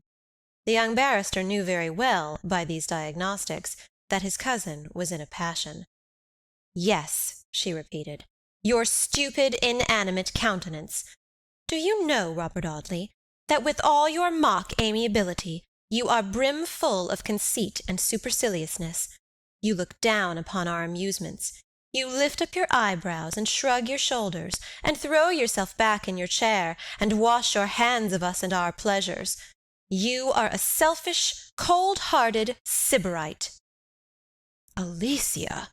Good gracious me!" The morning paper dropped out of his hands, and he sat feebly staring at his assailant. "Yes, selfish, Robert Audley. You take home half-starved dogs, because you like half-starved dogs. You stoop down and pat the head of every good-for-nothing cur in the village street, because you like good-for-nothing curs. You notice little children, and give them halfpence, because it amuses you to do so. But you lift your eyebrows a quarter of a yard when poor Sir Harry Towers tells a stupid story, and stare the poor fellow out of countenance with your lazy insolence. As to your amiability, you would let a man hit you and say 'thank you' for the blow, rather than take the trouble to hit him again, but you wouldn't go half a mile out of your way to serve your dearest friend. Sir Harry is worth 20 of you, though he did write to ask me if my Mair Atalanta had recovered from the sprain. He can't spell or lift his eyebrows to the roots of his hair, but he would go through fire and water for the girl he loves, while you—" At this very point, when Robert was most prepared to encounter his cousin's violence, and when Miss Alicia seemed about to make her strongest attack, the young lady broke down altogether, and burst into tears. Robert sprang from his easy-chair, upsetting his dogs on the carpet. "Alicia, my darling, what is it?" It's the feather of my hat that got into my eyes," sobbed his cousin, and before he could investigate the truth of this assertion, Alicia had darted out of the room. Robert Audley was preparing to follow her, when he heard her voice in the courtyard below, amidst the tramping of horses and the clamour of visitors, dogs, and grooms. Sir Harry Towers, the most aristocratic young sportsman in the neighbourhood, had just taken her little foot in his hand as she sprung into her saddle. "Good heaven!" exclaimed Robert, as he watched the merry party of equestrians until they disappeared under the archway. "What does all this mean?" How charmingly she sits her horse! What a pretty figure, too, and a fine, candid, brown, rosy face. But to fly at a fellow like that without the least provocation! That's the consequence of letting a girl follow the hounds. She learns to look at everything in life as she does at 6 feet of timber or a sunk fence. She goes through the world as she goes across country, straight ahead and over everything. Such a nice girl as she might have been, too, if she'd been brought up in Fig-tree Court. If ever I marry and have daughters, which remote contingency may heaven forfend, they shall be educated in paper buildings, take their sole exercise in the Temple Gardens, and they shall never go beyond the gates till they are marriageable, when I will walk them straight across Fleet Street to St. Dunstan's Church, and deliver them into the hands of their husbands." With such reflections as these did Mr. Robert Audley beguile the time until my lady re-entered the drawing-room, fresh and radiant in her elegant morning costume, her yellow curls glistening with the perfumed waters in which she had bathed, and her velvet-covered sketch-book in her arms. She planted a little easel upon a table by the window, seated herself before it, and began to mix the colours upon her palette, Robert watching her out of his half-closed eyes. "You are sure my cigar does not annoy you, Lady Audley?" "Oh, no, indeed. I am quite used to the smell of tobacco. Mr. Dawson, the surgeon, smoked all the evening when I lived in his house." "Dawson is a good fellow, isn't he?" Robert asked carelessly. My lady burst into her pretty, gushing laugh. "The dearest of good creatures," she said. "He paid me £25 a year. Only fancy, £25. That made £6.5 a quarter. How well I remember receiving the money. 6 dingy old sovereigns and a little heap of untidy, dirty silver that came straight from the till in the surgery. And then how glad I was to get it. While now, I can't help laughing while I think of it. These colours I am using cost £1 each at Windsor and Newton's, the carmine and ultramarine 30 shillings. I gave Mrs. Dawson one of my silk dresses the other day, and the poor thing kissed me, and the surgeon carried the bundle home under his cloak." My lady laughed long and joyously at the thought. Her colours were mixed, she was copying a water-coloured sketch of an impossibly Turneresque atmosphere. The sketch was nearly finished, and she had only to put in some critical little touches with the most delicate of her sable pencils. She prepared herself daintily for the work, looking sideways at the painting. All this time Mr. Robert Audley's eyes were fixed intently on her pretty face. "It is a change," he said, after so long a pause that my lady might have forgotten what she had been talking of. "It is a change. Some women would do a great deal to accomplish such a change as that." Lady Audley's clear blue eyes dilated as she fixed them suddenly on the young barrister. The wintry sunlight, gleaming full upon her face from a side window, lit up the azure of those beautiful eyes, till their colour seemed to flicker and tremble betwixt blue and green, as the opal tints of the sea change upon a summer's day. The small brush fell from her hand, and blotted out the peasant's face under a widening circle of crimson lake. Robert Audley was tenderly coaxing the crumbled leaf of his cigar with cautious fingers. "My friend at the corner of Chancery Lane has not given me such good Manillas as usual," he murmured. "If ever you smoke, my dear aunt, and I am told that many women take a quiet weed under the rose, be very careful how you choose your cigars." My lady drew a long breath, picked up her brush, and laughed aloud at Robert's advice. "What an eccentric creature you are, Mr. Audley! Do you know that you sometimes puzzle me?" "Not more than you puzzle me, dear aunt." My lady put away her colours and sketch-book, and seating herself at the deep recess of another window, at a considerable distance from Robert Audley, settled to a large piece of Berlin wool-work, a piece of embroidery which the Penelopes of 10 or 12 years ago were very fond of exercising their ingenuity upon, the olden time at Bolton Abbey. Seated in the embrasure of this window, my lady was separated from Robert Audley by the whole length of the room, and the young man could only catch an occasional glimpse of her fair face, surrounded by its bright aureole of hazy, golden hair. Robert Audley had been a week at the court, but as yet neither he nor my lady had mentioned the name of George Talboys. This morning, however, after exhausting the usual topics of conversation, Lady Audley made an inquiry about her nephew's friend.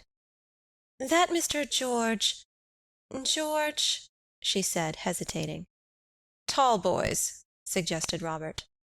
Yes, to be sure, Mr. George Talboys. Rather a singular name, by the by, and certainly, by all accounts, a very singular person. Have you seen him lately?" "I have not seen him since the 7th of September last, the day upon which he left me asleep in the meadows on the other side of the village." "Dear me," exclaimed my lady, "what a very strange young man this Mr. George Talboys must be. Pray tell me all about it." Robert told, in a few words, of his visit to Southampton and his journey to Liverpool, with their different results, my lady listening very attentively. In order to tell this story to better advantage, the young man left his chair, and crossing the room took up his place opposite to Lady Audley, in the embrasure of the window. "And what do you infer from all this?" asked my lady after a pause. "It is so great a mystery to me," he answered, "that I scarcely dare to draw any conclusion whatever.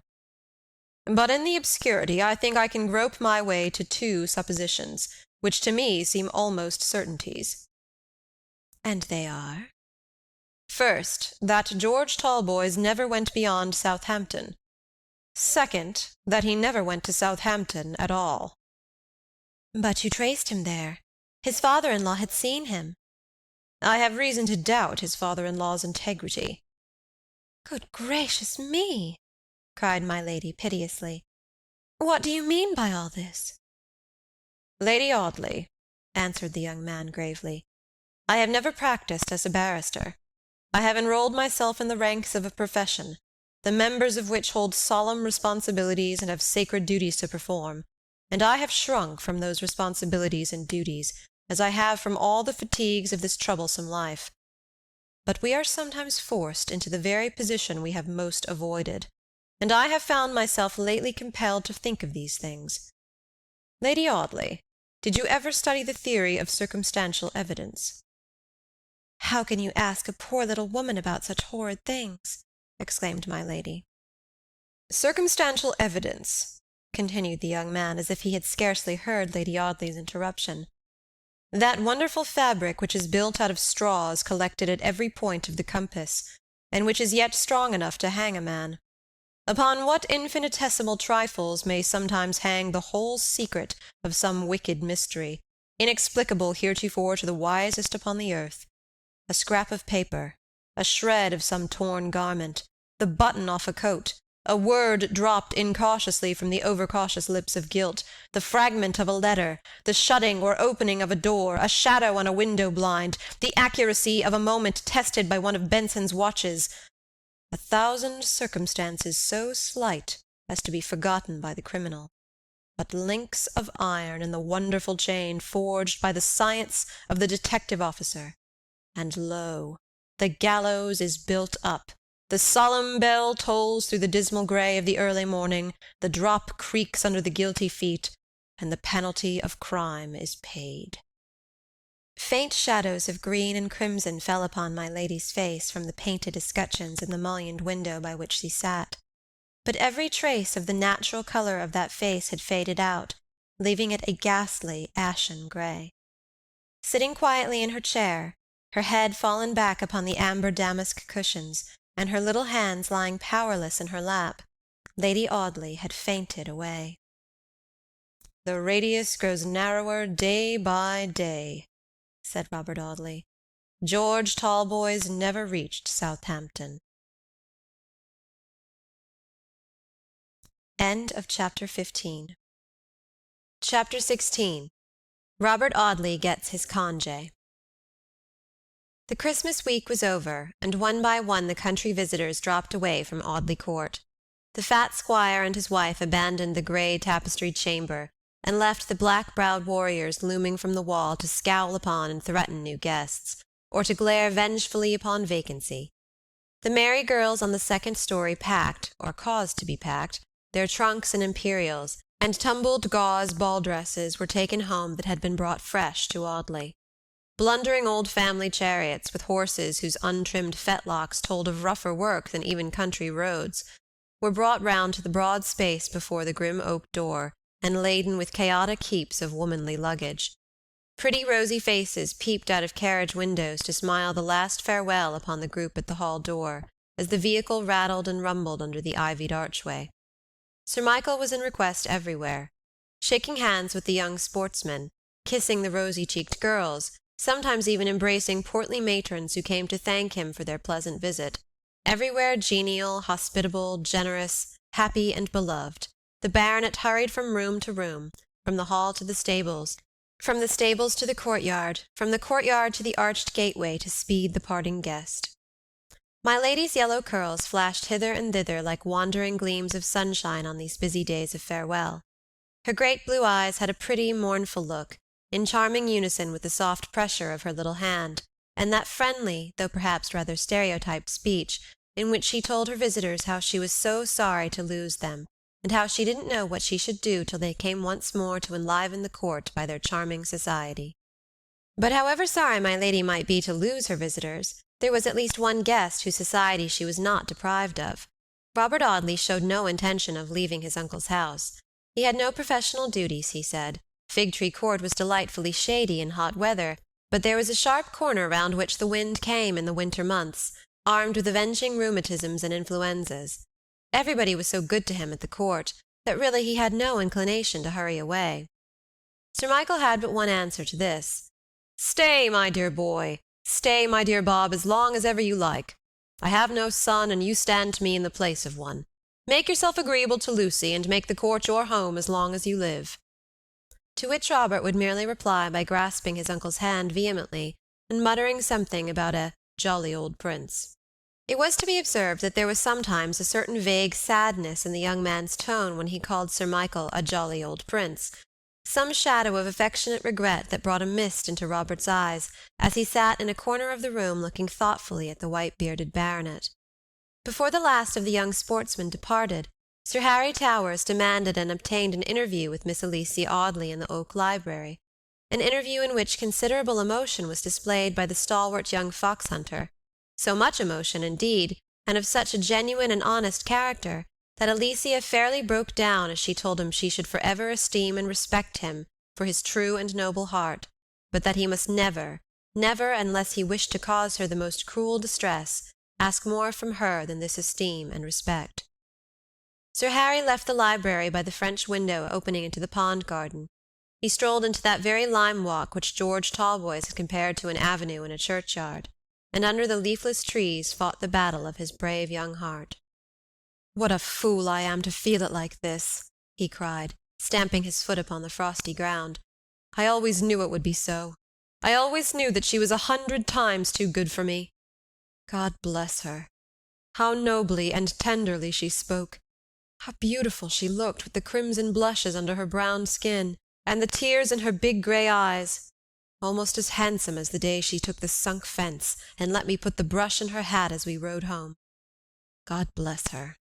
I can get over anything as long as she doesn't care for that sneaking lawyer, but I couldn't stand that." That sneaking lawyer, by which appellation Sir Harry alluded to Mr. Robert Audley, was standing in the hall, looking at a map of the Midland counties, when Alicia came out of the library with red eyes after her interview with the fox-hunting baronet.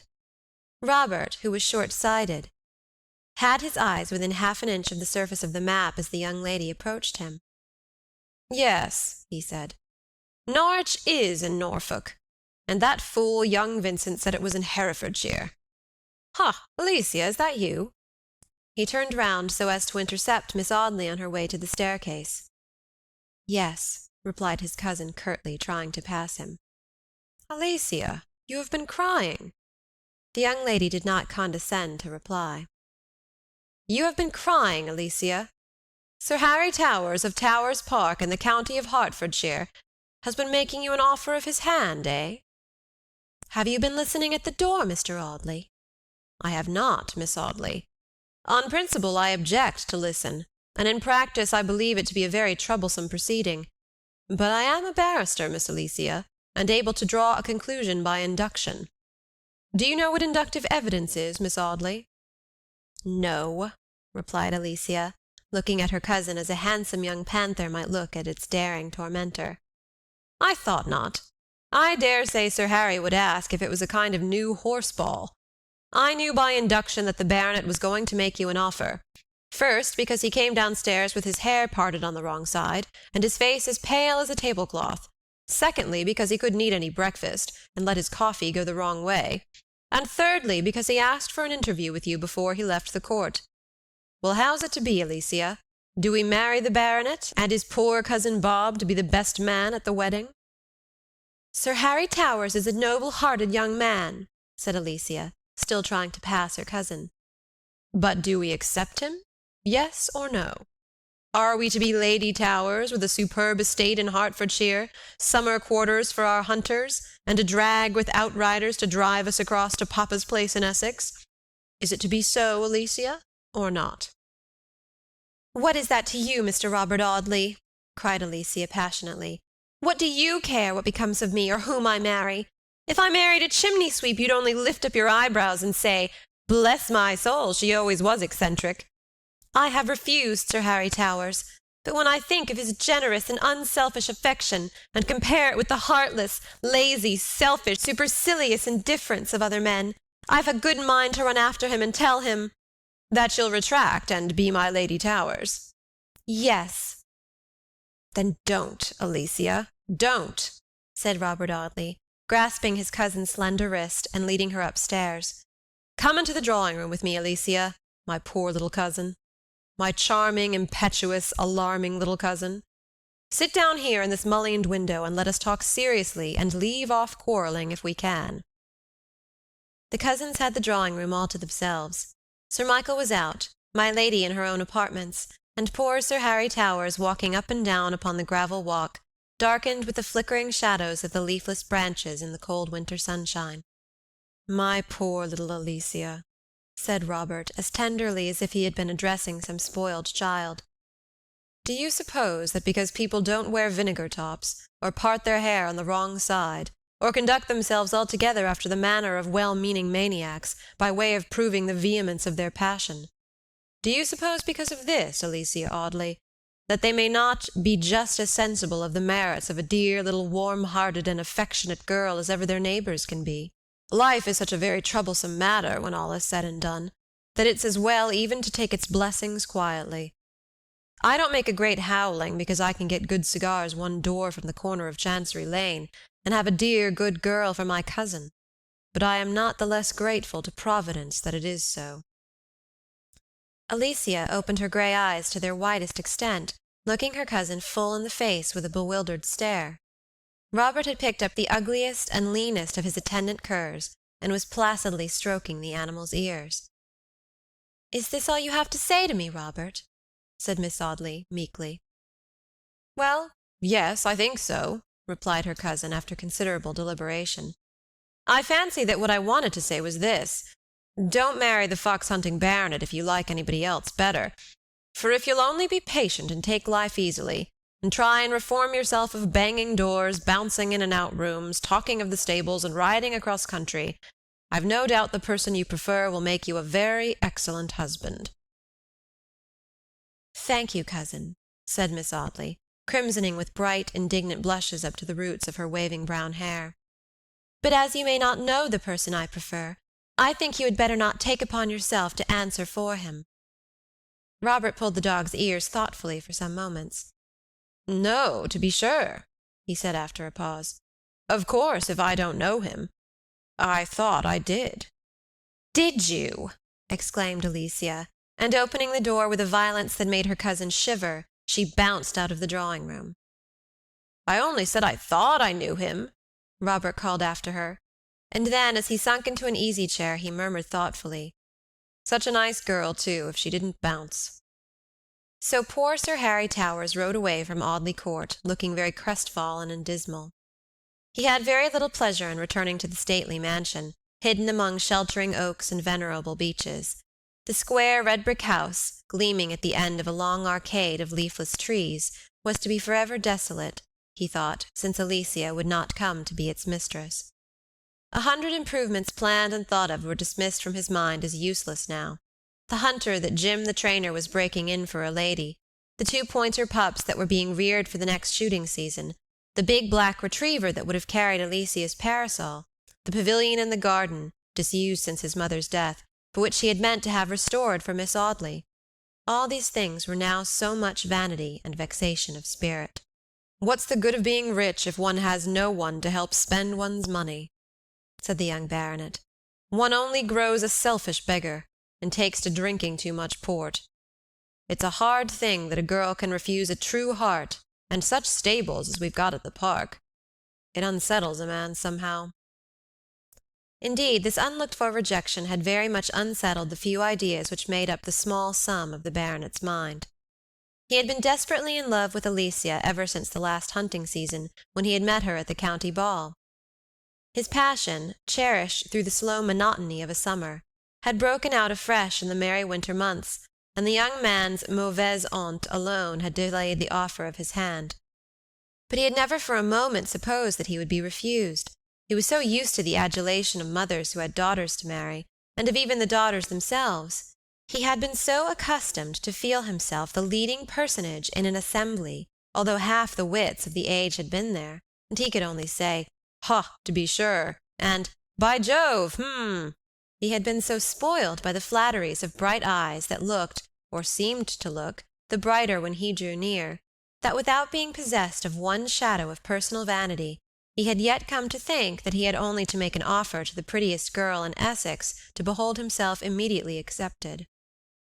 "Yes," he would say complacently to some admiring satellite, "I know I'm a good match, and I know what makes the gals so civil. They're very pretty, and they're very friendly to a fellow, but I don't care about 'em. They're all alike. They can only drop their eyes and say, 'Lor, Sir Harry, why do you call that curly black dog a retriever?' Or, 'Oh, Sir Harry, and did the poor mare really sprain her pastern shoulder blade?' I haven't got much brains myself, I know," the baronet would add deprecatingly, "and I don't want a strong-minded woman who writes books and wears green spectacles, but hang it, I like a gal who knows what she's talking about."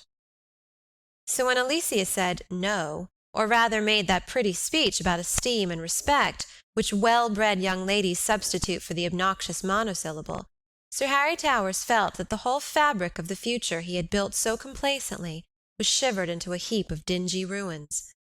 Sir Michael grasped him warmly by the hand just before the young man mounted his horse in the courtyard. "I'm very sorry, Towers," he said. "You're as good a fellow as ever breathed, and would have made my girl an excellent husband. But you know there's a cousin, and I think that—" "Don't say that, Sir Michael," interrupted the fox-hunter energetically. "I can get over anything but that. A fellow whose hand upon the curb weighs half a ton. Why, he pulled the cavalier's mouth to pieces, sir, the day you let him ride the horse. A fellow who turns his collars down and eats bread and marmalade. No, no, Sir Michael. It's a queer world, but I can't think that of Miss Audley. There must be someone in the background, sir. It can't be the cousin." Sir Michael shook his head as the rejected suitor rode away. "I don't know about that," he muttered. "Bob's a good lad, and the girl might do worse, but he hangs back as if he didn't care for her. There's some mystery. The old baronet said this in that semi-thoughtful tone with which we speak of other people's affairs. The shadows of the early winter twilight, gathering thickest under the low oak ceiling of the hall and the quaint curve of the arched doorway, fell darkly around his handsome head, but the light of his declining life, his beautiful and beloved young wife, was near him, and he could see no shadows when she was by. She came skipping through the hall to meet him, and shaking her golden ringlets, buried her bright head on her husband's breast. "So the last of our visitors is gone, dear, and we're all alone," she said. "Isn't that nice?" "Yes, darling," he answered fondly, stroking her bright hair. "Except Mr. Robert Audley. How long is that nephew of yours going to stay here?" "As long as he likes, my pet. He's always welcome," said the baronet, and then, as if remembering himself, he added tenderly, "But not unless his visit is agreeable to you, darling. Not if his lazy habits, or his smoking, or his dogs, or anything about him is displeasing to you." Lady Audley pursed up her rosy lips and looked thoughtfully at the ground. "It isn't that," she said hesitatingly. "Mr. Audley is a very agreeable young man, and a very honorable young man. But you know, Sir Michael, I'm rather a young aunt for such a nephew, and—" "And what, Lucy?" asked the baronet fiercely. Poor Alicia is rather jealous of any attention Mr. Audley pays me, and I think it would be better for her happiness if your nephew were to bring his visit to a close." "He shall go tonight, Lucy," exclaimed Sir Michael. "I am a blind, neglectful fool not to have thought of this before. My lovely little darling! It was scarcely just to Bob to expose the poor lad to your fascinations. I know him to be as good and true-hearted a fellow as ever breathed, but he shall go tonight."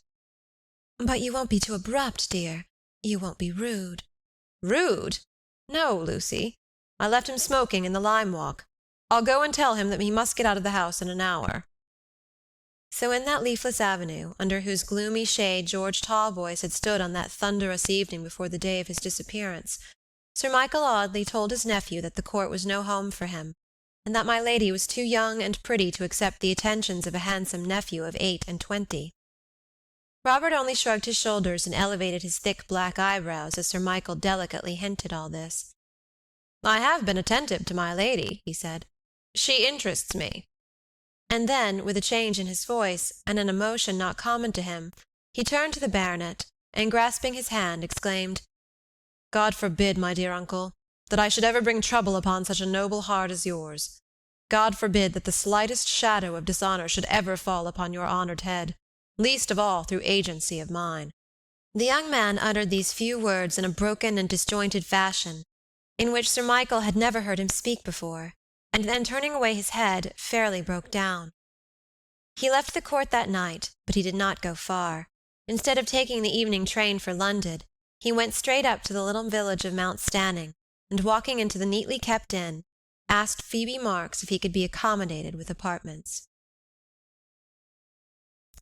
End of chapter 16. Chapter 17. At the Castle Inn.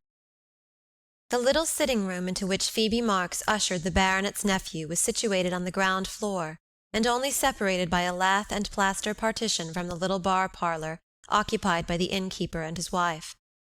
It seemed as though the wise architect who had superintended the building of the Castle Inn had taken especial care that nothing but the frailest and most flimsy material should be used, and that the wind, having a special fancy for this unprotected spot, should have full play for the indulgence of its caprices. To this end pitiful woodwork had been used instead of solid masonry, rickety ceilings had been propped up by fragile rafters, and beams that threatened on every stormy night to fall upon the heads of those beneath them, doors whose specialty was never to be shut, yet always to be banging, windows constructed with a peculiar view to letting in the draught when they were shut, and keeping out the air when they were open. The hand of genius had devised this lonely country inn, and there was not an inch of woodwork or a trowelful of plaster employed in all the rickety construction that did not offer its own peculiar weak point to every assault of its indefatigable foe.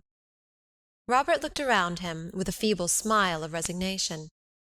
It was a change, decidedly, from the luxurious comforts of Audley Court, and it was rather a strange fancy of the young barrister to prefer loitering at this dreary village hostelry to returning to his snug chambers in Fig-tree Court. But he had brought his Lares and Penates with him, in the shape of his German pipe, his tobacco canister, 6 French novels, and his 2 ill-conditioned canine favourites, which sat shivering before the smoky little fire, barking shortly and sharply now and then, by way of hinting for some slight refreshment. While Mr. Robert Audley contemplated his new quarters, Phoebe Marks summoned a little village lad who was in the habit of running errands for her, and taking him into the kitchen, gave him a tiny note, carefully folded and sealed. "You know Audley Court?" "Yes, mum." "If you'll run there with this letter tonight, and see that it's put safely in Lady Audley's hands, I'll give you a shilling." "Yes, mum." "You understand? Ask to see my lady. You can say you have a message, not a note, mind, but a message from Phoebe Marks, and when you see her, give this into her own hand." "Yes, mum." "You won't forget?" "No, mum." "Then be off with you." The boy waited for no second bidding, but in another moment was scuttling along the lonely high road, down the sharp descent that led to Audley. Phoebe Marks went to the window, and looked out at the black figure of the lad hurrying through the dusky winter evening. "If there's any bad meaning in his coming here," she thought, "my lady will know of it in time, at any rate." Phoebe herself brought the neatly arranged tea-tray and the little covered dish of ham and eggs which had been prepared for this unlooked-for visitor. Her pale hair was as smoothly braided, and her light grey dress fitted as precisely as of old. The same neutral tints pervaded her person and her dress. No showy rose-colored ribbons or rustling silk gown proclaimed the well-to-do innkeeper's wife. Phoebe Marks was a person who never lost her individuality. Silent and self-constrained, she seemed to hold herself within herself, and take no colour from the outer world. Robert looked at her thoughtfully as she spread the cloth, and drew the table nearer to the fireplace. "That," he thought, "is a woman who could keep a secret." The dogs looked rather suspiciously at the quiet figure of Mrs. Marks gliding softly about the room, from the teapot to the caddy, and from the caddy to the kettle singing on the hob. "Will you pour out my tea for me, Mrs. Marks?" said Robert, seating himself on a horsehair-covered armchair, which fitted him as tightly in every direction as if he had been measured for it. "You have come from the court, sir?" said Phoebe, as she handed Robert the sugar basin. "Yes, I only left my uncle's an hour ago." "And my lady, sir, was she quite well?" "Yes, quite well." "As gay and light-hearted as ever, sir?" "As gay and light-hearted as ever." Phoebe retired respectfully after having given Mr. Audley his tea, but as she stood with her hand upon the lock of the door, he spoke again. "You knew Lady Audley when she was Miss Lucy Graham, did you not?" he asked. "Yes, sir. I lived at Mrs. Dawson's when my lady was governess there." "Indeed. Was she long in the surgeon's family?" "A year and a half, sir." "And she came from London?" "Yes, sir." "And she was an orphan, I believe?" "Yes, sir." "Always as cheerful as she is now?" "Always, sir." Robert emptied his teacup and handed it to Mrs. Marks. Their eyes met, a lazy look in his, and an active, searching glance in hers. "This woman would be good in a witness-box," he thought. "It would take a clever lawyer to bother her in a cross-examination." He finished his second cup of tea, pushed away his plate, fed his dogs, and lighted his pipe, while Phoebe carried off the tea-tray. The wind came whistling up across the frosty, open country, and through the leafless woods, and rattled fiercely at the window-frames. "There's a triangular draught from those two windows in the door that scarcely adds to the comfort of this apartment," murmured Robert. "And there certainly are pleasanter sensations than that of standing up to one's knees in cold water." He poked the fire, patted his dogs, put on his greatcoat, rolled a rickety old sofa close to the hearth, wrapped his legs in his railway rug, and stretching himself at full length upon the narrow horsehair cushion, smoked his pipe, and watched the bluish-grey wreaths curling upward to the dingy ceiling. "No," he murmured again, "that is a woman who can keep a secret. The counsel for the prosecution could get very little out of her." I have said that the bar-parlour was only separated from the sitting-room occupied by Robert by a lath and plaster partition. The young barrister could hear the 2 or 3 village tradesmen and a couple of farmers laughing and talking round the bar, while Luke Marks served them from his stock of liquors. Very often he could even hear their words, especially the landlord's, for he spoke in a coarse, loud voice, and had a more boastful manner than any of his customers. "The man is a fool," said Robert, as he laid down his pipe. "I'll go and talk to him by and by." He waited till the few visitors to the castle had dropped away one by one, and when Luke Marks had bolted the door upon the last of his customers, he strolled quietly into the bar-parlour, where the landlord was seated with his wife. Phoebe was busy at a little table, upon which stood a prim work-box, with every reel of cotton and glistening steel bodkin in its appointed place. She was darning the coarse grey stockings that adorned her husband's awkward feet, but she did her work as daintily as if they had been my lady's delicate silken hose. I say that she took no colour from external things, and that the vague air of refinement that pervaded her nature clung to her as closely in the society of her boorish husband at the Castle Inn as in Lady Audley's boudoir at the court. She looked up suddenly as Robert entered the bar-parlour. There was some shade of vexation in her pale grey eyes, which changed to an expression of anxiety, nay, rather of almost terror, as she glanced from Mr. Audley to Luke Marks. "I've come in for a few minutes' chat before I go to bed," said Robert, settling himself very comfortably before the cheerful fire. "Would you object to a cigar, Mrs. Marks? I mean, of course, to my smoking one," he added explanatorily. "Not at all, sir." "It would be a good un her objecting to a bit of bacca," growled Mr. Marks, "when me and the customers smokes all day." Robert lighted his cigar with the gilt paper match of Phoebe's making that adorned the chimney-piece, and took half a dozen reflective puffs before he spoke. "I want you to tell me all about Mount Stanning, Mr. Marks," he said presently. "Then that's pretty soon told," replied Luke, with a harsh, grating laugh. "Of all the dull holes as ever a man set foot in, this is about the dullest. Not that the business don't pay pretty tidy, I don't complain of that. But I should have liked a public at Chelmsford, or Brentwood, or Romford, or some place where there's a bit of life in the streets. And I might have had it," he added discontentedly, "if folks hadn't been so precious stingy." As her husband muttered this complaint in a grumbling undertone, Phoebe looked up from her work and spoke to him. "We forgot the brewhouse door, Luke," she said. "Will you come with me and help me put up the bar?" "The brewhouse door can bide for tonight," said Mr. Marks. "I ain't a-going to move now. I've seated myself for a comfortable smoke." He took a long clay pipe from a corner of the fender as he spoke, and began to fill it deliberately. "I don't feel easy about that brewhouse door, Luke," remonstrated his wife. "There are always tramps about, and they can get in easily when the bar isn't up." "Go and put the bar up yourself, then, can't you?" asked Mr. Marks. "It's too heavy for me to lift." "Then let it bide, if you're too fine a lady to see to it yourself. You're very anxious all of a sudden about this here brewhouse door. I suppose you don't want me to open my mouth to this here gent, that's about it. Oh, you needn't frown at me to stop my speaking. You're always putting in your tongue and clipping off my words before I'd half said 'em, but I won't stand it. Do you hear? I won't stand it." Phoebe Marks shrugged her shoulders, folded her work, and shut her work-box, and crossing her hands in her lap, sat with her grey eyes fixed upon her husband's bull-like face.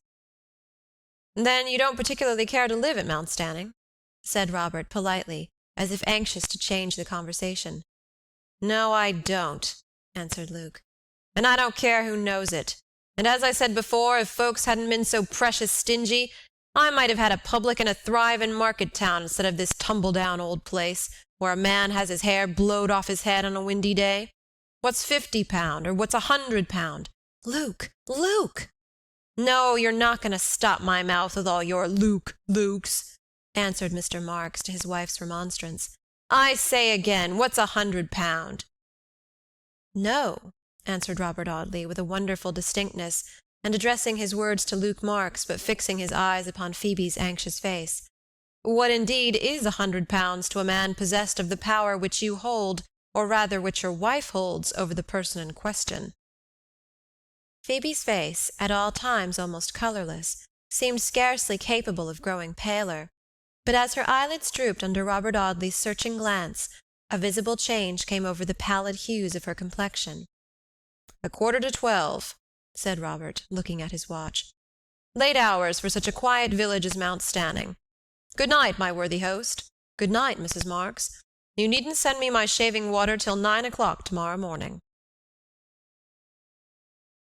End of Chapter 17. Chapter 18. Robert receives a visitor whom he had scarcely expected.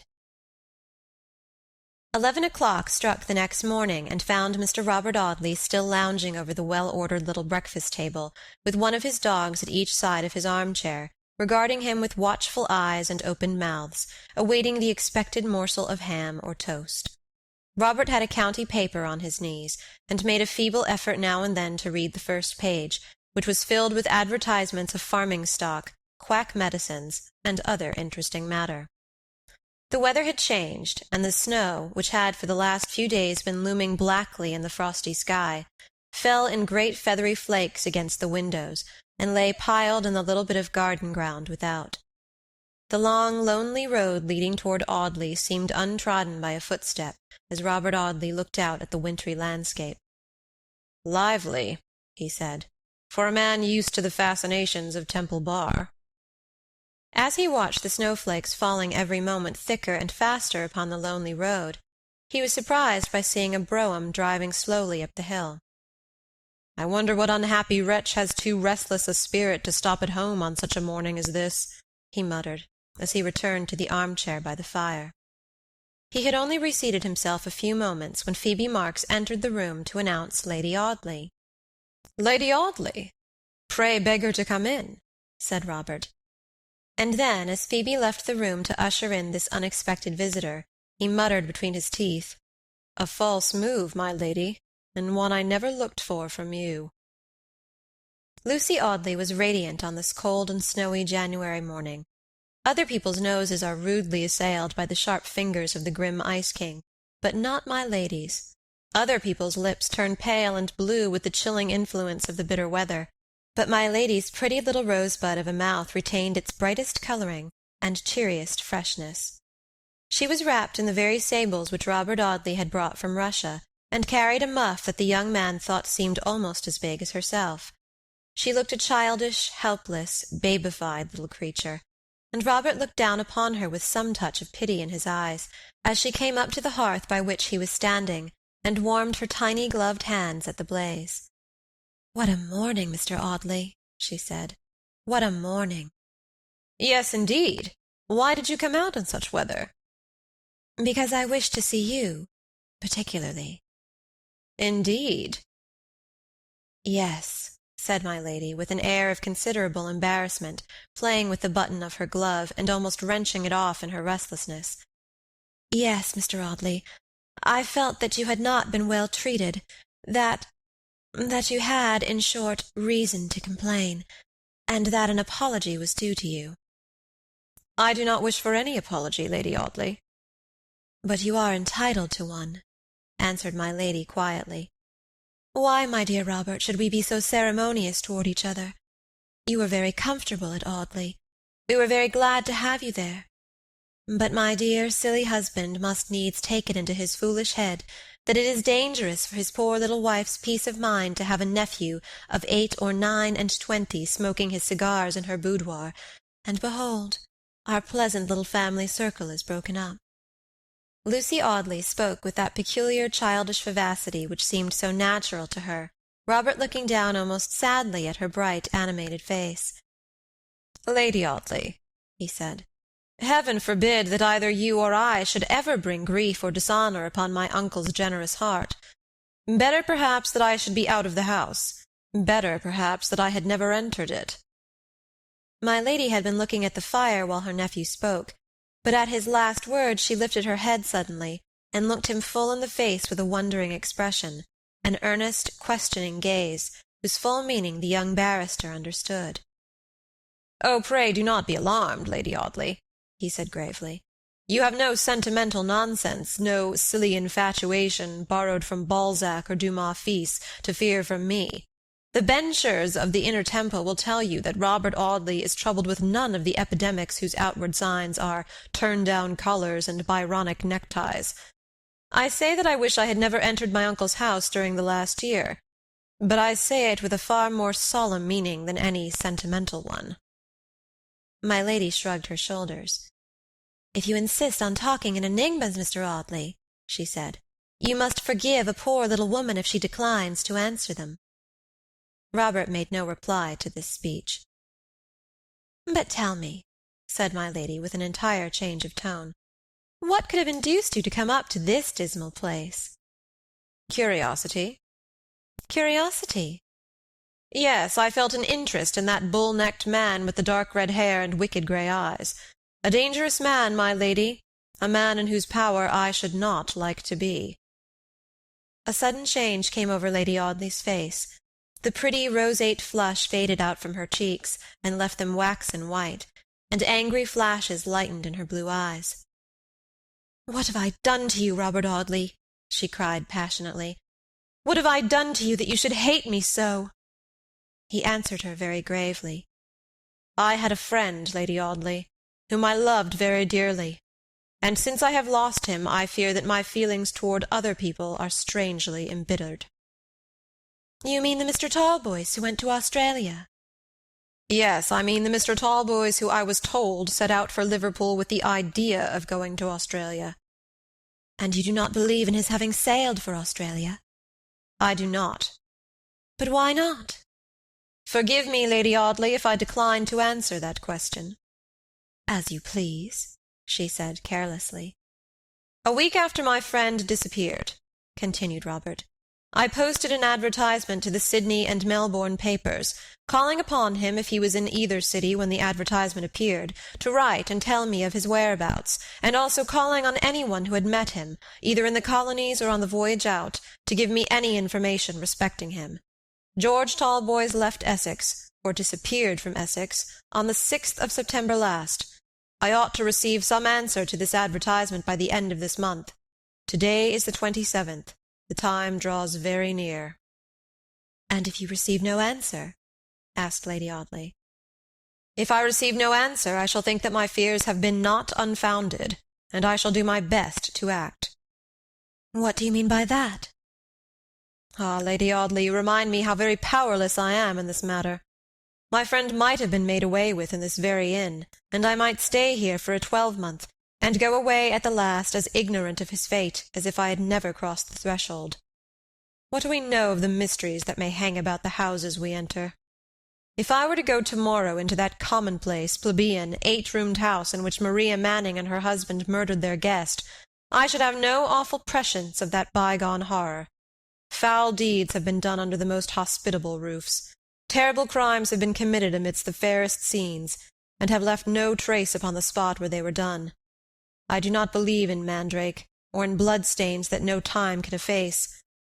I believe rather that we may walk unconsciously in an atmosphere of crime, and breathe none the less freely. I believe that we may look into the smiling face of a murderer, and admire its tranquil beauty. My lady laughed at Robert's earnestness.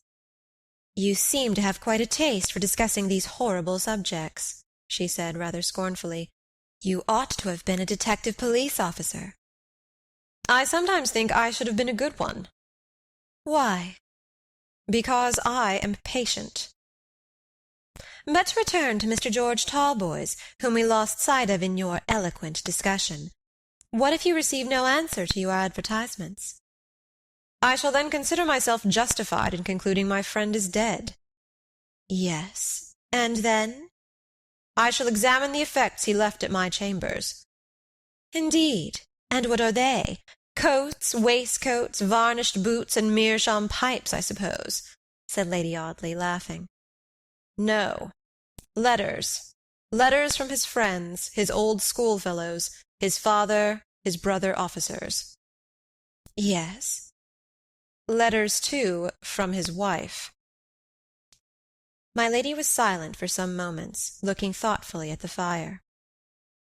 Have you ever seen any of the letters written by the late Mrs. Talboys? She asked presently. Never. Poor soul. Her letters are not likely to throw much light upon my friend's fate. I dare say she wrote the usual womanly scrawl. There are very few who write so charming and uncommon a hand as yours, Lady Audley. Ah, you know my hand, of course. Yes, I know it very well indeed. My lady warmed her hands once more, and then taking up the big muff which she had laid aside upon a chair, prepared to take her departure. You have refused to accept my apology, Mr. Audley, she said, but I trust you are not the less assured of my feelings toward you. Perfectly assured, Lady Audley. Then good-bye, and let me recommend you not to stay long in this miserable draughty place, if you do not wish to take rheumatism back to Fig Tree Court. I shall return to town tomorrow morning to see after my letters. Then once more, good-bye. She held out her hand. He took it loosely in his own. It seemed such a feeble little hand that he might have crushed it in his strong grasp, had he chosen to be so pitiless. He attended her to her carriage, and watched it as it drove off, not toward Audley, but in the direction of Brentwood, which was about 6 miles from Mount Stanning. About an hour and a half after this, as Robert stood at the door of the inn, smoking a cigar and watching the snow falling in the whitened fields opposite, he saw the brougham drive back, empty this time, to the door of the inn. "Have you taken Lady Audley back to the court?" he said to the coachman, who had stopped to call for a mug of hot spiced ale. "No, sir. I've just come from the Brentwood station. My lady started for London by the 12:40 train." "For town?" "Yes, sir." "My lady gone to London?" said Robert as he returned to the little sitting-room. "Then I'll follow her by the next train, and if I'm not very much mistaken I know where to find her." He packed his portmanteau, paid his bill, fastened his dogs together with a couple of leathern collars and a chain, and stepped into the rumbling fly kept by the Castle Inn for the convenience of Mount Stanning. He caught an express that left Brentwood at 3 o'clock, and settled himself comfortably in a corner of an empty first-class carriage, coiled up in a couple of railway rugs, and smoking a cigar in mild defiance of the authorities.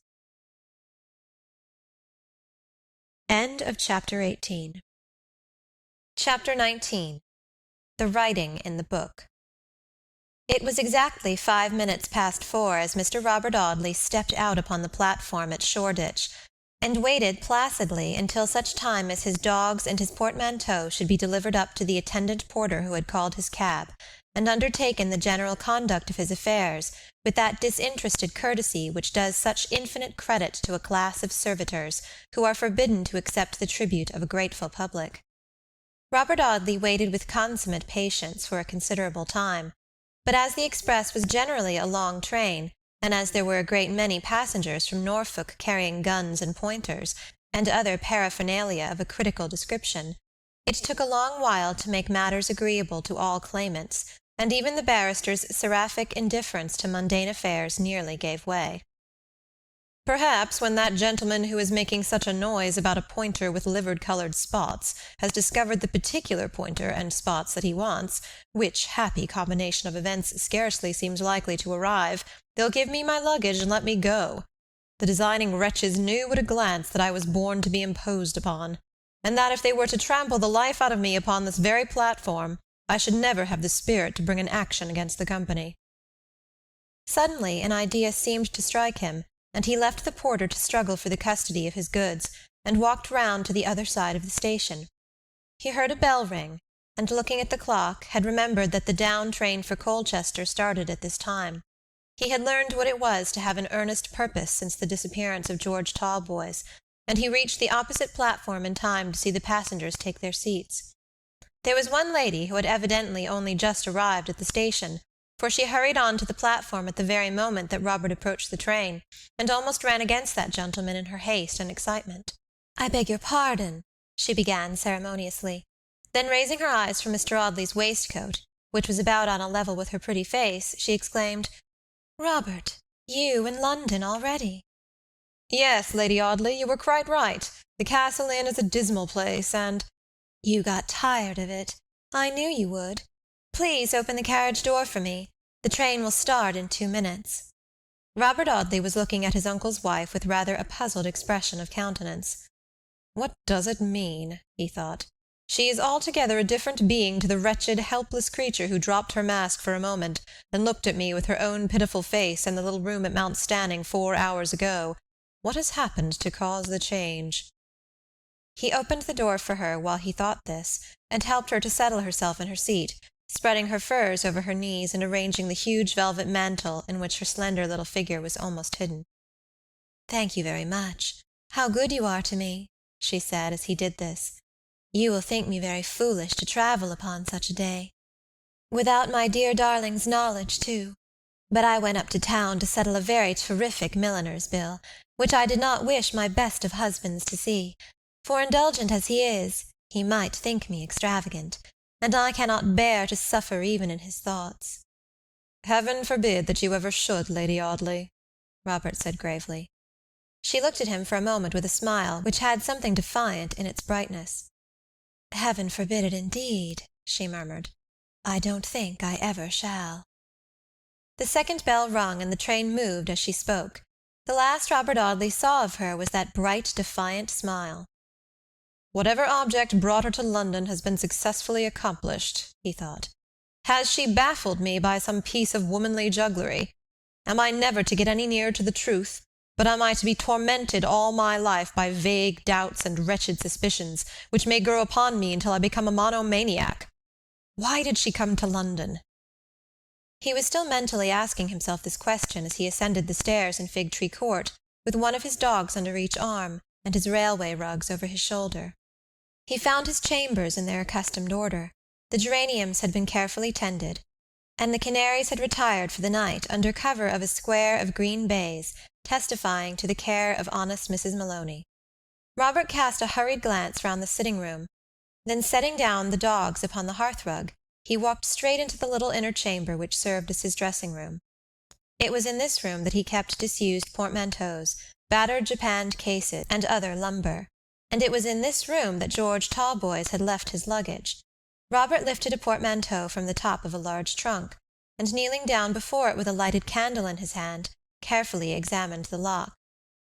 To all appearance it was exactly in the same condition in which George had left it, when he laid his mourning garments aside and placed them in this shabby repository with all other memorials of his dead wife. Robert brushed his coat-sleeve across the worn, leather-covered lid, upon which the initials G.T. were inscribed with big, brass-headed nails. But Mrs. Maloney, the laundress, must have been the most precise of housewives, for neither the portmanteau nor the trunk were dusty.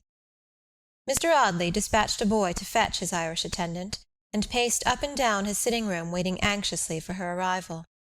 She came in about 10 minutes, and after expressing her delight in the return of the master, humbly awaited his orders. "I only sent for you to ask if anybody has been here to-day. That is to say, if anybody has applied to you for the key of my rooms to-day. Any lady?" "Lady? No, indeed, your honour, there's been no lady for the key, barrin' it's the blacksmith." "The blacksmith?" "Yes, the blacksmith your honour ordered to come to-day." "I ordered a blacksmith!" exclaimed Robert. "I left a bottle of French brandy in the cupboard," he thought, "and Mrs. M. has evidently been enjoying herself." "Sure, and the blacksmith your honour told to see to the locks," replied Mrs. Maloney.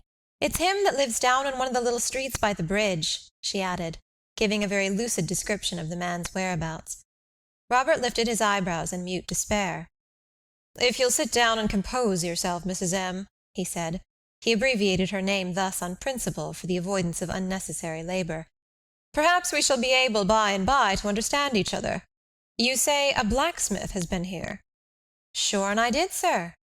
"To-day?" "Quite correct, sir."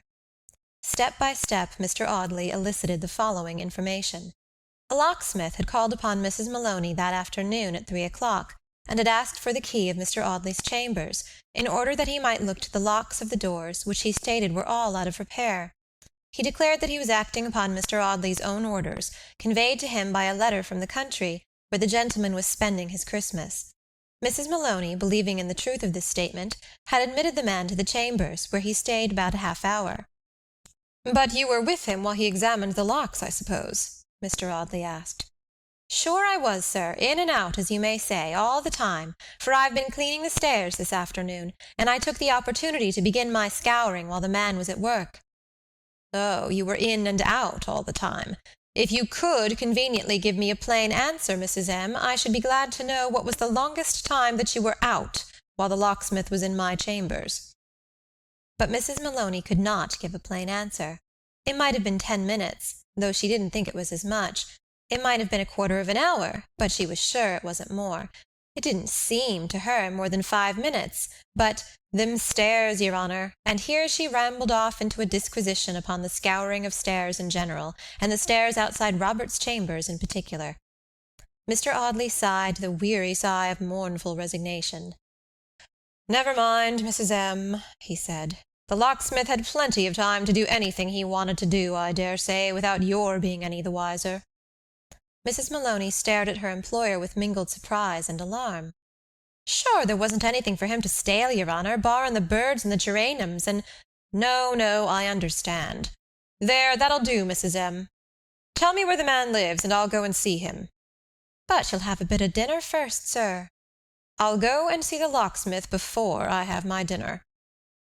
He took up his hat as he announced his determination, and walked towards the door. "The man's address, Mrs. M.?" The Irishwoman directed him to a small street at the back of St. Bride's Church, and thither Mr. Robert Audley quietly strolled, through the miry slush which simple Londoners call snow. He found the locksmith, and at the sacrifice of the crown of his hat, contrived to enter the low, narrow doorway of a little open shop, A jet of gas was flaring in the unglazed window, and there was a very merry party in the little room behind the shop, but no one responded to Robert's "Hello!" The reason of this was sufficiently obvious. The merry party was so much absorbed in its own merriment as to be deaf to all commonplace summonses from the outer world, and it was only when Robert, advancing further into the cavernous little shop, made so bold as to open the half-glass door which separated him from the merrymakers, that he succeeded in obtaining their attention. A very jovial picture of the Teniers school was presented to Mr. Robert Audley upon the opening of this door. The locksmith, with his wife and family, and 2 or 3 droppers-in of the female sex, were clustered about a table which was adorned by 2 bottles, not vulgar bottles of that colourless extract of the juniper berry, much affected by the masses, but of bona fide port and sherry, fiercely strong sherry, which left a fiery taste in the mouth, nut-brown sherry, rather unnaturally brown, if anything, and fine old port, no sickly vintage, faded and thin from excessive age, but a rich, full-bodied wine, sweet and substantial and high-coloured. The locksmith was speaking as Robert Audley opened the door. "And with that," he said, "she walked off as graceful as you please." The whole party was thrown into confusion by the appearance of Mr. Audley, but it was to be observed that the locksmith was more embarrassed than his companions. He set his glass down so hurriedly that he spilt his wine, and wiped his mouth nervously with the back of his dirty hand. "You called at my chambers to-day," Robert said quietly. "Don't let me disturb you, ladies," this to the droppers-in. "You called at my chambers to-day, Mr. White, and—" The man interrupted him. "I hope, sir, you will be so good as to look over the mistake," he stammered. "I'm sure, sir, I'm very sorry it should have occurred.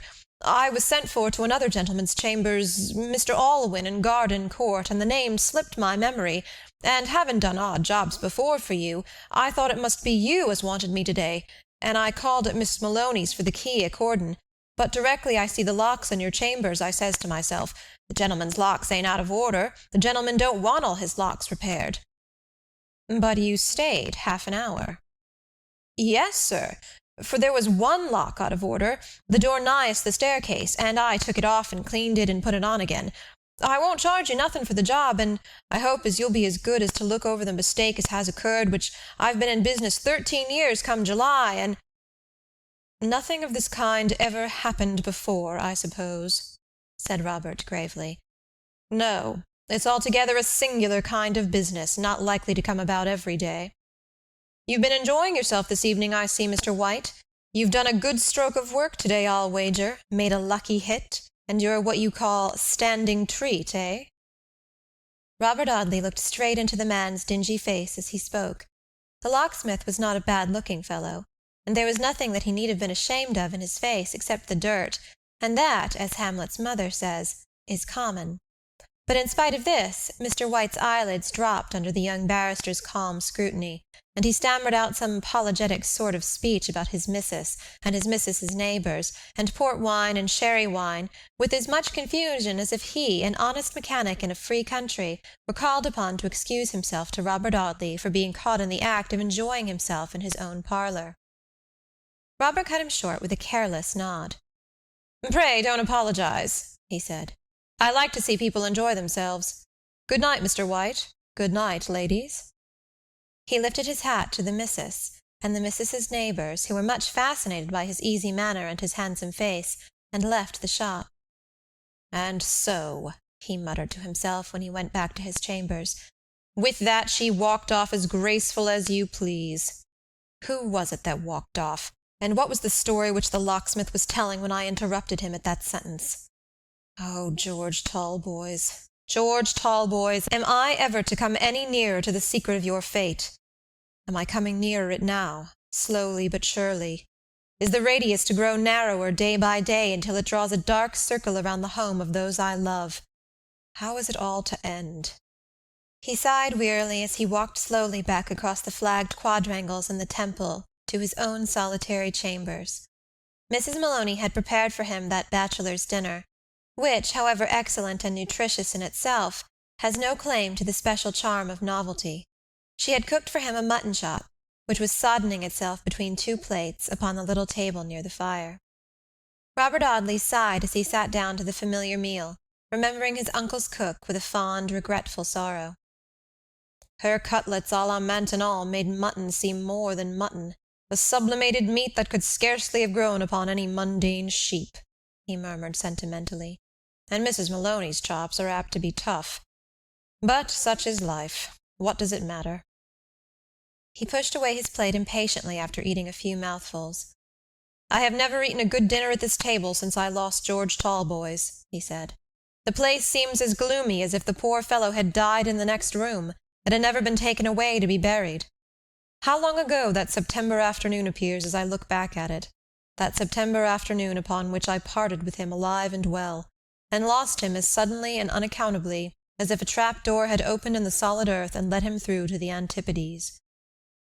Mr. Audley rose from the dinner-table and walked over to the cabinet in which he kept the document he had drawn up relating to George Talboys. He unlocked the doors of his cabinet, took the paper from the pigeon-hole marked important, and seated himself at his desk to write. He added several paragraphs to those in the document, numbering the fresh paragraphs as carefully as he had numbered the old ones. "Heaven help us all," he muttered once. "Is this paper, with which no attorney has had any hand, to be my first brief?" He wrote for about half an hour, then replaced the document in the pigeon-hole and locked the cabinet. When he had done this, he took a candle in his hand, and went into the room in which were his own portmanteaus and the trunk belonging to George Talboys. He took a bunch of keys from his pocket and tried them one by one. The lock of the shabby old trunk was a common one, and at the fifth trial the key turned easily. "There'd be no need for anyone to break open a lock such as this," muttered Robert, as he lifted the lid of the trunk. He slowly emptied it of its contents, taking out each article separately, and laying it carefully upon a chair by his side. He handled the things with a respectful tenderness, as if he had been lifting the dead body of his lost friend. One by one he laid the neatly folded mourning garments on the chair. He found old meerschaum pipes, and soiled, crumpled gloves that had once been fresh from the Parisian maker, old playbills, whose biggest letters spelled the names of actors who were dead and gone, old perfume bottles, fragrant with essences, whose fashion had passed away, neat little parcels of letters, each carefully labelled with the name of the writer, fragments of old newspapers, and a little heap of shabby, dilapidated books, each of which tumbled into as many pieces as a pack of cards in Robert's incautious hand. But among all the mass of worthless litter, each scrap of which had once had its separate purpose, Robert Audley looked in vain for that which he sought, the packet of letters written to the missing man by his dead wife, Helen Talboys. He had heard George allude more than once to the existence of these letters. He had seen him once sorting the faded papers with a reverent hand, and he had seen him replace them, carefully tied together with a faded ribbon which had once been Helen's, among the mourning garments in the trunk. Whether he had afterward removed them, or whether they had been removed since his disappearance by some other hand, it was not easy to say, but they were gone. Robert Audley sighed wearily as he replaced the things in the empty box, one by one, as he had taken them out. He stopped with the little heap of tattered books in his hand, and hesitated for a moment. "I will keep these out," he muttered. "There may be something to help me in one of them." George's library was no very brilliant collection of literature. There was an old Greek Testament and the Eton Latin grammar, a French pamphlet on the cavalry sword exercise, an odd volume of Tom Jones with one half of its stiff leather cover hanging to it by a thread, Byron's Don Juan, printed in a murderous type, which must have been invented for the special advantage of oculists and opticians, and a fat book in a faded gilt and crimson cover. Robert Audley locked the trunk and took the books under his arm. Mrs. Maloney was clearing away the remains of his repast when he returned to the sitting-room. He put the books aside on a little table in a corner of the fireplace, and waited patiently while the laundress finished her work. He was in no humour even for his meerschaum consoler.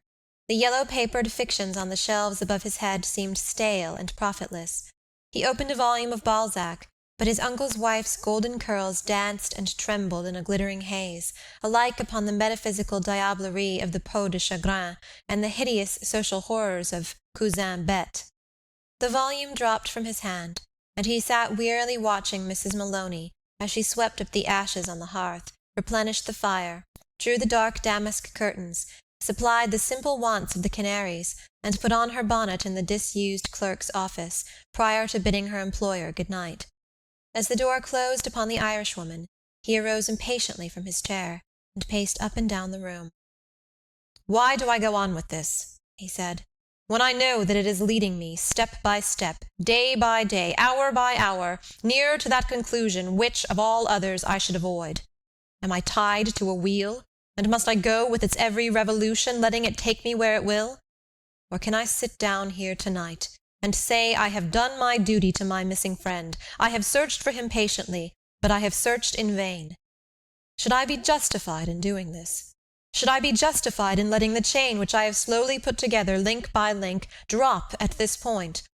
Or must I go on, adding fresh links to that fatal chain until the last rivet drops into its place and the circle is complete? I think, and I believe, that I shall never see my friend's face again, and that no exertion of mine can ever be of any benefit to him. In plainer, crueler words, I believe him to be dead. Am I bound to discover how and where he died? Or being, as I think, on the road to that discovery, shall I do a wrong to the memory of George Talboys by turning back or stopping still? What am I to do? What am I to do?" He rested his elbows on his knees and buried his face in his hands. The one purpose which had slowly grown up in his careless nature until it had become powerful enough to work a change in that very nature, made him what he had never been before, a Christian. Conscious of his own weakness, anxious to keep to the strict line of duty, fearful to swerve from the conscientious discharge of the strange task that had been forced upon him, and reliant on a stronger hand than his own to point the way which he was to go. Perhaps he uttered his first earnest prayer that night, seated by his lonely fireside, thinking of George Talboys. When he raised his head from that long and silent reverie, his eyes had a bright, determined glance, and every feature in his face seemed to wear a new expression. "Justice to the dead first," he said. "Mercy to the living afterward." He wheeled his easy-chair to the table, trimmed the lamp, and settled himself to the examination of the books. He took them up one by one, and looked carefully through them, first looking at the page on which the name of the owner is ordinarily written, and then searching for any scrap of paper which might have been left within the leaves. On the first page of the Eton Latin grammar, the name of Master Talboys was written in a prim, scholastic hand. The French pamphlet had a careless G.T. scrawled on the cover in pencil, in George's big, slovenly calligraphy. The Tom Jones had evidently been bought at a bookstall, and bore an inscription dated March 14th, 1788, setting forth that the book was a tribute of respect to Mr. Thomas Scroton, from his obedient servant James Anderley. The Don Juan and the Testament were blank. Robert Audley breathed more freely. He had arrived at the last but one of the books without any result whatever, and there only remained the fat, gilt and crimson-bound volume to be examined before his task was finished. It was an annual of the year 1845. The copper-plate engravings of lovely ladies who had flourished in that day were yellow and spotted with mildew, the costumes grotesque and outlandish, the simpering beauties faded and commonplace. Even the little clusters of verses, in which the poet's feeble candle shed its sickly light upon the obscurities of the artist's meaning, had an old-fashioned twang, like music on a lyre whose strings are slackened by the damps of time. Robert Audley did not stop to read any of the mild productions. He ran rapidly through the leaves, looking for any scrap of writing or fragment of a letter which might have been used to mark a place. He found nothing but a bright ring of golden hair, of that glittering hue which is so rarely seen except upon the head of a child, a sunny lock, which curled as naturally as the tendril of a vine, and was very opposite in texture, if not different in hue, to the soft, smooth tresses which the landlady at Ventnor had given to George Talboys after his wife's death. Robert Audley suspended his examination of the book, and folded this yellow lock in a sheet of letter paper, which he sealed with his signet ring, and laid aside with the memorandum about George Talboys and Alicia's letter, in the pigeon-hole marked important. He was going to replace the fat annual among the other books, when he discovered that the two blank leaves at the beginning were stuck together. He was so determined to prosecute his search to the very uttermost, that he took the trouble to part these leaves with the sharp end of his paper knife, and he was rewarded for his perseverance by finding an inscription upon one of them. This inscription was in 3 parts, and in 3 different hands. The first paragraph was dated as far back as the year in which the annual had been published, and set forth that the book was the property of a certain Miss Elizabeth Ann Bince, who had obtained the precious volume as a reward for habits of order, and for obedience to the authorities of Camford House Seminary, Torquay. The second paragraph was dated 5 years later, and was in the handwriting of Miss Bince herself, who presented the book as a mark of undying affection and unfading esteem (Miss Bince was evidently of a romantic temperament) to her beloved friend, Helen Maldon. The third paragraph was dated September, 1853, and was in the hand of Helen Maldon, who gave the annual to George Talboys, and it was at the sight of this third paragraph that Mr. Robert Audley's face changed from its natural hue to a sickly, leaden pallor. "I thought it would be so," said the young man, shutting the book with a weary sigh. "God knows I was prepared for the worst, and the worst has come. I can understand all now. My next visit must be to Southampton. I must place the boy in better hands." End of Chapter 19. Chapter 20. Mrs. Plowson. Among the packet of letters which Robert Audley had found in George's trunk, there was one labelled with the name of the missing man's father, the father who had never been too indulgent a friend to his younger son, and who had gladly availed himself of the excuse afforded by George's imprudent marriage to abandon the young man to his own resources. Robert Audley had never seen Mr. Harcourt Talboys, but George's careless talk of his father had given his friend some notion of that gentleman's character. He had written to Mr. Talboys immediately after the disappearance of George, carefully wording his letter, which vaguely hinted at the writer's fear of some foul play in the mysterious business, and after the lapse of several weeks he had received a formal epistle, in which Mr. Harcourt Talboys expressly declared that he had washed his hands of all responsibility in his son George's affairs upon the young man's wedding day, and that his absurd disappearance was only in character with his preposterous marriage. The writer of this fatherly letter added in a postscript that if George Talboys had any low design of alarming his friends by this pretended disappearance, and thereby playing on their feelings with a view to pecuniary advantage, he was most egregiously deceived in the character of those persons with whom he had to deal. Robert Audley had answered this letter by a few indignant lines, informing Mr. Talboys that his son was scarcely likely to hide himself for the furtherance of any deep-laid design on the pocket of his relatives, as he had left £20,000 in his banker's hands at the time of his disappearance. After dispatching this letter, Robert had abandoned all thought of assistance from the man who, in the natural course of things, should have been most interested in George's fate, but now that he found himself advancing every day some step nearer to the end that lay so darkly before him, his mind reverted to this heartlessly indifferent Mr. Harcourt Talboys. "I will run into Dorsetshire after I leave Southampton," he said, "and see this man. If he is content to let his son's fate rest a dark and cruel mystery to all who knew him, if he is content to go down to his grave uncertain to the last of this poor fellow's end, why should I try to unravel the tangled skein, to fit the pieces of the terrible puzzle, and gather together the stray fragments which, when collected, may make such a hideous whole? I will go to him and lay my darkest doubts freely before him. It will be for him to say what I am to do." Robert Audley started by an early express for Southampton. The snow lay thick and white upon the pleasant country through which he went, and the young barrister had wrapped himself in so many comforters and railway rugs as to appear a perambulating mass of woolen goods rather than a living member of a learned profession. He looked gloomily out of a misty window, opaque with the breath of himself and an elderly Indian officer who was his only companion, and watched the fleeting landscape, which had a certain phantom-like appearance in its shroud of snow.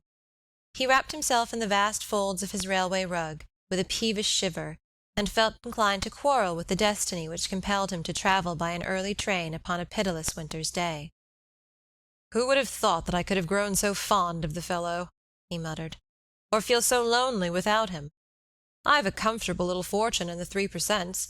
I'm heir presumptive to my uncle's title, and I know of a certain dear little girl who, as I think, would do her best to make me happy. But I declare that I would freely give up all and stand penniless in the world tomorrow, if this mystery could be satisfactorily cleared away, and George Talboys could stand by my side." He reached Southampton between 11 and 12 o'clock, and walked across the platform, with the snow drifting in his face, toward the pier and the lower end of the town. The clock of St. Michael's Church was striking 12 as he crossed the quaint old square in which that edifice stands, and groped his way through the narrow streets leading down to the water.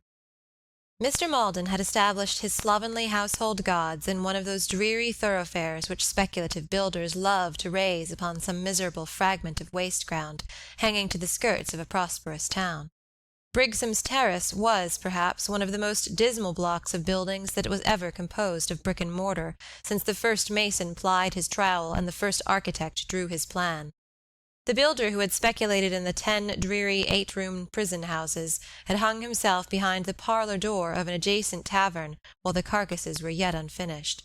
The man who had bought the brick-and-mortar skeletons had gone through the bankruptcy court while the paper-hangers were still busy in Brigsham's Terrace, and had whitewashed his ceilings and himself simultaneously.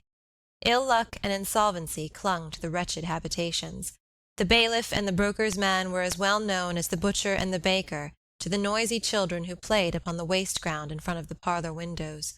Solvent tenants were disturbed at unhallowed hours by the noise of ghostly furniture vans creeping stealthily away in the moonless night.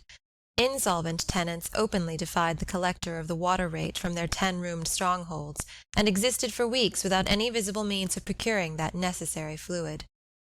Robert Audley looked about him with a shudder as he turned from the waterside into this poverty-stricken locality.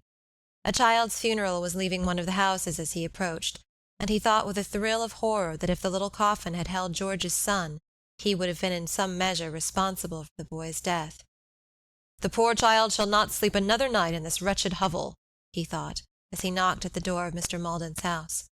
"He is the legacy of my best friend, and it shall be my business to secure his safety." A slipshod servant girl opened the door and looked at Mr. Audley rather suspiciously as she asked him, very much through her nose, what he pleased to want. The door of the little sitting-room was ajar, and Robert could hear the clattering of knives and forks and the childish voice of little George prattling gaily. He told the servant that he had come from London, that he wanted to see Master Talboys, and that he would announce himself, and walking past her without further ceremony, he opened the door of the parlor. The girl stared at him aghast as he did this, and as if struck by some sudden and terrible conviction, threw her apron over her head and ran out into the snow. She darted across the waste ground, plunged into a narrow alley, and never drew breath till she found herself upon the threshold of a certain tavern called the Coach and Horses, and much affected by Mr. Maldon. The lieutenant's faithful retainer had taken Robert Audley for some new and determined collector of poor's rates, rejecting that gentleman's account of himself as an artful fiction devised for the destruction of parochial defaulters, and had hurried off to give her master timely warning of the enemy's approach. When Robert entered the sitting-room he was surprised to find little Georgie seated opposite to a woman who was doing the honours of a shabby repast, spread upon a dirty tablecloth, and flanked by a pewter beer measure. The woman rose as Robert entered, and curtsied very humbly to the young barrister. She looked about 50 years of age, and was dressed in rusty widow's weeds. Her complexion was insipidly fair, and the 2 smooth bands of hair beneath her cap were of that sunless, flaxen hue which generally accompanies pink cheeks and white eyelashes. She had been a rustic beauty, perhaps, in her time, but her features, although tolerably regular in their shape, had a mean, pinched look, as if they had been made too small for her face. This defect was peculiarly noticeable in her mouth, which was an obvious misfit for the set of teeth it contained. She smiled as she curtsied to Mr. Robert Audley, and her smile, which laid bare the greater part of this set of square, hungry-looking teeth, by no means added to the beauty of her personal appearance. "Mr. Maldon is not at home, sir," she said, with insinuating civility, "but if it's for the water rate, he requested me to say that—" She was interrupted by little George Talboys, who scrambled down from the high chair upon which she had been perched, and ran to Robert Audley. "I know you," he said. "You came to Ventnor with the big gentleman, and you came here once, and you gave me some money, and I gave it to Grandpa to take care of, and Grandpa kept it, and he always does." Robert Audley took the boy in his arms and carried him to a little table in the window. "Stand there, Georgie," he said. "I want to have a good look at you." He turned the boy's face to the light, and pushed the brown curls off his forehead with both hands. "You are growing more like your father every day, Georgie. And you're growing quite a man, too," he said. "Would you like to go to school?" "Oh, yes, please, I should like it very much," the boy answered eagerly. "I went to school at Miss Pevens's once, day school, you know, round the corner in the next street, but I caught the measles, and Grandpa wouldn't let me go any more, for fear I should catch the measles again. And Grandpa won't let me play with the little boys in the street, because they're rude boys. He said blackguard boys. But he said I mustn't say blackguard boys because it's naughty. He says damn and devil, but he says he may because he's old. I shall say damn and devil when I'm old. And I should like to go to school, please, and I can go today if you like. Mrs. Plowson will get my frocks ready, won't you, Mrs. Plowson?" "Certainly, Master Georgie, if your grandpapa wishes it," the woman answered, looking rather uneasily at Mr. Robert Audley. What on earth is the matter with this woman? Thought Robert as he turned from the boy to the fair-haired widow, who was edging herself slowly toward the table upon which little George Talboys stood talking to his guardian. Does she still take me for a tax collector with inimical intentions toward these wretched goods and chattels, or can the cause of her fidgety manner lie deeper still? That's scarcely likely, though, for whatever secrets Lieutenant Malden may have, it's not very probable that this woman has any knowledge of them. Mrs. Plowson had edged herself close to the little table by this time, and was making a stealthy descent upon the boy, when Robert turned sharply round. "What are you going to do with the child?" he said. "I was only going to take him away to wash his pretty face, sir, and smooth his hair," answered the woman, in the most insinuating tone in which she had spoken of the water-rate. "You don't see him to any advantage, sir, while his precious face is dirty. I won't be 5 minutes making him as neat as a new pin." She had her long, thin arms about the boy as she spoke, and was evidently going to carry him off bodily, when Robert stopped her. "I'd rather see him as he is, thank you," he said. "My time in Southampton isn't very long, and I want to hear all that the little man can tell me." The little man crept closer to Robert, and looked confidingly into the barrister's grey eyes. "I like you very much," he said. "I was frightened of you when you came before, because I was shy. I am not shy now. I am nearly 6 years old." Robert patted the boy's head encouragingly, but he was not looking at little George. He was watching the fair-haired widow, who had moved to the window, and was looking out at the patch of waste ground. "You're rather fidgety about someone, ma'am, I'm afraid," said Robert. She colored violently as the barrister made this remark, and answered him in a confused manner. "I was looking for Mr. Malden, sir," she said. "He'll be so disappointed if he doesn't see you." "You know who I am, then?" "No, sir, but—" The boy interrupted her by dragging a little jeweled watch from his bosom and showing it to Robert. "This is the watch the pretty lady gave me," he said. "I've got it now, but I haven't had it long, because the jeweler who cleans it is an idle man, Grandpa says, and always keeps it such a long time, and Grandpa says it will have to be cleaned again because of the taxes. He always takes it to be cleaned when there's taxes, but he says if he were to lose it, the pretty lady would give me another. Do you know the pretty lady?" "No, Georgie, but tell me about her." Mrs. Plowson made another descent upon the boy. She was armed with a pocket handkerchief this time, and displayed great anxiety about the state of little George's nose. But Robert warded off the dreaded weapon and drew the child away from his tormentor. "The boy will do very well, ma'am," he said, "if you'll be good enough to let him alone for 5 minutes. Now, Georgie, suppose you sit on my knee and tell me all about the pretty lady." The child clambered from the table onto Mr. Audley's knees, assisting his descent by a very unceremonious manipulation of his guardian's coat collar. "I'll tell you all about the pretty lady," he said, "because I like you very much. Grandpa told me not to tell anybody, but I'll tell you, you know, because I like you, and because you're going to take me to school. The pretty lady came here one night, long ago, oh, so long ago," said the boy, shaking his head, with a face whose solemnity was expressive of some prodigious lapse of time. "She came when I was not nearly so big as I am now, and she came at night, after I'd gone to bed, and she came up into my room, and sat upon the bed, and cried, and she left the watch under my pillow, and she— Why do you make faces at me, Mrs. Plowson? I may tell this gentleman," Georgie added, suddenly addressing the widow, who was standing behind Robert's shoulder. Mrs. Plowson mumbled some confused apology to the effect that she was afraid Master George was troublesome. Suppose you wait till I say so, ma'am, before you stop the little fellow's mouth," said Robert Audley sharply. "A suspicious person might think from your manner that Mr. Maldon and you had some conspiracy between you, and that you were afraid of what the boy's talk may let slip." He rose from his chair and looked full at Mrs. Plowson as he said this. The fair-haired widow's face was as white as her cap when she tried to answer him, and her pale lips were so dry that she was compelled to wet them with her tongue before the words would come. The little boy relieved her embarrassment. "Don't be cross to Mrs. Plowson," he said. "Mrs. Plowson is very kind to me. Mrs. Plowson is Matilda's mother. You don't know Matilda. Poor Matilda was always crying. She was ill, she—" The boy was stopped by the sudden appearance of Mr. Maldon, who stood on the threshold of the parlor door staring at Robert Audley with a half-drunken, half-terrified aspect, scarcely consistent with the dignity of a retired naval officer. The servant girl, breathless and panting, stood close behind her master. Early in the day though it was, the old man's speech was thick and confused, as he addressed himself fiercely to Mrs. Plowson. "You're a prit creature to call yourself sensible, woman," he said. "Why don't you take the child away or wash his face? Do you want to ruin me? Do you want to destroy me?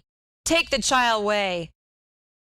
Mr. Audley, sir, I'm ver glad to see yer, ver happy to see yer in my humble abode," the old man added with tipsy politeness, dropping into a chair as he spoke and trying to look steadily at his unexpected visitor.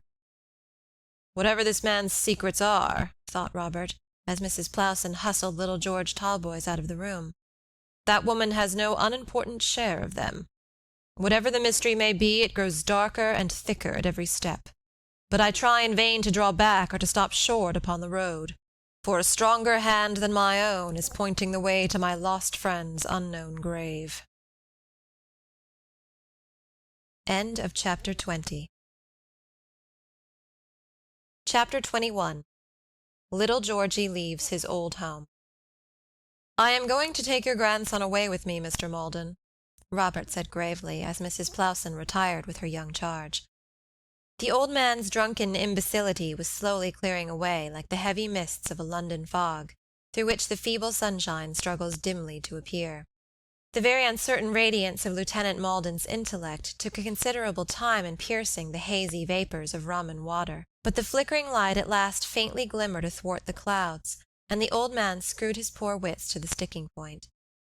"Yes, yes," he said, feebly.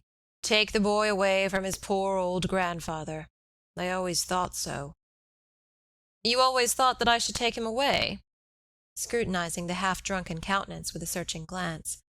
"Why did you think so, Mr. Maldon?"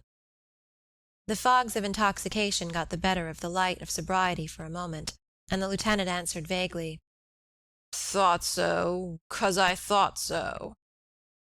Meeting the young barrister's impatient frown, he made another effort, and the light glimmered again. "Because I thought you or his father would fetch him away. When I was last in this house, Mr. Maldon, you told me that George Talboys had sailed for Australia." "Yes, yes, I know," the old man answered confusedly, shuffling his scanty, limp gray hairs with his two wandering hands. "I know, but he might have come back, mightn't he? He was restless and queer in his mind, perhaps, sometimes. He might have come back." He repeated this 2 or 3 times in feeble, muttering tones, groping about on the littered mantelpiece for a dirty-looking clay pipe, and filling and lighting it with hands that trembled violently. Robert Audley watched those poor, withered, tremulous fingers dropping shreds of tobacco upon the hearthrug, and scarcely able to kindle a lucifer for their unsteadiness. Then, walking once or twice up and down the little room, he left the old man to take a few puffs from the great consoler. Presently he turned suddenly upon the half-pay lieutenant with a dark solemnity in his handsome face. "Mr. Maldon," he said, slowly watching the effect of every syllable as he spoke, "George Talboys never sailed for Australia. That I know. More than this, he never came to Southampton, and the lie you told me on the 8th of last September was dictated to you by the telegraphic message which you received on that day." The dirty clay pipe dropped from the tremulous hand, and shivered against the iron fender, but the old man made no effort to find a fresh one. He sat trembling in every limb, and looking, heaven knows how piteously, at Robert Audley. "The lie was dictated to you, and you repeated your lesson. But you no more saw George Talboys here on the 7th of September than I see him in this room now. You thought you had burnt the telegraphic message, but you had only burnt a part of it. The remainder is in my possession." Lieutenant Maldon was quite sober now. "What have I done?" he murmured hopelessly. "Oh, my God, what have I done?" "At 2 o'clock on the 7th of September last," continued the pitiless, accusing voice, "George Talboys was seen alive and well at a house in Essex." Robert paused to see the effect of these words. They had produced no change in the old man. He still sat trembling from head to foot, and staring with the fixed and solid gaze of some helpless wretch whose every sense is gradually becoming numbed by terror. "At 2 o'clock on that day," remarked Robert Audley, "my poor friend was seen alive and well at the house of which I speak. From that hour to this I have never been able to hear that he has been seen by any living creature. I have taken such steps as must have resulted in procuring the information of his whereabouts, were he alive. I have done this patiently and carefully, at first even hopefully. Now I know that he is dead." Robert Audley had been prepared to witness some considerable agitation in the old man's manner, but he was not prepared for the terrible anguish, the ghastly terror, which convulsed Mr. Maldon's haggard face as he uttered the last word. "No, no, no, no," reiterated the lieutenant in a shrill, half-screaming voice. "No, no, for God's sake, don't say that! Don't think it! Don't let me think it! Don't let me dream of it! Not dead, anything but dead. Hidden away, perhaps, bribed to keep out of the way, perhaps, but not dead, not dead, not dead!" He cried these words aloud like one beside himself, beating his hands upon his grey head, and rocking backward and forward in his chair. His feeble hands trembled no longer. They were strengthened by some convulsive force that gave him a new power. "I believe," said Robert in the same solemn, relentless voice, "that my friend left Essex, and I believe he died on the 7th of September last." The wretched old man, still beating his hands among his thin grey hair, slid from his chair to the ground and grovelled at Robert's feet. "Oh, no, no, for God's... no!" he shrieked hoarsely. "No, you don't know what you say. You don't know what your words mean." "I know their weight and value only too well as I see you do, Mr. Maldon. God help us." "Oh, what am I doing? What am I doing?" muttered the old man feebly. Then raising himself from the ground with an effort, he drew himself to his full height, and said, in a manner which was new to him, and which was not without a certain dignity of his own, that dignity which must always be attached to unutterable misery, in whatever form it may appear, he said gravely, "You have no right to come here and terrify a man who has been drinking, and who is not quite himself. You have no right to do it, Mr. Audley. Even the officer, sir, who... He did not stammer, but his lips trembled so violently that his words seemed to be shaken into pieces by their motion. "The officer, I repeat, sir, who arrests a thief or a—" He stopped to wipe his lips, and to still them if he could by doing so, which he could not. "A thief or a murderer." His voice died suddenly away upon the last word, and it was only by the motion of those trembling lips that Robert knew what he meant. "Gives him fair warning, sir, fair warning that he may say nothing which shall commit himself or other people. The law, sir, has that amount of mercy for a suspected criminal. But you, sir, you come to my house, and you come at a time when contrary to my usual habits, which, as people will tell you, are sober, you take the opportunity to terrify me, and it is not right, sir, it is—" Whatever he would have said died away into inarticulate gasps, which seemed to choke him, and sinking into a chair, he dropped his face upon the table and wept aloud. Perhaps in all the dismal scenes of domestic misery which had been acted in those spare and dreary houses, in all the petty miseries, the burning shames, the cruel sorrows, the bitter disgraces which own poverty for their father, there had never been such a scene as this. An old man hiding his face from the light of day, and sobbing aloud in his wretchedness. Robert Audley contemplated the painful picture with a hopeless and pitying face. "If I had known this," he thought, "I might have spared him. It would have been better, perhaps, to have spared him." The shabby room, the dirt, the confusion, the figure of the old man with his grey head upon the soiled tablecloth, amid the muddled debris of a wretched dinner, grew blurred before the sight of Robert Audley as he thought of another man, as old as this one, but how widely different in every other quality, who might come by and by to feel the same, or even a worse anguish, and to shed perhaps yet bitterer tears. The moment in which the tears rose to his eyes and dimmed the piteous scene before him was long enough to take him back to Essex, and to show him the image of his uncle, stricken by agony and shame. "Why do I go on with this?" he thought. "How pitiless I am, and how relentlessly I am carried on! It is not myself. It is the hand which is beckoning me further and further upon the dark road, whose end I dare not dream of." He thought this, and 100 times more than this, whilst the old man sat with his face still hidden, wrestling with his anguish, but without power to keep it down. "Mr. Maldon," Robert Audley said after a pause, "I do not ask you to forgive me for what I have brought upon you, for the feeling is strong within me that it must have come to you sooner or later, if not through me, through someone else. There are—" He stopped for a moment, hesitating.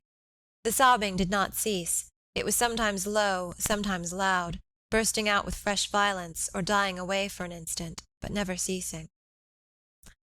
"There are some things which, as people say, cannot be hidden. I think there is truth in that common saying which had its origin in that old worldly wisdom which people gathered from experience and not from books. If I were content to let my friend rest in his hidden grave, it is but likely that some stranger who had never heard the name of George Talboys might fall by the remotest accident upon the secret of his death. Tomorrow, perhaps, or 10 years hence, or in another generation, when the hand that wronged him is as cold as his own. If I could let the matter rest, if I could leave England forever, and purposely fly from the possibility of ever coming across another clue to the secret, I would do it. I would gladly, thankfully do it. But I cannot. A hand which is stronger than my own beckons me on. I wish to take no base advantage of you, less than of all other people, but I must go on. I must go on. If there is any warning you could give to anyone, give it. If the secret toward which I am traveling day by day, hour by hour, involves anyone in whom you have an interest, let that person fly before I come to the end. Let them leave this country. Let them leave all who know them, all whose peace their wickedness has endangered. Let them go away. They shall not be pursued. But if they slight your warning, if they try to hold their present position in defiance of what it will be in your power to tell them, let them beware of me, for when the hour comes, I swear that I will not spare them." The old man looked up for the first time, and wiped his wrinkled face upon a ragged silk handkerchief. "I declare to you that I do not understand you," he said. "I solemnly declare to you that I cannot understand, and I do not believe that George Talboys is dead. I would give 10 years of my own life if I could see him alive," answered Robert sadly. "I am sorry for you, Mr. Maldon. I am sorry for all of us." "I do not believe that my son-in-law is dead," said the lieutenant. "I do not believe that the poor lad is dead." He endeavored in a feeble manner to show to Robert Audley that his wild outburst of anguish had been caused by his grief for the loss of George, but the pretence was miserably shallow. Mrs. Plowson re-entered the room, leading little Georgie, whose face shone with that brilliant polish which yellow soap and friction can produce upon the human countenance. "Dear heart alive!" exclaimed Mrs. Plowson. "What has the poor old gentleman been taking on about? We could hear him in the passage, sobbing awful." Little George crept up to his grandfather, and smoothed the wet and wrinkled face with his pudgy hand. "Don't cry, Grandpa," he said. "Don't cry. You shall have my watch to be cleaned, and the kind jeweler shall lend you the money to pay the taxman while he cleans the watch.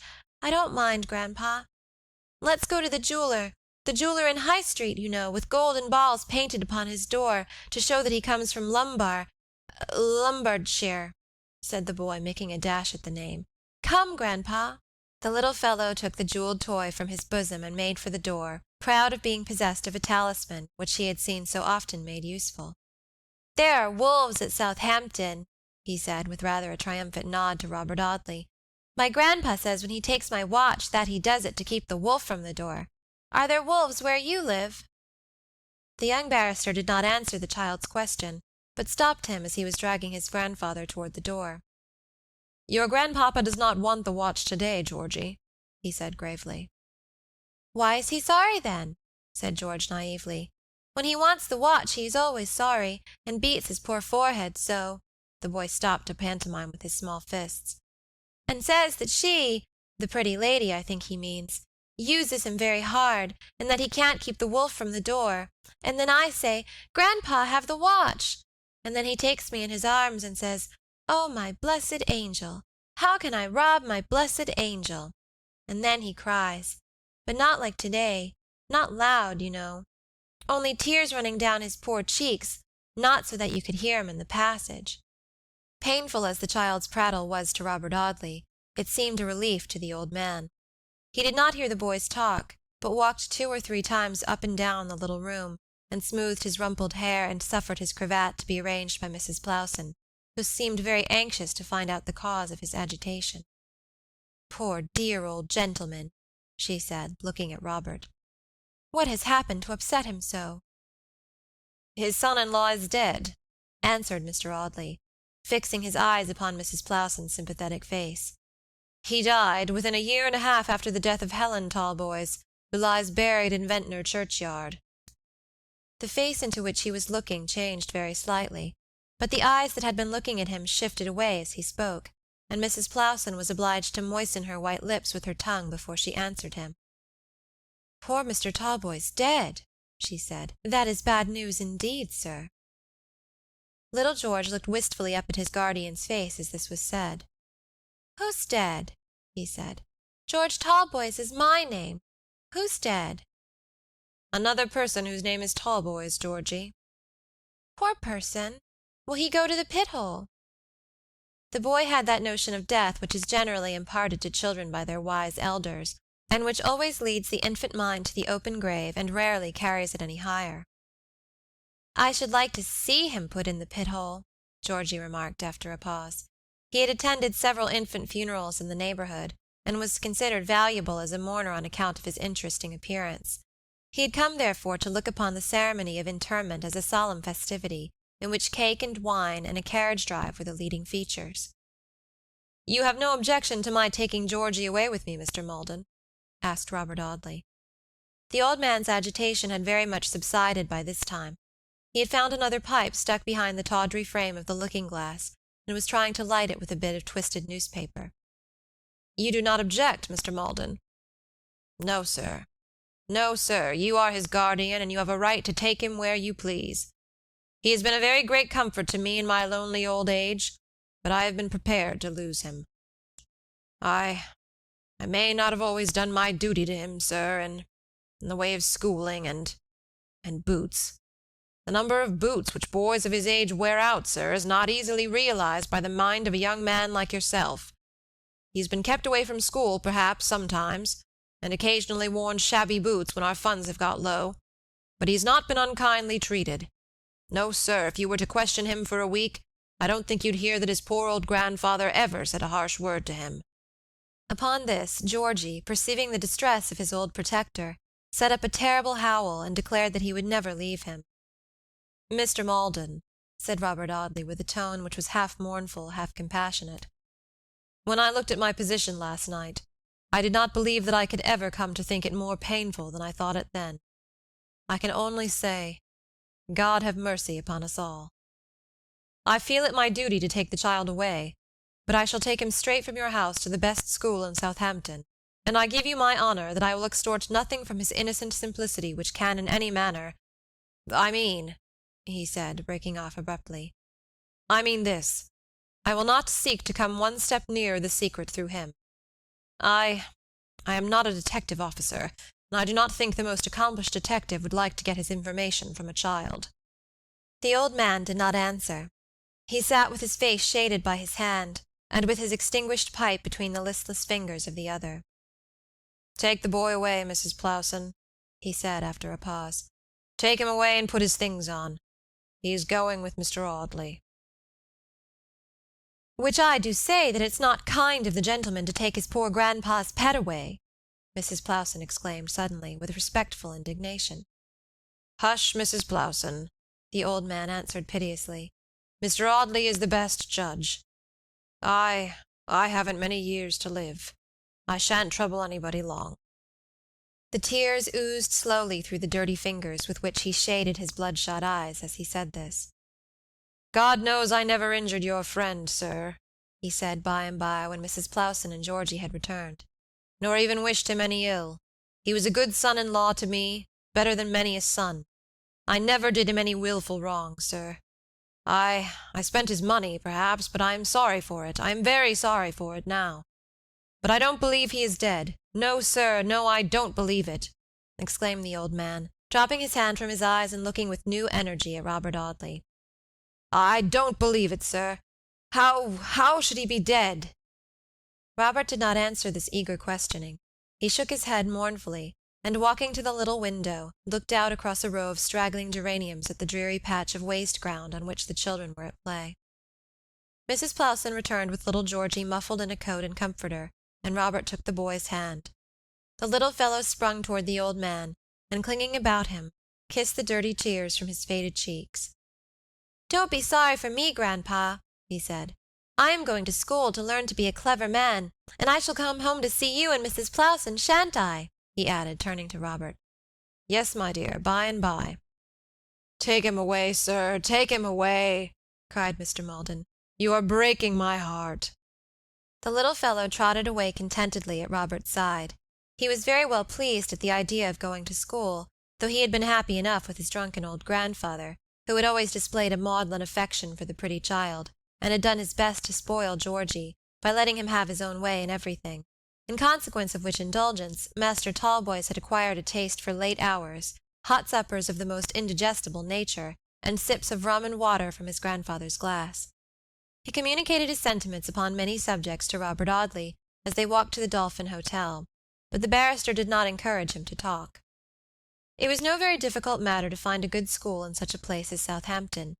Robert Audley was directed to a pretty house between the bar and the avenue, and leaving Georgie to take care of a good-natured waiter, who seemed to have nothing to do but to look out of the window and whisk invisible dust off the brightly polished tables, the barrister walked up the High Street toward Mr. Marchmont's Academy for Young Gentlemen. He found Mr. Marchmont a very sensible man, and he met a file of orderly-looking young gentlemen walking townward under the escort of a couple of ushers as he entered the house. He told the schoolmaster that little George Talboys had been left in his charge by a dear friend, who had sailed for Australia some months before, and whom he believed to be dead. He confided him to Mr. Marchmont's especial care, and he further requested that no visitors should be admitted to see the boy unless accredited by a letter from himself. Having arranged the matter in a very few businesslike words, he returned to the hotel to fetch Georgie. He found the little man on intimate terms with the idle waiter, who had been directing Master Georgie's attention to the different objects of interest in the High Street. Poor Robert had about as much notion of the requirements of a child as he had of those of a white elephant. He had catered for silkworms, guinea-pigs, dormice, canary-birds, and dogs without number during his boyhood, but he had never been called upon to provide for a young person of 5 years old. He looked back 25 years, and tried to remember his own diet at the age of 5. "I've a vague recollection of getting a good deal of bread and milk and boiled mutton," he thought, "and I've another vague recollection of not liking them. I wonder if this boy likes bread and milk and boiled mutton." He stood pulling his thick moustache and staring thoughtfully at the child for some minutes before he could get any further. "I dare say you're hungry, Georgie," he said at last. The boy nodded, and the waiter whisked some more invisible dust from the nearest table as a preparatory step toward laying a cloth. "Perhaps you'd like some lunch?" Mr. Audley suggested, still pulling his moustache. The boy burst out laughing. "Lunch!" he cried. "Why, it's afternoon, and I've had my dinner." Robert Audley felt himself brought to a standstill. What refreshment could he possibly provide for a boy who called it afternoon at 3 o'clock? "You shall have some bread and milk, Georgie," he said presently. "Waiter, bread and milk, and a pint of hock." Master Talboys made a wry face. "I never have bread and milk," he said. "I don't like it. I like what Grandpa calls something savory. I should like a veal cutlet. Grandpa told me he dined here once, and the veal cutlets were lovely, Grandpa said. Please, may I have a veal cutlet, with egg and breadcrumb, and lemon juice, he added to the waiter. Grandpa knows the cook here. The cook's such a nice gentleman, and once gave me $1 when Grandpa brought me here. The cook wears better clothes than Grandpa, better than yours even," said Master Georgie, pointing to Robert's rough greatcoat with a depreciating nod. Robert Audley stared aghast. How was he to deal with this epicure of 5 years old who rejected bread and milk and asked for veal cutlets? "I'll tell you what I'll do with you, little Georgie," he exclaimed after a pause. "I'll give you a dinner." The waiter nodded briskly. "Upon my word, sir," he said approvingly, "I think the little gentleman will know how to eat it." "I'll give you a dinner, Georgie," repeated Robert. "Some stewed eels, a little julienne, a dish of cutlets, a bird, and a pudding. What do you say to that, Georgie?" "I don't think the young gentleman will object to it when he sees it, sir," said the waiter. "Eels, julienne, cutlets, bird, pudding. I'll go and tell the cook, sir. What time, sir?" "Well, we'll say 6, and Master Georgie will get to his new school by bedtime. You can contrive to amuse the child for this afternoon, I dare say. I have some business to settle, and shan't be able to take him out. I shall sleep here tonight. Good-bye, Georgie. Take care of yourself, and try and get your appetite in order against 6 o'clock." Robert Audley left the boy in charge of the idle waiter, and strolled down to the waterside, choosing that lonely bank which leads away under the mouldering walls of the town toward the little villages beside the narrowing river. He had purposely avoided the society of the child, and he walked through the light drifting snow till the early darkness closed upon him. He went back to the town and made inquiries at the station about the trains for Dorsetshire. "I shall start early tomorrow morning," he thought, "and see George's father before nightfall. I will tell him all but the interest which I take in the suspected person, and he shall decide what is next to be done." Master Georgie did very good justice to the dinner which Robert had ordered. He drank Bass's pale ale to an extent which considerably alarmed his entertainer, and enjoyed himself amazingly, showing an appreciation of roast pheasant and bread sauce which was beyond his years. At 8 o'clock a fly was brought out for his accommodation, and he departed in the highest spirits, with a sovereign in his pocket and a letter from Robert to Mr. Marchmont, enclosing a cheque for the young gentleman's outfit. "I'm glad I'm going to have new clothes," he said as he bade Robert good-bye, "for Mrs. Plowson has mended the old ones ever so many times. She can have them now for Billy." "Who's Billy?" Robert asked, laughing at the boy's chatter. "Billy is poor Matilda's little boy. He's a common boy, Matilda was common, but she—" But the flyman snapping his whip at that moment, the old horse jogged off, and Robert Audley heard no more of Matilda. Chapter 21. Chapter 22. Coming to a Standstill. Mr. Harcourt Talboys lived in a prim, square, red-brick mansion, within a mile of a little village called Grange Heath in Dorsetshire. The prim, square, red-brick mansion stood in the centre of prim, square grounds, scarcely large enough to be called a park, too large to be called anything else, so neither the house nor the grounds had any name, and the estate was simply designated Squire Talboys. Perhaps Mr. Harcourt Talboys was the last person in this world with whom it was possible to associate the homely, hearty, rural Old English title of squire. He neither hunted nor farmed. He had never worn crimson, pink, or top boots in his life. A southerly wind and a cloudy sky were matters of supreme indifference to him, so long as they did not in any way interfere with his own prim comforts, and he only cared for the state of the crops inasmuch as it involved the hazard of certain rents which he received for the farms upon his estate.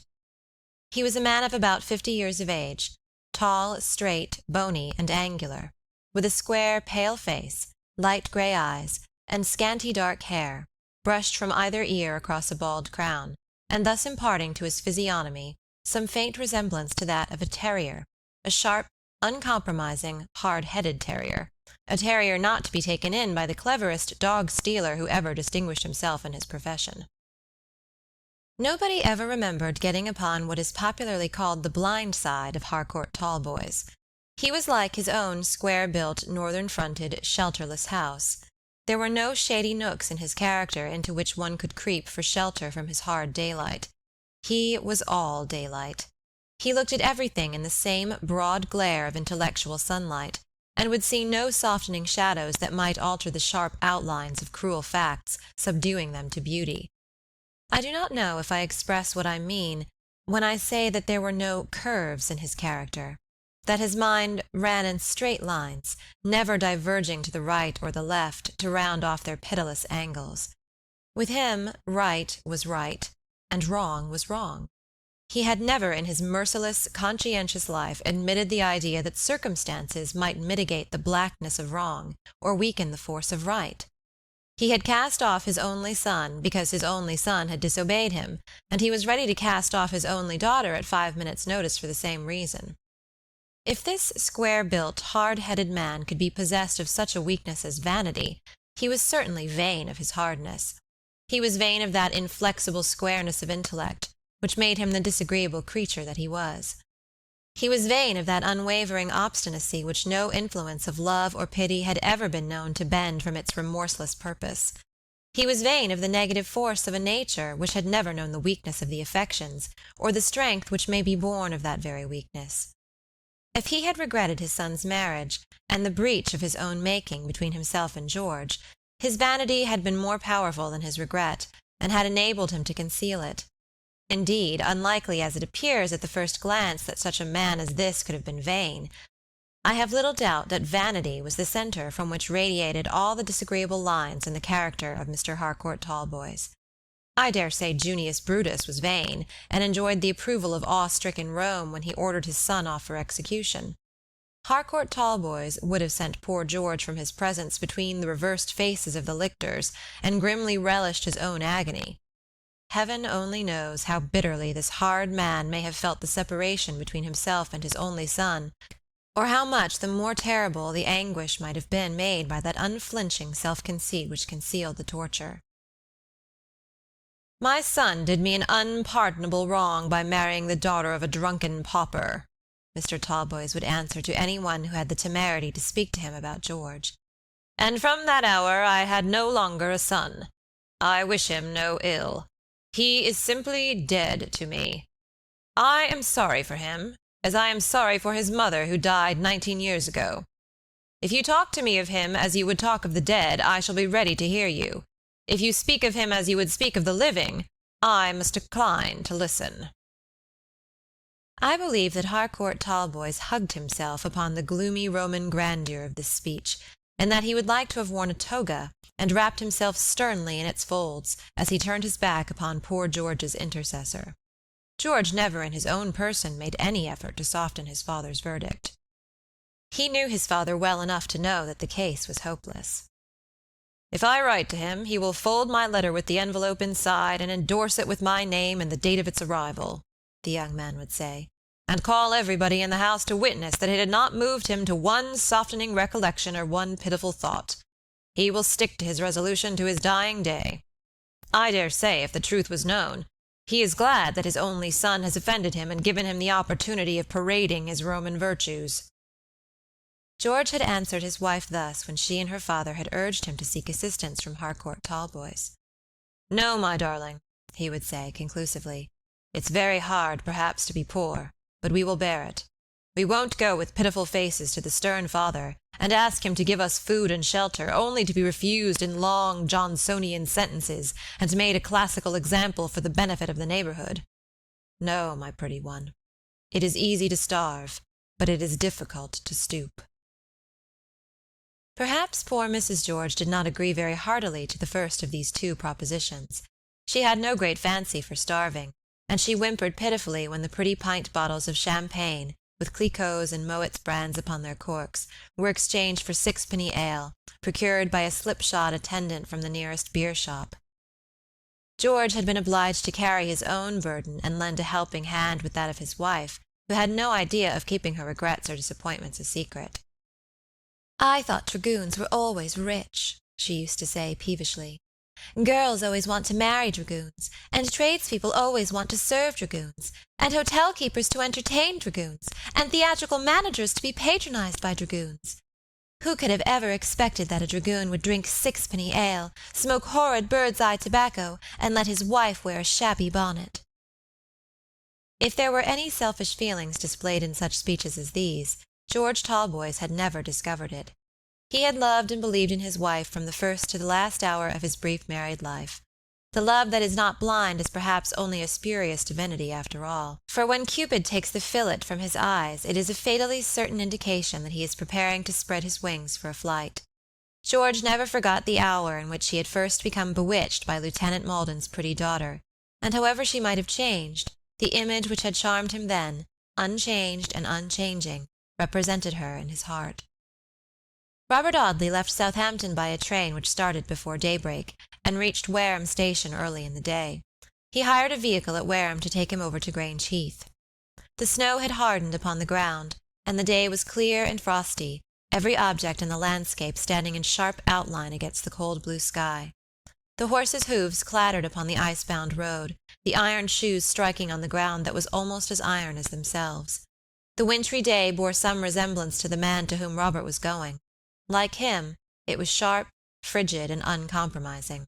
Like him, it was merciless to distress and impregnable to the softening power of sunshine. It would accept no sunshine but such January radiance as would light upon the bleak, bare country without brightening it. And thus resembled Harcourt Talboys, who took the sternest side of every truth, and declared loudly to the disbelieving world that there had never been, and never could be, any other side. Robert Audley's heart sunk within him as the shabby hired vehicle stopped at a stern-looking barred fence, and the driver dismounted to open a broad iron gate which swung back with a clanking noise and was caught by a great iron tooth, planted in the ground, which snapped at the lowest bar of the gate as if it wanted to bite. This iron gate opened into a scanty plantation of straight-limbed fir trees that grew in rows and shook their sturdy winter foliage defiantly in the very teeth of the frosty breeze. A straight gravelled carriage drive ran between these straight trees across a smoothly kept lawn to a square, red-brick mansion, every window of which winked and glittered in the January sunlight, as if it had been that moment cleaned by some indefatigable housemaid. I don't know whether Junius Brutus was a nuisance in his own house, but among other of his Roman virtues, Mr. Talboys owned an extreme aversion to disorder, and was the terror of every domestic in his establishment. The windows winked, and the flight of stone steps glared in the sunlight.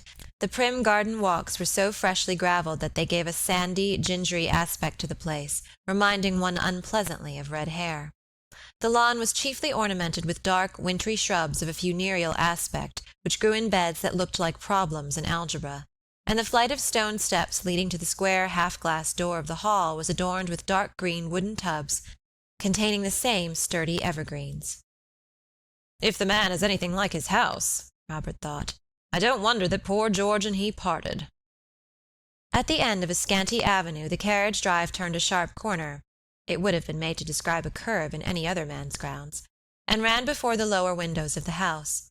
The flyman dismounted at the steps, ascended them, and rang a brass-handled bell, which flew back to its socket with an angry metallic snap, as if it had been insulted by the plebeian touch of the man's hand.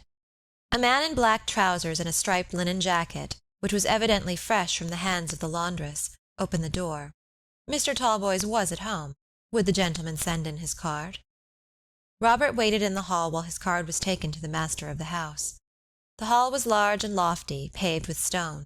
The panels of the oaken wainscot shone with the same uncompromising polish which was on every object within and without the red-bricked mansion. Some people are so weak-minded as to affect pictures and statues. Mr. Harcourt Talboys was far too practical to indulge in any foolish fancies. A barometer and an umbrella-stand were the only adornments of his entrance hall. Robert Audley looked at these while his name was being submitted to George's father. The linen-jacketed servant returned presently. He was a square, pale-faced man of almost 40, and had the appearance of having outlived every emotion to which humanity is subject. "If you will step this way, sir," he said, "Mr. Talboys will see you, although he is at breakfast. He begged me to state that everybody in Dorsetshire was acquainted with his breakfast hour." This was intended as a stately reproof to Mr. Robert Audley. It had, however, very small effect upon the young barrister. He merely lifted his eyebrows in placid deprecation of himself and everybody else. "I don't belong to Dorsetshire," he said. "Mr. Talboys might have known that, if he'd done me the honour to exercise his powers of ratiocination. Drive on, my friend." The emotionless man looked at Robert Audley with a vacant stare of unmitigated horror, and opening one of the heavy oak doors, led the way into a large dining-room furnished with the severe simplicity of an apartment which is meant to be ate in, but never lived in. And at the top of a table which would have accommodated 18 persons, Robert beheld Mr. Harcourt Talboys. Mr. Talboys was robed in a dressing-gown of grey cloth, fastened about his waist with a girdle. It was a severe-looking garment, and was perhaps the nearest approach to the toga to be obtained within the range of modern costume. He wore a buff waistcoat, a stiffly starched cambric cravat, and a faultless shirt-collar. The cold grey of his dressing-gown was almost the same as the cold grey of his eyes, and the pale buff of his waistcoat was the pale buff of his complexion. Robert Audley had not expected to find Harcourt Talboys at all like George in his manners or disposition, but he had expected to see some family likeness between the father and the son. There was none. It would have been impossible to imagine anyone more unlike George than the author of his existence. Robert scarcely wondered at the cruel letter he received from Mr. Talboys when he saw the writer of it. Such a man could scarcely have written otherwise. There was a second person in the large room, toward whom Robert glanced after saluting Harcourt Talboys, doubtful how to proceed. This second person was a lady, who sat at the last of a range of 4 windows, employed with some needlework, the kind which is generally called plain work, and with a large wicker basket filled with calicoes and flannels standing by her. The whole length of the room divided this lady from Robert, but he could see that she was young, and that she was like George Talboys. His sister, he thought in that one moment, during which he ventured to glance away from the master of the house toward the female figure at the window. His sister, no doubt. He was fond of her, I know. Surely she is not utterly indifferent as to his fate. The lady half rose from her seat, letting her work, which was large and awkward, fall from her lap as she did so, and dropping a reel of cotton, which rolled away upon the polished oaken flooring beyond the margin of the Turkey carpet. "Sit down, Clara," said the hard voice of Mr. Talboys. That gentleman did not appear to address his daughter, nor had his face been turned toward her when she rose. It seemed as if he had known it by some social magnetism peculiar to himself. It seemed, as his servants were apt disrespectfully to observe, as if he had eyes in the back of his head. "Sit down, Clara," he repeated, "and keep your cotton in your work-box." The lady blushed at this reproof, and stooped to look for the cotton. Mr. Robert Audley, who was unabashed by the stern presence of the master of the house, knelt on the carpet, found the reel, and restored it to his owner, Harcourt Talboys staring at the proceeding with an expression of unmitigated astonishment. "Perhaps Mr. Robert Audley," he said, looking at the card which he had held between his finger and thumb. "Perhaps when you have finished looking for reels of cotton you will be good enough to tell me to what I owe the honor of this visit." He waved his well-shaped hand with a gesture which might have been admired in the stately John Kemble, and the servant, understanding the gesture, brought forward a ponderous red morocco chair. The proceeding was so slow and solemn that Robert had at first thought that something extraordinary was about to be done, but the truth dawned upon him at last, and he dropped into the massive chair. "You may remain, Wilson," said Mr. Talboys, as the servant was about to withdraw. "Mr. Audley would perhaps like coffee." Robert had eaten nothing that morning, but he glanced at the long expanse of dreary tablecloth, the silver tea and coffee equipage, the stiff splendor, and the very little appearance of any substantial entertainment, and he declined Mr. Talboys' invitation. "Mr. Audley will not take coffee, Wilson," said the master of the house. "You may go." The man bowed and retired, opening and shutting the door as cautiously as if he were taking a liberty in doing it at all, or as if the respect due to Mr. Talboys demanded his walking straight through the oaken panel like a ghost in a German story. Mr. Harcourt Talboys sat with his grey eyes fixed severely on his visitor, his elbows on the red morocco arms of his chair, and his finger-tips joined. It was the attitude in which, had he been Junius Brutus, he would have sat at the trial of his son. Had Robert Audley been easily to be embarrassed, Mr. Talboys might have succeeded in making him feel so. As he would have sat with perfect tranquillity upon an open gunpowder barrel lighting his cigar, he was not at all disturbed upon this occasion. The father's dignity seemed a very small thing to him when he thought of the possible causes of his son's disappearance. "I wrote to you some time since, Mr. Talboys," he said quietly, when he saw that he was expected to open the conversation. Harcourt Talboys bowed. He knew that it was of his lost son that Robert came to speak. Heaven grant that his icy stoicism was the paltry affectation of a vain man, rather than the utter heartlessness which Robert thought it. He bowed across his fingertips at his visitor. The trial had begun, and Junius Brutus was enjoying himself. "I received your communication, Mr. Audley," he said. "It is among other business letters. It was duly answered." "That letter concerned your son." There was a little rustling noise at the window where the lady sat. As Robert said this, he looked at her almost instantaneously, but she did not seem to have stirred. She was not working, but she was perfectly quiet. "She's as heartless as her father, I expect, though she is like George," thought Mr. Audley. "If your letter concerned the person who was once my son, perhaps, sir," said Harcourt Talboys, "I must ask you to remember that I no longer have a son." "You have no reason to remind me of that, Mr. Talboys," answered Robert gravely. "I remember it only too well. I have fatal reason to believe that you no longer have a son. I have bitter cause to think that he is dead." It may be that Mr. Talboys' complexion faded to a paler shade of buff as Robert said this, but he only elevated his bristling grey eyebrows and shook his head gently. "No," he said. "No, I assure you, no." "I believe that George Talboys died in the month of September." The girl, who had been addressed as Clara, sat with work primly folded upon her lap, and her hands lying clasped together on her work, and never stirred when Robert spoke of his friend's death. He could not distinctly see her face, for she was seated at some distance from him, and with her back to the window. "No, no, I assure you," repeated Mr. Talboys. "You labor under a sad mistake." "You believe that I am mistaken in thinking your son dead?" asked Robert. "Most certainly," replied Mr. Talboys, with a smile expressive of the serenity of wisdom. "Most certainly, my dear sir. The disappearance was a very clever trick, no doubt, but it was not sufficiently clever to deceive me. You must permit me to understand this matter a little better than you, Mr. Audley, and you must also permit me to assure you of 3 things. In the first place, your friend is not dead.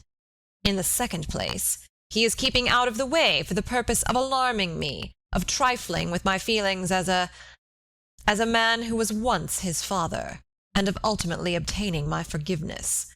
In the third place, he will not obtain that forgiveness, however long he may please to keep out of the way, and he would therefore act wisely by returning to his ordinary residence and avocations without delay." "Then you imagine him to purposely hide himself from all who know him, for the purpose of influencing me," exclaimed Mr. Talboys, who, taking a stand upon his own vanity, traced every event in life from that one centre, and resolutely declined to look at it from any other point of view. "For the purpose of influencing me. He knew the inflexibility of my character. To a certain degree he was acquainted with me, and knew that all attempts at softening my decision, or moving me from the fixed purpose of my life, would fail. He therefore tried extraordinary means. He has kept out of the way in order to alarm me, and when after due time he discovers that he has not alarmed me, he will return to his old haunts. When he does so," said Mr. Talboys, rising to sublimity, "I will forgive him. Yes, sir, I will forgive him. I shall say to him, 'You have attempted to deceive me, and I have shown you that I am not to be deceived. You have tried to frighten me, and I have convinced you that I am not to be frightened. You did not believe in my generosity. I will show you that I can be generous.'" Harcourt Talboys delivered himself of these superb periods with a studied manner, that showed that they had been carefully composed long ago. Robert Audley sighed as he heard them. "Heaven grant that you may have an opportunity of saying this to your son, sir," he answered sadly. "I am very glad to find that you are willing to forgive him, but I fear that you will never see him again upon this earth. I have a great deal to say to you upon this sad subject, Mr. Talboys, but I would rather say it to you alone," he added, glancing at the lady in the window. "My daughter knows my ideas upon this subject, Mr. Audley," said Harcourt Talboys. "There is no reason why she should not hear all you have to say. Miss Clara Talboys, Mr. Robert Audley," he added, waving his hand majestically. The young lady bent her head in recognition of Robert's bow. "Let her hear it," he thought. "If she has so little feeling as to show no emotion upon such a subject, let her hear the worst I have to tell."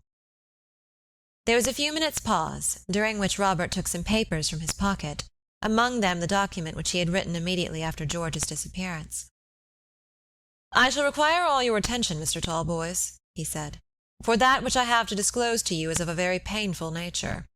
Your son was my very dear friend, dear to me for many reasons, perhaps most of all dear because I had known him and been with him through the great trouble of his life, and because he stood comparatively alone in the world, cast off by you who should have been his best friend, bereft of the only woman he had ever loved." "The daughter of a drunken pauper," Mr. Talboys remarked parenthetically. "Had he died in his bed, as I sometimes thought he would," continued Robert Audley, "of a broken heart, I should have mourned for him very sincerely, even though I had closed his eyes with my own hands, and had seen him laid in his quiet resting-place. I should have grieved for my old schoolfellow, and for the companion who had been dear to me. But this grief would have been a very small one compared to that which I feel now, believing, as I do only too firmly, that my poor friend has been murdered." "Murdered?" The father and daughter simultaneously repeated the horrible word. The father's face changed to a ghastly duskiness of hue. The daughter's face dropped upon her clasped hands, and was never lifted again throughout the interview. "Mr. Audley, you are mad!" exclaimed Harcourt Talboys. "You are mad, or else you are commissioned by your friend to play upon my feelings. I protest against this proceeding as a conspiracy, and I revoke my intended forgiveness of the person who was once my son." He was himself again as he said this. The blow had been a sharp one, but its effect had been momentary. "It is far from my wish to alarm you unnecessarily, sir," answered Robert. "Heaven grant that you may be right and I wrong. I pray for it, but I cannot think it. I cannot even hope it. I come to you for advice. I will state to you plainly and dispassionately the circumstances which have aroused my suspicions. If you say those suspicions are foolish and unfounded, I am ready to submit to your better judgment. I will leave England, and I abandon my search for the evidence wanting to confirm my fears. If you say go on, I will go on." Nothing could be more gratifying to the vanity of Mr. Harcourt Talboys than this appeal. He declared himself ready to listen to all that Robert might have to say, and ready to assist him to the uttermost of his power. He laid some stress upon this last assurance, deprecating the value of his advice with an affectation that was as transparent as his vanity itself. Robert Audley drew his chair nearer to that of Mr. Talboys, and commenced a minutely detailed account of all that had occurred to George from the time of his arrival in England to the hour of his disappearance, as well as all that had occurred since his disappearance in any way touching upon that particular subject. Harcourt Talboys listened with demonstrative attention, now and then interrupting the speaker to ask some magisterial kind of question. Clara Talboys never once lifted her face from her clasped hands. The hands of the clock pointed to 11:15 when Robert began his story. The clock struck 12 as he finished. He had carefully suppressed the names of his uncle and his uncle's wife in relating the circumstances in which they had been concerned. "Now, sir," he said, when the story had been told, "I await your decision. You have heard my reasons for coming to this terrible conclusion. In what manner do these reasons influence you?" "They don't in any way turn me from my previous opinion," answered Mr. Harcourt Talboys, with the unreasoning pride of an obstinate man. "I still think, as I thought before, that my son is alive, and that his disappearance is a conspiracy against myself. I decline to become the victim of that conspiracy." "And you tell me to stop?" asked Robert solemnly. "I tell you only this. If you go on for your own satisfaction, not for mine. I see nothing in what you have told me to alarm me for the safety of your friend." "So be it, then," exclaimed Robert suddenly. "From this moment I wash my hands of this business. From this moment the purpose of my life shall be to forget it." He rose as he spoke, and took his hat from the table on which he had placed it. He looked at Clara Talboys. Her attitude had never changed since she had dropped her face upon her hands. "Good morning, Mr. Talboys," he said gravely. "God grant that you are right. God grant that I am wrong. But I fear a day will come when you will have reason to regret your apathy respecting the untimely fate of your only son." He bowed gravely to Mr. Harcourt Talboys and to the lady, whose face was hidden by her hands. He lingered for a moment looking at Miss Talboys, thinking that she would look up, that she would make some sign or show some desire to detain him. Mr. Talboys rang for the emotionless servant, who led Robert off to the hall door with the solemnity of manner which would have been in perfect keeping had he been leading him to execution. "She is like her father," thought Mr. Audley, as he glanced for the last time at the drooping head. "Poor George, you had need of one friend in this world, for you have had very few to love you." End of Chapter 22. Chapter 23. Clara. Robert Audley found the driver asleep upon the box of his lumbering vehicle. He had been entertained with beer of so hard a nature as to induce temporary strangulation in the daring imbiber thereof, and he was very glad to welcome the return of his fare. The old white horse, who looked as if he had been foaled in the year in which the carriage had been built, and seemed, like the carriage, to have outlived the fashion, was as fast asleep as his master, and woke up with a jerk as Robert came down the stony flight of steps, attended by his executioner, who waited respectfully till Mr. Audley had entered the vehicle and been turned off. The horse, roused by a smack of his driver's whip and a shake of the shabby reins, crawled off in a semi-somnambulant state, and Robert, with his hat very much over his eyes, thought of his missing friend. He had played in these stiff gardens, and under these dreary firs, years ago, perhaps, if it were possible for the most frolicsome youth to be playful within the range of Mr. Harcourt Talboys' hard grey eyes. He had played beneath these dark trees, perhaps, with the sister who had heard of his fate to-day without a tear. Robert Audley looked at the rigid primness of the orderly grounds, wondering how George could have grown up in such a place to be the frank, generous, careless friend whom he had known. How was it that with his father perpetually before his eyes, he had not grown up after the father's disagreeable model, to be a nuisance to his fellow men? How was it?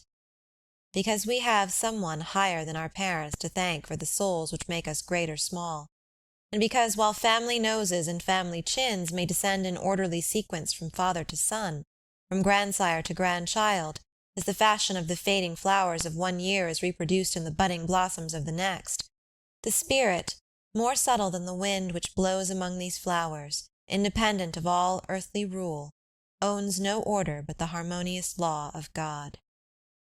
"Thank God," thought Robert Audley.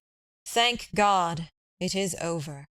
My poor friend must rest in his unknown grave, and I shall not be the means of bringing disgrace upon those I love. It will come, perhaps, sooner or later, but it will not come through me. The crisis is past, and I am free." He felt an unutterable relief in this thought. His generous nature revolted at the office into which he had found himself drawn, the office of spy, the collector of damning facts that led on to horrible deductions. He drew a long breath, a sigh of relief at his release. It was all over now. The fly was crawling out of the gate of the plantation as he thought this, and he stood up in the vehicle to look back at the dreary fir trees, the gravel paths, the smooth grass, and the great desolate-looking red-brick mansion. He was startled by the appearance of a woman running, almost flying, along the carriage drive by which he had come, and waving a handkerchief in her uplifted hand. He stared at this singular apparition for some moments in silent wonder before he was able to reduce his stupefaction into words. "Is it me the flying female wants?" he exclaimed at last. "You'd better stop, perhaps," he added to the flyman. "It is an age of eccentricity, an abnormal era of the world's history. She may want me. Very likely I left my pocket-handkerchief behind me, and Mr. Talboys has sent this person with it. Perhaps I'd better get out and go and meet her. It's civil to send my handkerchief." Mr. Robert Audley deliberately descended from the fly, and walked slowly toward the hurrying female figure, which gained upon him rapidly. He was rather short-sighted, and it was not until she came very near to him that he saw who she was. "Good heaven!" he exclaimed. "It's Miss Talboys." It was Miss Talboys, flushed and breathless, with a woolen shawl thrown over her head. Robert Audley now saw her face clearly for the first time, and he saw that she was very handsome. She had brown eyes like George's, a pale complexion. She had been flushed when she approached him, but the color faded away as she recovered her breath. Regular features, with a mobility of expression which bore record of every change of feeling. He saw all this in a few moments, and he wondered only the more at the stoicism of her manner during his interview with Mr. Talboys. There were no tears in her eyes, but they were bright with a feverish lustre, terribly bright and dry, and he could see that her lips trembled as she spoke to him. "Miss Talboys," he said, "what can I—why—" She interrupted him suddenly, catching at his wrist with her disengaged hand. She was holding her shawl in the other. "Oh, let me speak to you," she cried. "Let me speak to you, or I shall go mad. I heard it all. I believe what you believe, and I shall go mad unless I can do something toward avenging his death." For a few moments Robert Audley was too much bewildered to answer her. Of all things possible upon earth he had least expected to behold her thus. "Take my arm, Miss Talboys," he said. "Pray calm yourself. Let us walk a little way back toward the house, and talk quietly. I would not have spoken as I did before you, had I known—" "Had you known that I loved my brother?" she said quickly. "How should you know that I loved him? How should anyone think that I loved him, when I have never had power to give him a welcome beneath that roof, or a kindly word from his father? How should I dare to betray my love for him in that house when I knew that even a sister's affection would be turned to his disadvantage? You do not know my father, Mr. Audley. I do.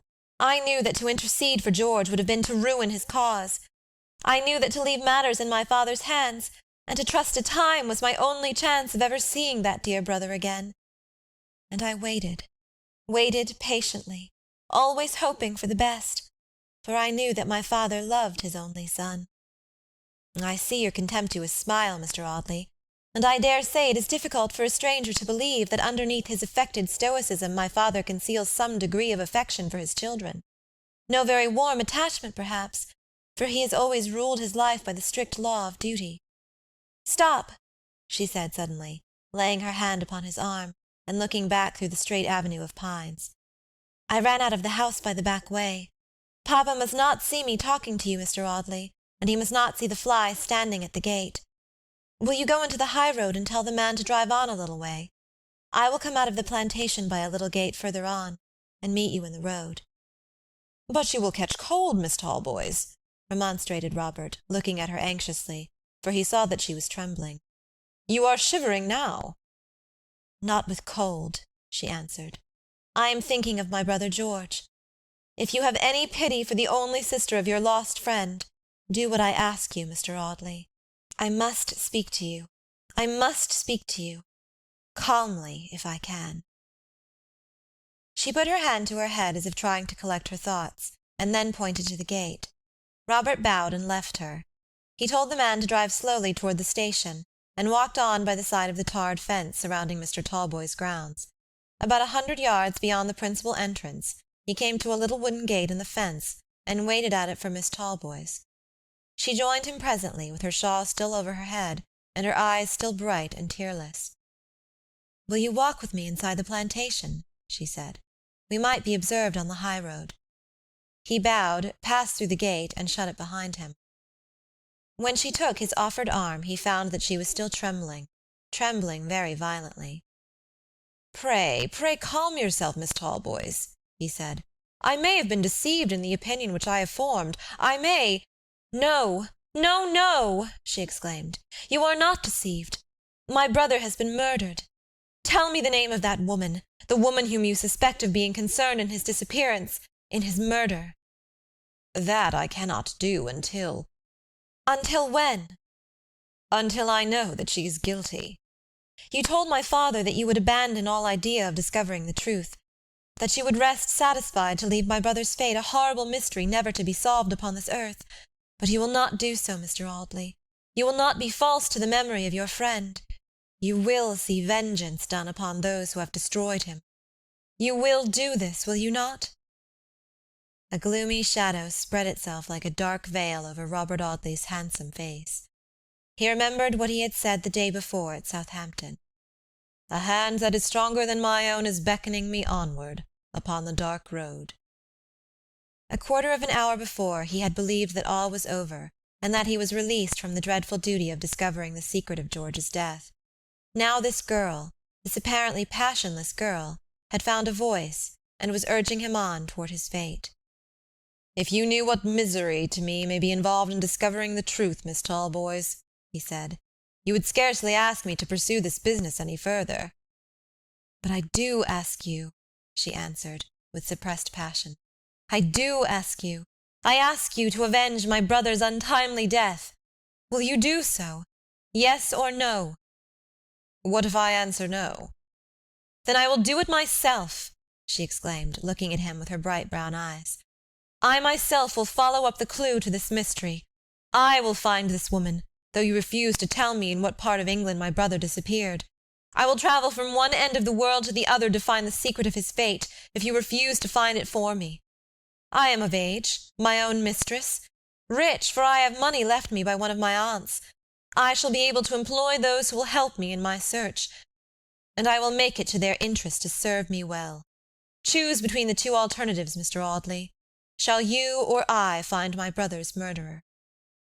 He looked in her face, and saw that her resolution was the fruit of no transient womanish enthusiasm which would give way under the iron hand of difficulty.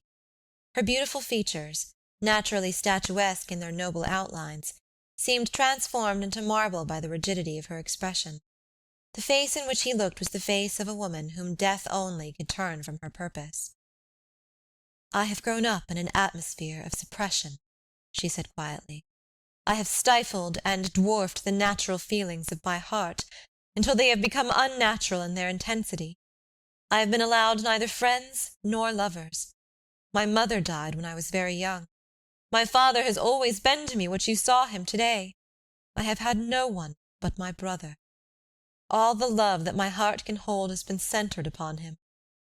Do you wonder, then, that when I hear that his young life has been ended by the hand of treachery, that I wish to see vengeance done upon the traitor? Oh, my God!" she cried, suddenly clasping her hands and looking up at the cold winter sky. "Lead me to the murder of my brother, and let mine be the hand to avenge his untimely death." Robert Audley stood looking at her with awe-stricken admiration. Her beauty was elevated into sublimity by the intensity of her suppressed passion. She was different to all other women that he had ever seen. His cousin was pretty, his uncle's wife was lovely, but Clara Talboys was beautiful. Niobe's face, sublimated by sorrow, could scarcely have been more purely classical than hers. Even her dress, Puritan in its grey simplicity, became her beauty better than a more beautiful dress would have become a less beautiful woman. "Miss Talboys," said Robert after a pause, "your brother shall not be unavenged. He shall not be forgotten. I do not think that any professional aid which you could procure would lead you as surely to the secret of this mystery as I can lead you, if you are patient and trust me." "I will trust you," she answered, "for I see that you will help me." "I believe that it is my destiny to do so," he said solemnly. In the whole course of his conversation with Harcourt Talboys, Robert Audley had carefully avoided making any deductions from the circumstances which he had submitted to George's father. He had simply told the story of the missing man's life, from the hour of his arriving in London to that of his disappearance, but he saw that Clara Talboys had arrived at the same conclusion as himself, and that it was tacitly understood between them. "Have you any letters of your brother's, Miss Talboys?" he asked. "Two. One written soon after his marriage, the other written at Liverpool, the night before he sailed for Australia." "Will you let me see them?" "Yes, I will send them to you if you will give me your address. You will write to me from time to time, will you not, to tell me whether you are approaching the truth? I shall be obliged to act secretly here, but I am going to leave home in 2 or 3 months, and I shall be perfectly free then to act as I please. You are not going to leave England? Robert asked. Oh, no. I am only going to pay a long-promised visit to some friends in Essex. Robert started so violently as Clara Talboys said this that she looked suddenly at his face. The agitation visible there betrayed a part of his secret. My brother George disappeared in Essex, she said. He could not contradict her. I am sorry you have discovered so much, he replied. My position becomes every day more complicated, every day more painful. Goodbye. She gave him her hand mechanically when he held out his, but it was as cold as marble, and lay listlessly in his own, and fell like a log at her side when he released it. Pray lose no time in returning to the house, he said earnestly. I fear you will suffer from this morning's work. Suffer? She exclaimed scornfully. You talk to me of suffering, when the only creature in this world who ever loved me has been taken from it in the bloom of youth. What can there be for me henceforth but suffering? What is the cold to me? She said, flinging back her shawl and baring her beautiful head to the bitter wind. I would walk from here to London barefoot through the snow, and never stop by the way if I could bring him back to life. What would I not do to bring him back? What would I not do? The words broke from her in a wail of passionate sorrow, and clasping her hands before her face, she wept for the first time that day. The violence of her sobs shook her slender frame, and she was obliged to lean against the trunk of a tree for support. Robert looked at her with a tender compassion in his face. She was so like the friend whom he had loved and lost that it was impossible for him to think of her as a stranger, impossible to remember that they had met that morning for the first time. Pray, pray be calm, he said. Hope even against hope. We may both be deceived. Your brother may still live. Oh, if it were so, she murmured passionately. If it could be so! Let us try and hope that it may be so. No, she answered, looking at him through her tears. Let us hope for nothing but revenge. Goodbye, Mr. Audley. Stop, your address. He gave her a card which she put into the pocket of her dress. I will send you George's letters, she said. They may help you. Goodbye. She left him half bewildered by the passionate energy of her manner and the noble beauty of her face. He watched her as she disappeared among the straight trunks of the fir trees, and then walked slowly out of the plantation.